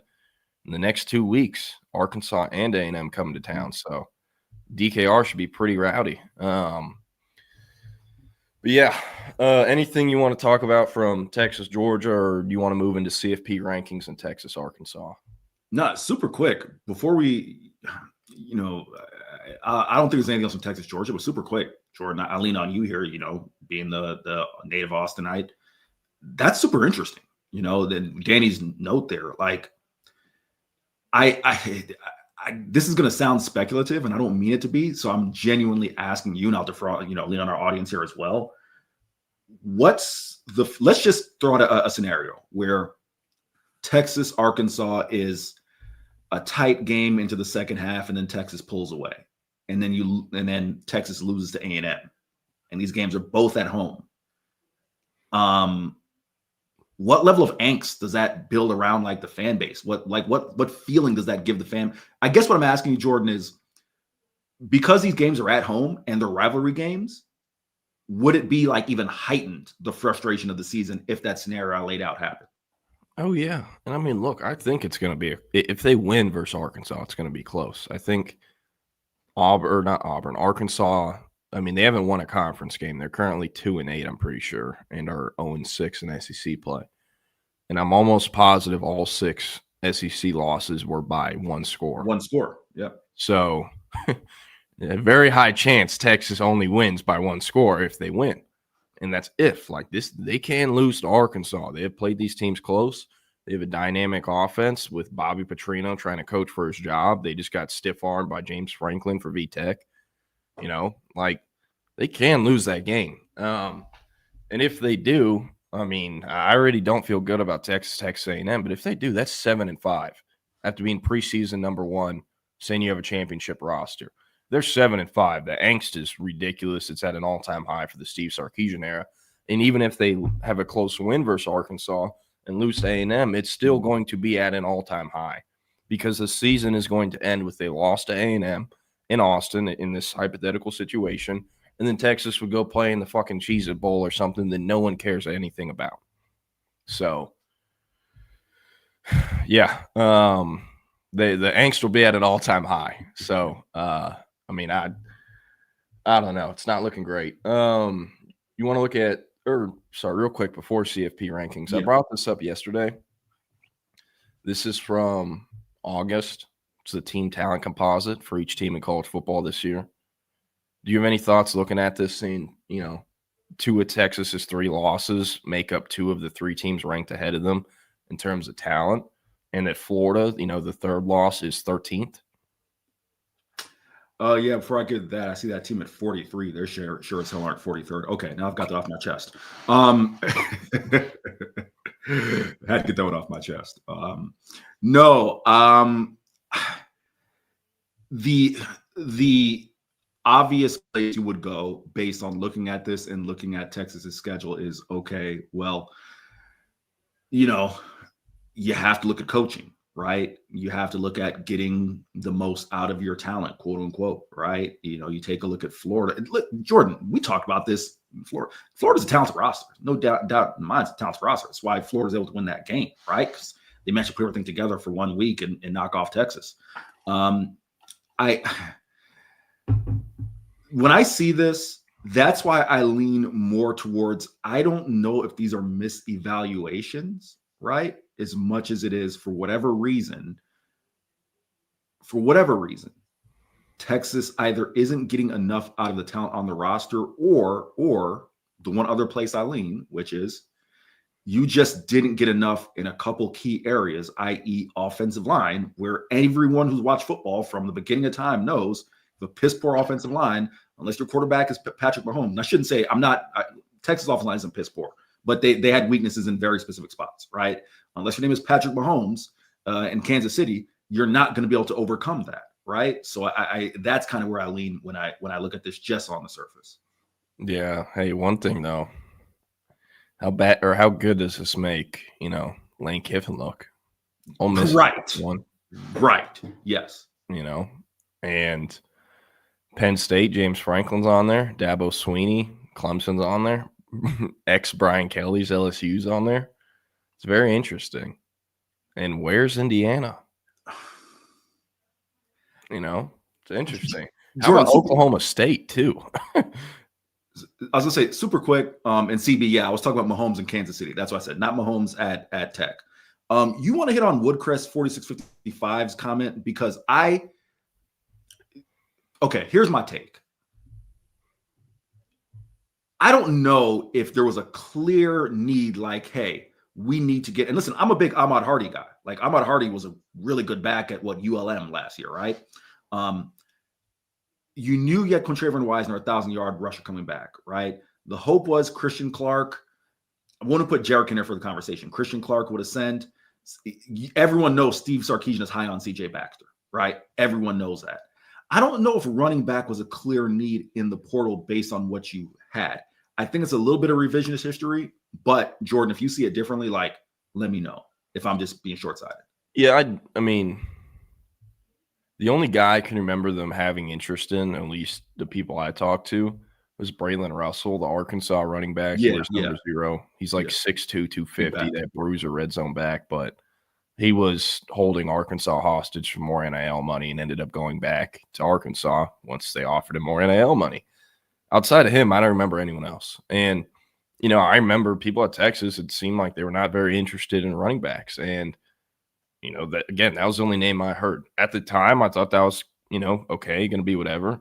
But at the same time, I think I and the people on staff both thought CJ Baxter was going to be able to come back off this injury better than he has, and that the O-line wasn't going to be as bad as it was. Like, I've seen so many Texas fans be like, oh, Horns 24/7 and Inside Texas and On Texas Football lied to us the whole offseason. Yeah. They're a bunch of sunshine pumpers. Like, all of us have sources on staff. Do you want us to not report what the sources on staff are telling us that are in practice every day? Like, we didn't get this wrong. The information they gave us is wrong because they misevaluated the roster, and that's why the season has gone the way it is. It's not our fault for reporting what we were told. So, that has caused a chain reaction, and it's a talking point that's been talked about 1,000 times over. Misevaluated the O-line, several other positions, and it's had a domino effect on the rest of the season. One bad offseason can destroy an entire season almost. So that has to get fixed this offseason. And as far as the running back thing goes, looking back and having revisionist history, hell yeah, they should have got a running back. They should have. That wasn't what it was at the time. And you also have to remember the April portal window is dog shit compared to the January one. And this offseason, there's only going to be one. Who was the Texas's running backs coach in the January portal window? It was Deshard Choice, and the coaching change happened between January and April. And one thing I do want to bring up too, whenever Choice took the Lions job, we heard from someone in Jared Gibson's camp he was done. He was leaving in the April portal window. They obviously got him to stay. Could that have influenced it if they ended up losing him? Would they have gotten another running back? I think so, but that didn't happen until later on in the year when, he left / got kicked off the team for wanting to sit out and redshirt the rest of the season. So, yeah, that's kind of what I have to say.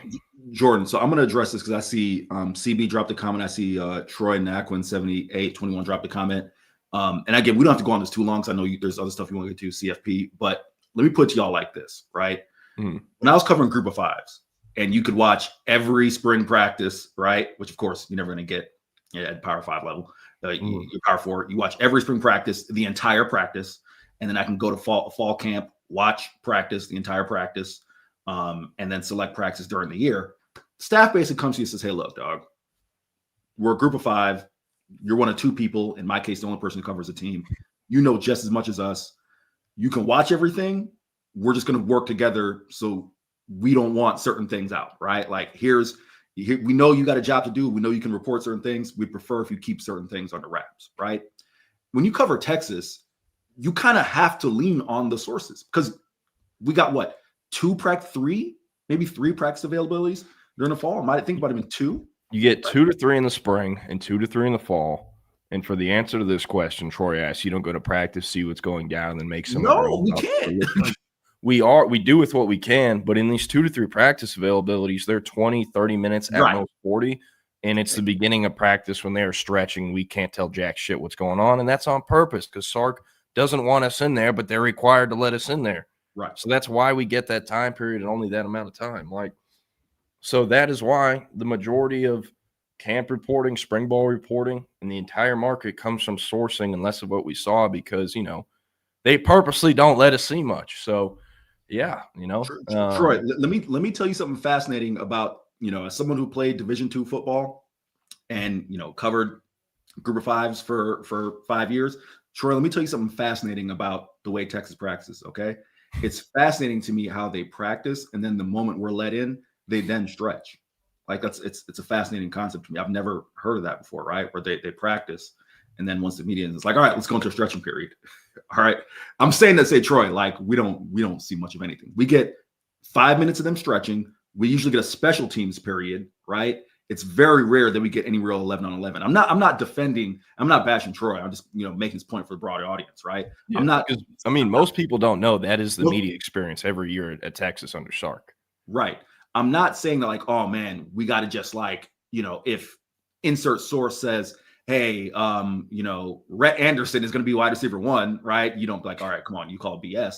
But at the same point in time, if we're talking about things that you're trying to put together based on what information you can gather and then what a source tells you, that's how it works. So you're not trying to just sunshine pump, but that's the game at Texas, and quite frankly probably a lot of big time Power 4 schools. Yeah, no, it's true. Do you have anything you want to hit on for these CFP rankings and Texas being 17? Yeah, we can touch on it real quick because I think the big thing, coming out of it is this, right? Jordan, I don't know if you see it this way.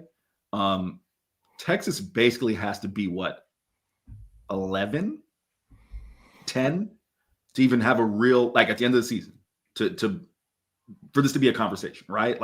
If I'm doing the quick math, I don't think they can be anything lower than, Circle can't be lower than 11. They might not be able to be anything lower than 10 for them to really have a shot at making CFP. So that means you got to win impressively versus Arkansas, and you got to beat A&M.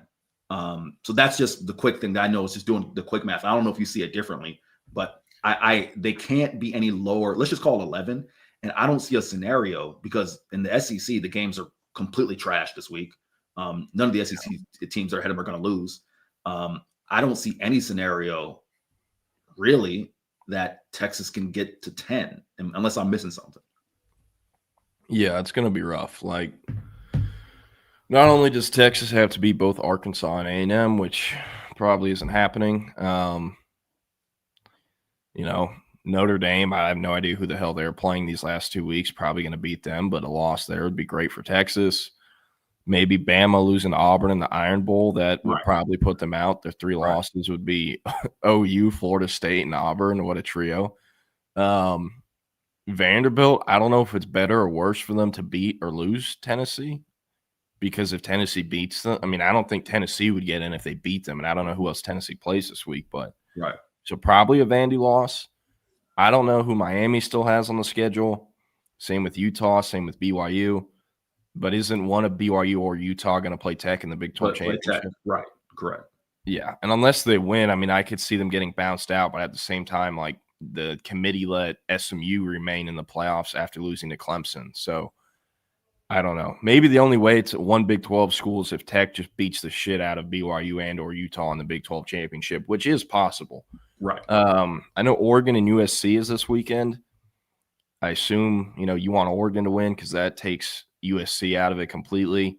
And then Georgia and Georgia Tech are also going to play. And, that game went into 12 overtimes last year. But, I don't know. I don't think Georgia Tech will be able to get them, even though that game is in Atlanta, not Athens. So, I don't know. A lot of things have to go their way. It's pretty unrealistic, but there is a small sliver of hope. So, we're gonna see. And yeah, I did forget that the Utah ID is now on there. He's right. It's a good point. Does anyone else also just find it absolutely hilarious that these dumbasses that are in charge of choosing the college football playoff rankings and who's seated where? That first of all, Mac Rhodes was ever even given a shot to do this, but second of all, he has whatever investigation thing he violated Baylor's morals clause or whatever the fuck, and he's suspended. No longer on the CFP committee. So who do they bring in to replace him? Hunter Yurachek, the dude who did not fire Sam Pittman, who hired Bobby Petrino back to Arkansas, is letting Bobby Petrino be the interim head coach and is so bad at his job at a school that is such kind of a mess that James Franklin denied Arkansas, an SEC school, to take Virginia Tech. And Hunter Yurachek is the sub for Mac Rhodes, who should have never been there to begin with. Like, I'm kind of blown away at the decision making of the people that get to choose this thing. But I mean, I don't know. And for those interested, here is the look at the playoffs if they begun today. Georgia has a pretty good route, and hey, Georgia versus Tech would be very interesting. I obviously think Georgia would win, but that would be one that's exciting. OU Notre Dame in the winter playing Ohio State would be fun. Oregon Bama playing the winner Indiana, and then Ole Miss and Miami versus A&M. There'd be some not bad matchups. Yeah, not bad at all. Yeah, no, I was gonna say the Ole Miss Miami matchup intrigues me. Tech Tulane, yeah, I mean that should be a Tech win. Anyone knows I'm a big John Summerall fan, but nah. The game that go ahead, Jordan. If I'm Summerall and we're matching up with Tech, I'm like, see ya. I'm an Auburn Tiger. Right, exactly. Or damn Eagle. Exactly. That Bama Oregon matchup intrigues me too. But yeah, I think man, the only other thing, and we gotta be real about it, man. Like, can Indiana win a national title? No. You don't think so? No. I know they beat Oregon in Eugene. I think if Oregon gets past Bama and they meet up with Indiana, they would get Indiana. I don't know. We'll see. Like, a lot of people make fun of Lanning, and I completely get it. He does some goofball shit. But he kind of has some of that Kirby in him. He's a master motivator. He is. And yeah, he might be doing some booger sugar after the Penn State game and something like that, but he's a master motivator. He gets his guys ready to play. And maybe they have the inverse of what happened to them versus Ohio State last year, where they beat their ass in the regular season and it wasn't even close later on in the year. So, I mean, I don't know.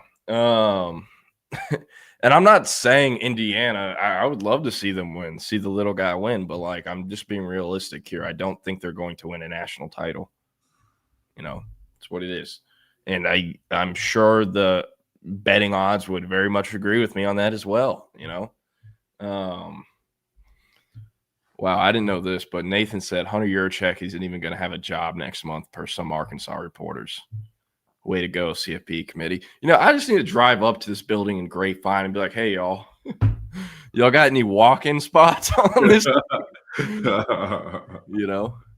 CB, it's pretty self-explanatory. But yeah, I'm trying to think. Any also super quick, Woodcrest 4655. You asked why can't Texas have an all access YouTube deal like Georgia?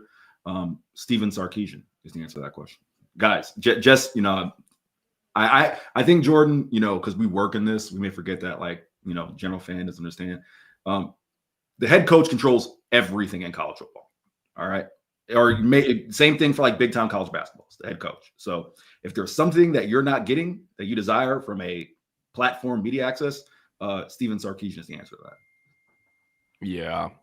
They do have the little mini movies, but I think they only put them out after wins. And it's also like a Craig Way voiceover and warm-ups and slow-mo. And then it's the game highlights everyone's already seen by 10 times by then, just on field view. And it's not bad. Like Derek Ochoa and the Texas creative team. Oh, he does a great job.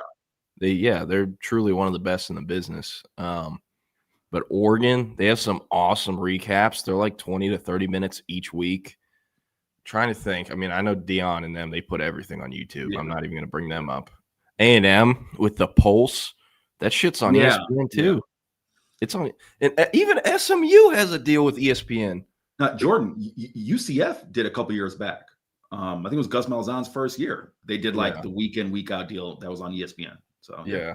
Hey, Nathan brings this up. I think he's talking about. Do you know Rusty Manziel? Did you meet him? Yeah, I didn't meet him, but I know you're talking about. Yeah. Did you know he's college roommates with Kirby? I had no idea. Yeah, I mean, he runs the Georgia market basically.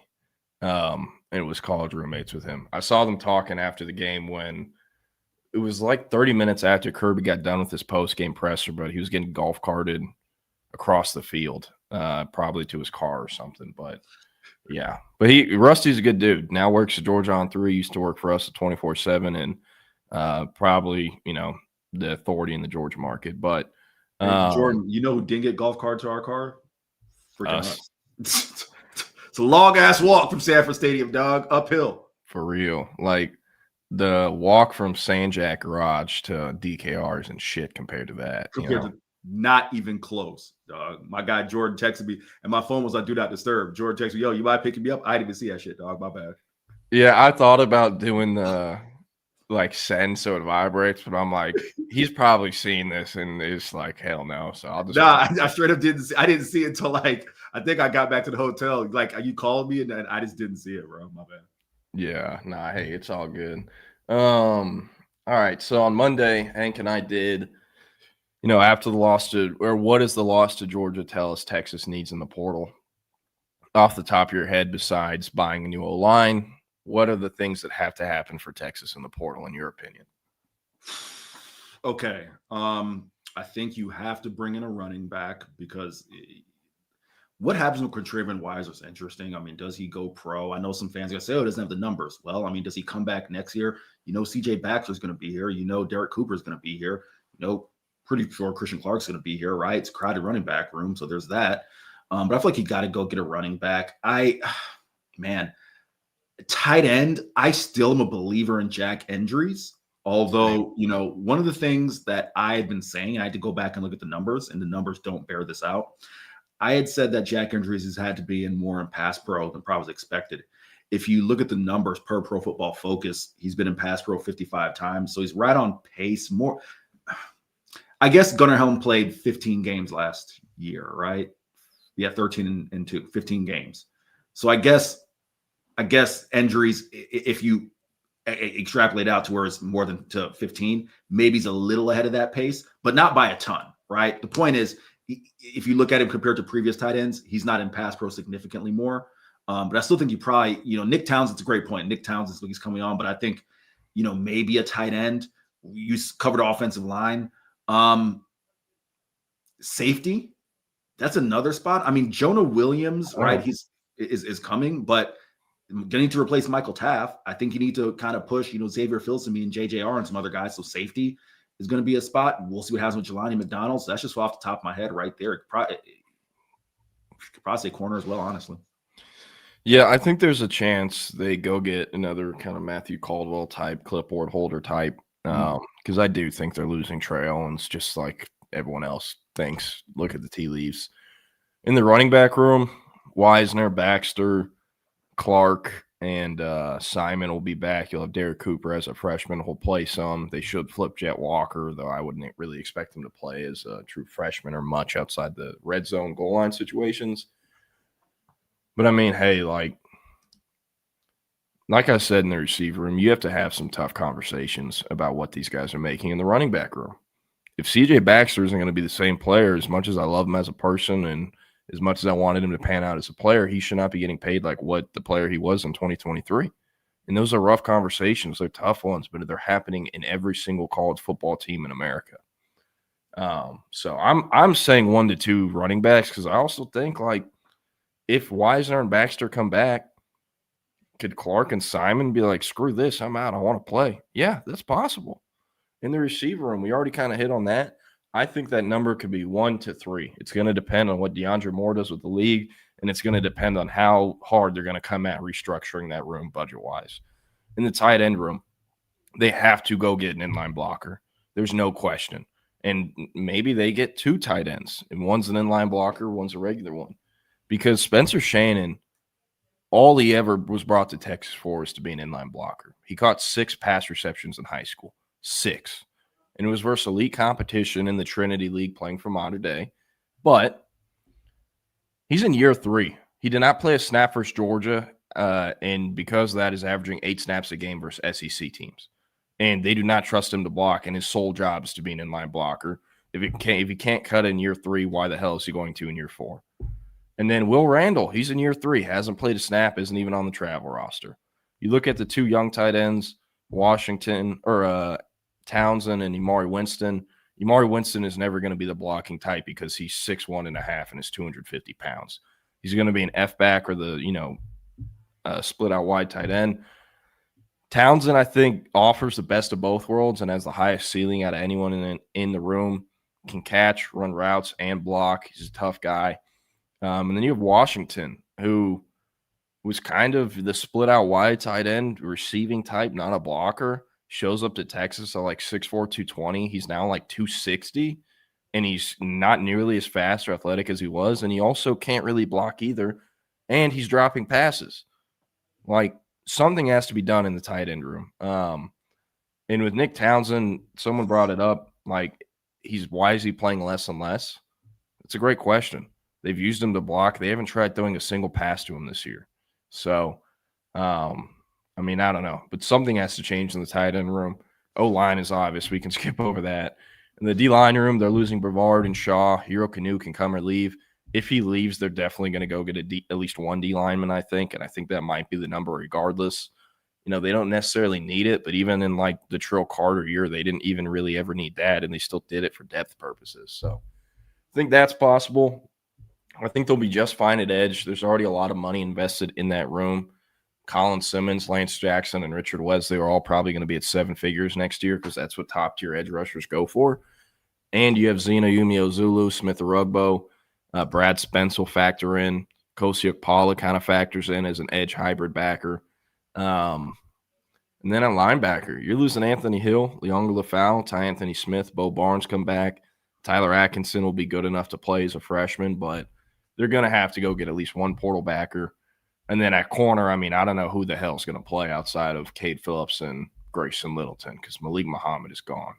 So they're going to have to get at least 1 corner. And, you think about the portal corners Texas has gotten, anything close to what Ryan or Watts brought to the table would be awesome. But, as long as it's not a Javion Cole and the floor is at kind of what Gavin Holmes brought, you should be all right. And then at safety, they're going to have to get someone, regardless if Jelani McDonald comes back or not. I think the number is 1 if he comes back and 2 if he leaves. Jonah Williams is the future of the position, but Xavier Philsmee and Jordan Johnson-Rubel have not inspired any confidence, at least for me, in how they played this year. And Michael Taff is done. Zealous Hicks, too, probably, I don't know if he's ready next year either. I think at least a dozen is the number. And they're going to have to make some room. This is a young team, not a lot of older guys. Only 1 member of the 2024 recruiting class has left the team, Freddie DeBose. Well, actually, I guess 2 because Jarrett Gibson. That number is going to increase this offseason. And you might lose a guy or 2 from 2025. So it's going to be a very interesting next 2 months in December, January, with the coaching carousel, the portal, signing day, all things involved. Nathan asked, Jordan, what are your thoughts on Atkinson in person? He was awesome. Tremendous. Only played 1 half. Did not play a single snap in the second half. Not a big guy by any means. He's about 6'2", 210 athletically and frame-wise. Could be maxed out, but it doesn't really matter because he brings a tremendous floor, a higher floor linebacker than anyone else they've signed, not named Anthony Hill.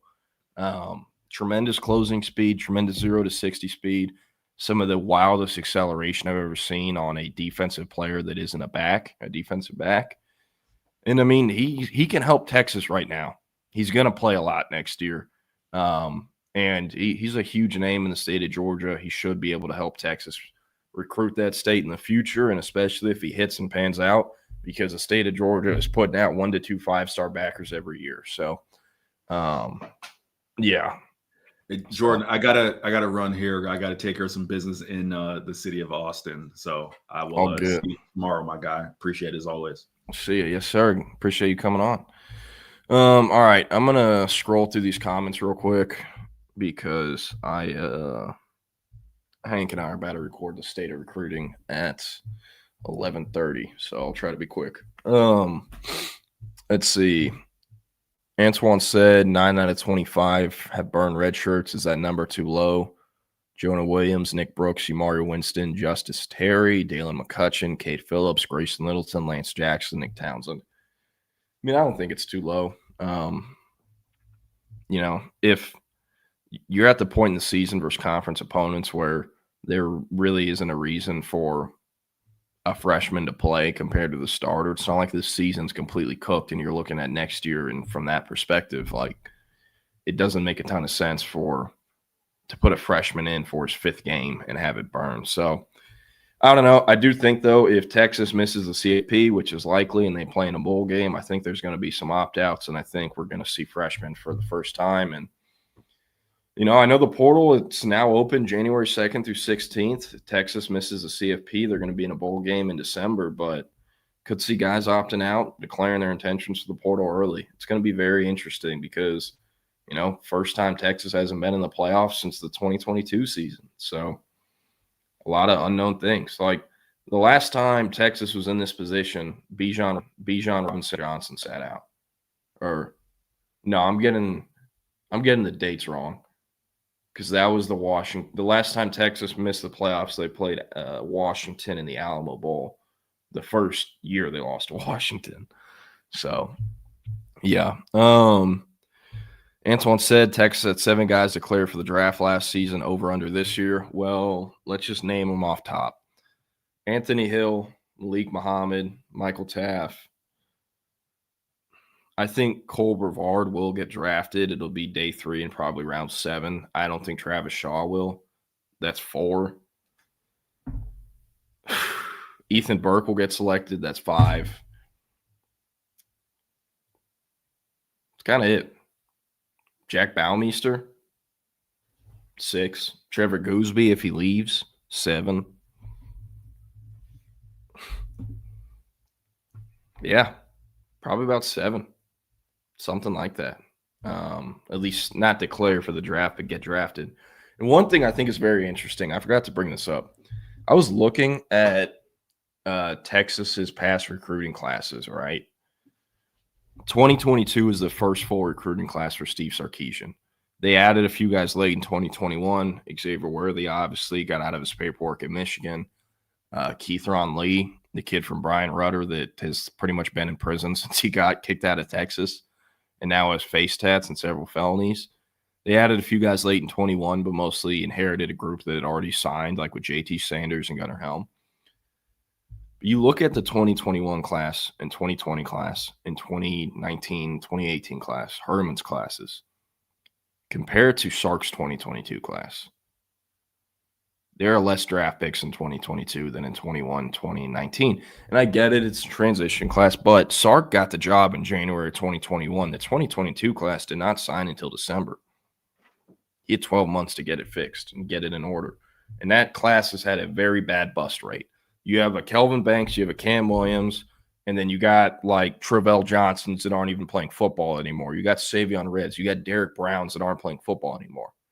You got Austin Jordan, who transferred after 2 years or whatnot. You got Larry Turner Gooden, who's now playing at San Jose State. That was their class. And there's very few between the draft picks and busts who are transferred out at lower schools or aren't playing. Like the only thing in between is Jalen Gilbo, who, 4-year contributor, not a draft pick though, and was never an all-conference or all-American guy either. So that was something I thought was very interesting. You're never going to have a super high hit rate in your very first recruiting class, but for what that class was ranked, for what a lot of Texas fans and media people, including me, thought that class was at the time and what it'd be, it is very interesting to look back at it and see the bust rate. So, yeah. All right. Yeah, he did. I've seen a lot of fans. The upset meter with Steve Sarkisian has been cranked up since the Saturday press conference and, of course, the game on Saturday and the Monday press conference. And CB brings it up here. I see people talking about Texas needs to schedule a week non-con. Why are they playing teams they can lose to that'll hurt them with playoffs later? It's like, well, hey, Texas isn't in this position if they don't lose to Florida. And also, is there a team in college football that has kind of a more excusable loss or a better loss than Texas to Ohio State? They lost 14-7 in week 1. And yes, I know they had Julian saying in training wheels, they didn't want to throw it down the field and basically set it up where all he had to do was drive the bus that game. And they've given him a lot more responsibility as the season's gone on. But Texas held Ohio State to 203 yards on offense, their least amount of offensive production in over 10 years. That is a better loss than pretty much anyone in college football. But the reason Texas is in this position is because they lost to Florida and they had their entire front line dropping on a kickoff that turned into an onside kick and the game ended. That's why they're here. It has nothing to do with the non-conference game. Could that have helped? And could Texas be in the top 12 right now if they don't play Ohio State? Yeah, but it's the University of Texas. And what does CDC and Sark say all the time? It's the University of Texas. We're going to schedule hard non-conference opponents. That's what we do. We're not going to duck from that. That's not going to change just because Texas lost to Florida and got their ass kicked in the last quarter by Georgia. And then now you can point and say it's because of Ohio State. So I'm with you, CB, 1,000%. Don't lose to Florida, and the non-con schedule thing isn't even a conversation. And Nathan, I don't think anyone's going to ask him that directly. Sark, you can be the coach in 2026. And hey, what do y'all think he's going to say to that? That's a lose-lose for him because he has to say yes. He's going to say yes. And the Texas fans are either going to be like, well, duh, why did the reporter ask the question? Or they're going to say, I don't believe you. That. I don't think anyone's going to ask him that directly. Woodcrest said way too much talent on this current team to be 7-3 and playing sloppy. Correct. Antoine asked, what kind of recruitable prospect is 2027 Waco University QB Savoy Nichols? I have not seen that kid in person since last season. G5, though. Shows a lot of flashes, but is one of those QBs, at least when I had seen him last, that, one throw, it's on the money, and it's like, holy shit, he's going to the NFL. And then the next 3 throws aren't catchable. Or the receiver has to, be a college guy to go make an adjustment on the ball and all that. So probably G5, but big frame, strong arm. Believe he hooped, grew up hooping and still hoops. There's some things to like there long term, but for him to pan out, it's probably going to have to be FCS, JUCO, or G5. And then long term, 5 or 6 year college player that transfers. Those are my thoughts. And Troy and Quinn brings up a good point. Why would Texas want to make the playoffs? Do you think a miracle run is in the cards? No, probably not. So, yeah. Sorry, catching up on these. Yeah, Antoine, I kind of answered this earlier. Why did Jordan Washington gain so much weight? Showed up around 220, 230. Now in the 260s. Not as fast, not as explosive. Acceleration isn't what it was. But he had to put on weight. Should he have gained that much weight? Probably not.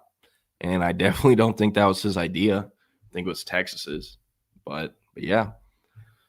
Let's see. Yeah, Nathan brings up a really good point here. Ryan Wingo is who I assume he's talking about. He kind of just looks like a more athletic Dylan Bell from Georgia. And they've had the same issue with Bell and drops and using him as a gadget guy because he is a gadget guy like Ryan Wingo is.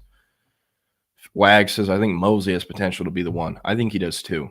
But they're not really giving him the respect or touches or targets for that to seem kind of possible.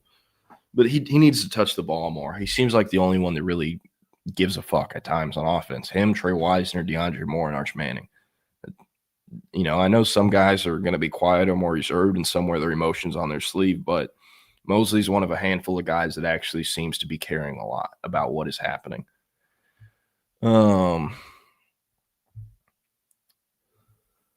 Sorry, I'm looking at some of these still.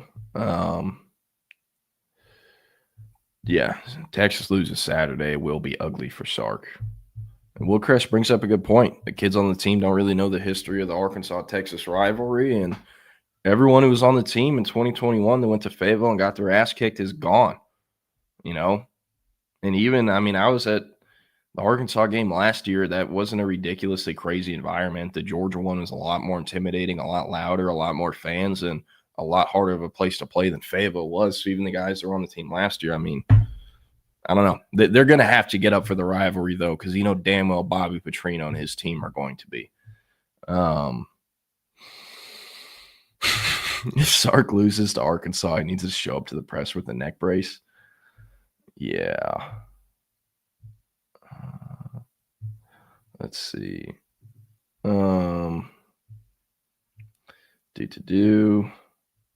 Jose said, I think for Sark to not go after some real speed was a mistake. That's literally his offensive success. Texas has no speed. Yeah, kind of true. And, I mean, DeAndre Moore, Emmett Mosley, Wingo, those are all sub-11 guys. But in the SEC, you're playing only sub-11 guys. Everyone in Georgia's secondary is sub-11 and was a top 100 recruit. Like, their whole starting secondary. Ellis Robinson, number 1 for them, was the number 2 player in the country. KJ Bolden was a top 10 prospect. So, yeah. Sorry, I'm texting Wags. All right. Hey, I think I'm going to wrap it up real quick. Because I got to get out of here in a sec. I'm not Eric, but Nathan, answer this question. People keep saying Sark looks defeated in these presses. Do you get that vibe? Yes, I definitely do. Definitely think that.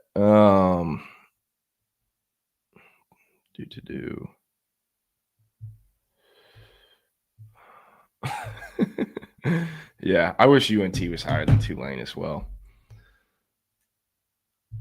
Jake Bayless says not to dole out false hope, but Georgia Tech has to play Georgia. USC has to play Oregon. Vandy plays Tennessee. Miami still has Pitt. So the teams immediately in front of us still very much can lose. That is true, but also this whole conversation is pointless if Texas doesn't beat A&M, and I don't think that's happening. And I don't think a ton of y'all probably think that either.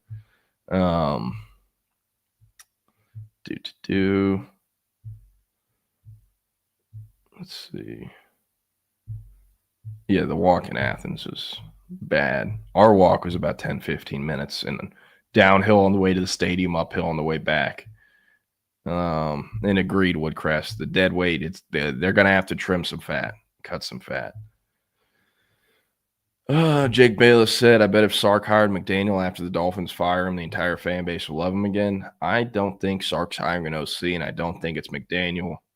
Some of the things that are known about McDaniel in Miami, I don't know how welcomed he'll be on a college campus, and that has nothing to do with co-eds or anything like that. Just want to clarify that. Let's see. Yeah, agreed. Townsend easily the most talented on the team.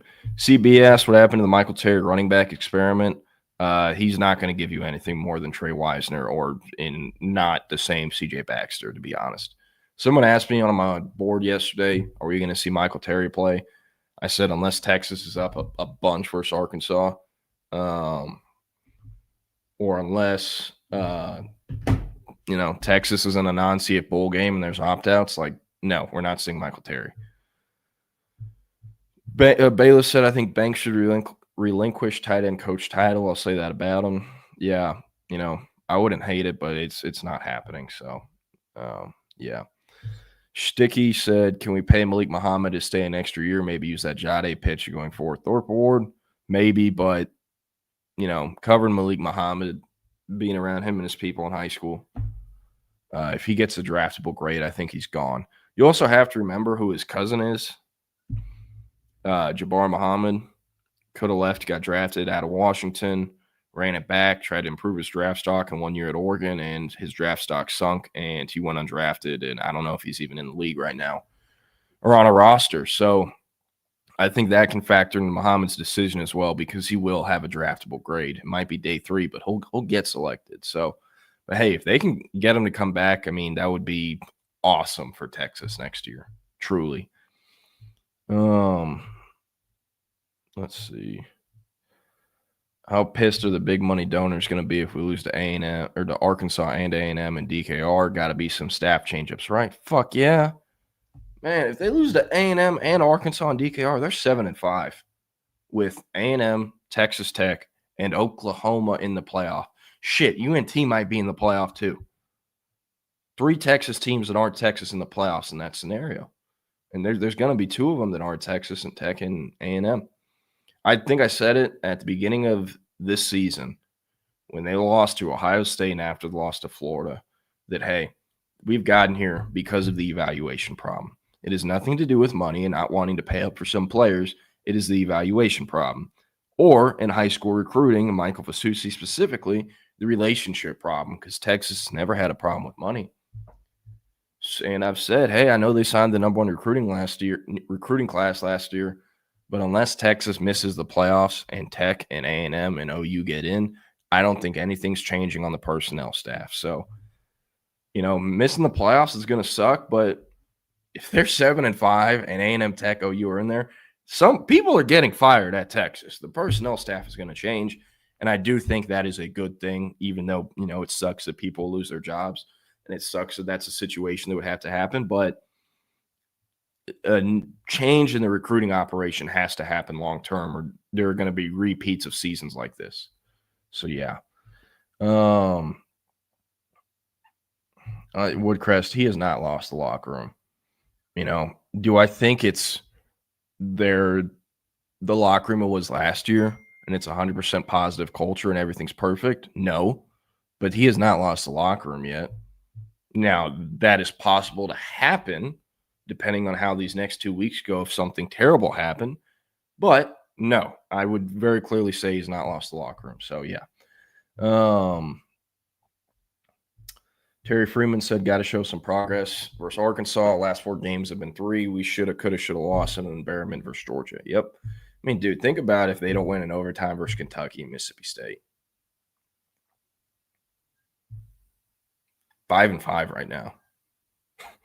We could very well have gone 6-6, 5-7. So, yeah, Woodcrest asks if Texas isn't back in 26, where does Texas go for his replacement? Sticky situation. Yeah, this would be the worst possible coaching carousel for Texas to come open if it does come open. So we'll see. But, hey, I got to get out of here. Just going to give you all kind of a trigger warning. 24/7's rankings are about to update in 2026, and basically the entire Texas class is dropping. No, we are not biased against Texas. We're still the industry outlier and are higher on Jermaine Bishop, Kosi Okpala, and Hayward Howard than anyone else. I want to make that clear. It is nothing against Texas. One of the people on the scouting team is literally an alum of Texas. Just want to make that clear. But Derek Cooper's dropping about 100 spots. James Johnson is. Richard Wesley's dropping. Pretty much everyone's dropping. And the Baylor staff's going to be on our ass because Jermaine Carlton's dropping like 100 spots too. So, yeah, and a ton of kids are dropping in the state of Texas. So just wanted to give you all a heads up. Like I said earlier, I'm about to go record the Horns 24/7 State of Recruiting podcast with Hank South. It will be out tomorrow morning, so check that out. Patrick, the Alvarado running back, I don't know if he'll be in the top 247. Hopefully he's graded. Hey, gotta give myself a pat on the back. My guy Carter Buck at Lake Travis getting in the top 247. About time. What a get for TCU. Never wrong, just early. Corey Daly, the Seguin quarterback, number 4 ranked QB in the state, going up to number 221 in the country. Top 247 quarterback for Pitt.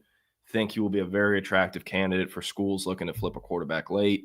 So, yeah, but up next, the voice of college football breaks down last night's CFP rankings and talks about if Texas has a path to make the playoff. We're getting out of here. Y'all have a great hump day. Happy Wednesday. Going to end the stream at 2 p.m. Chip and Zay will be back on it. YouTube, Facebook, Twitter, Twitch, your live stream. Happy hump day. Peace.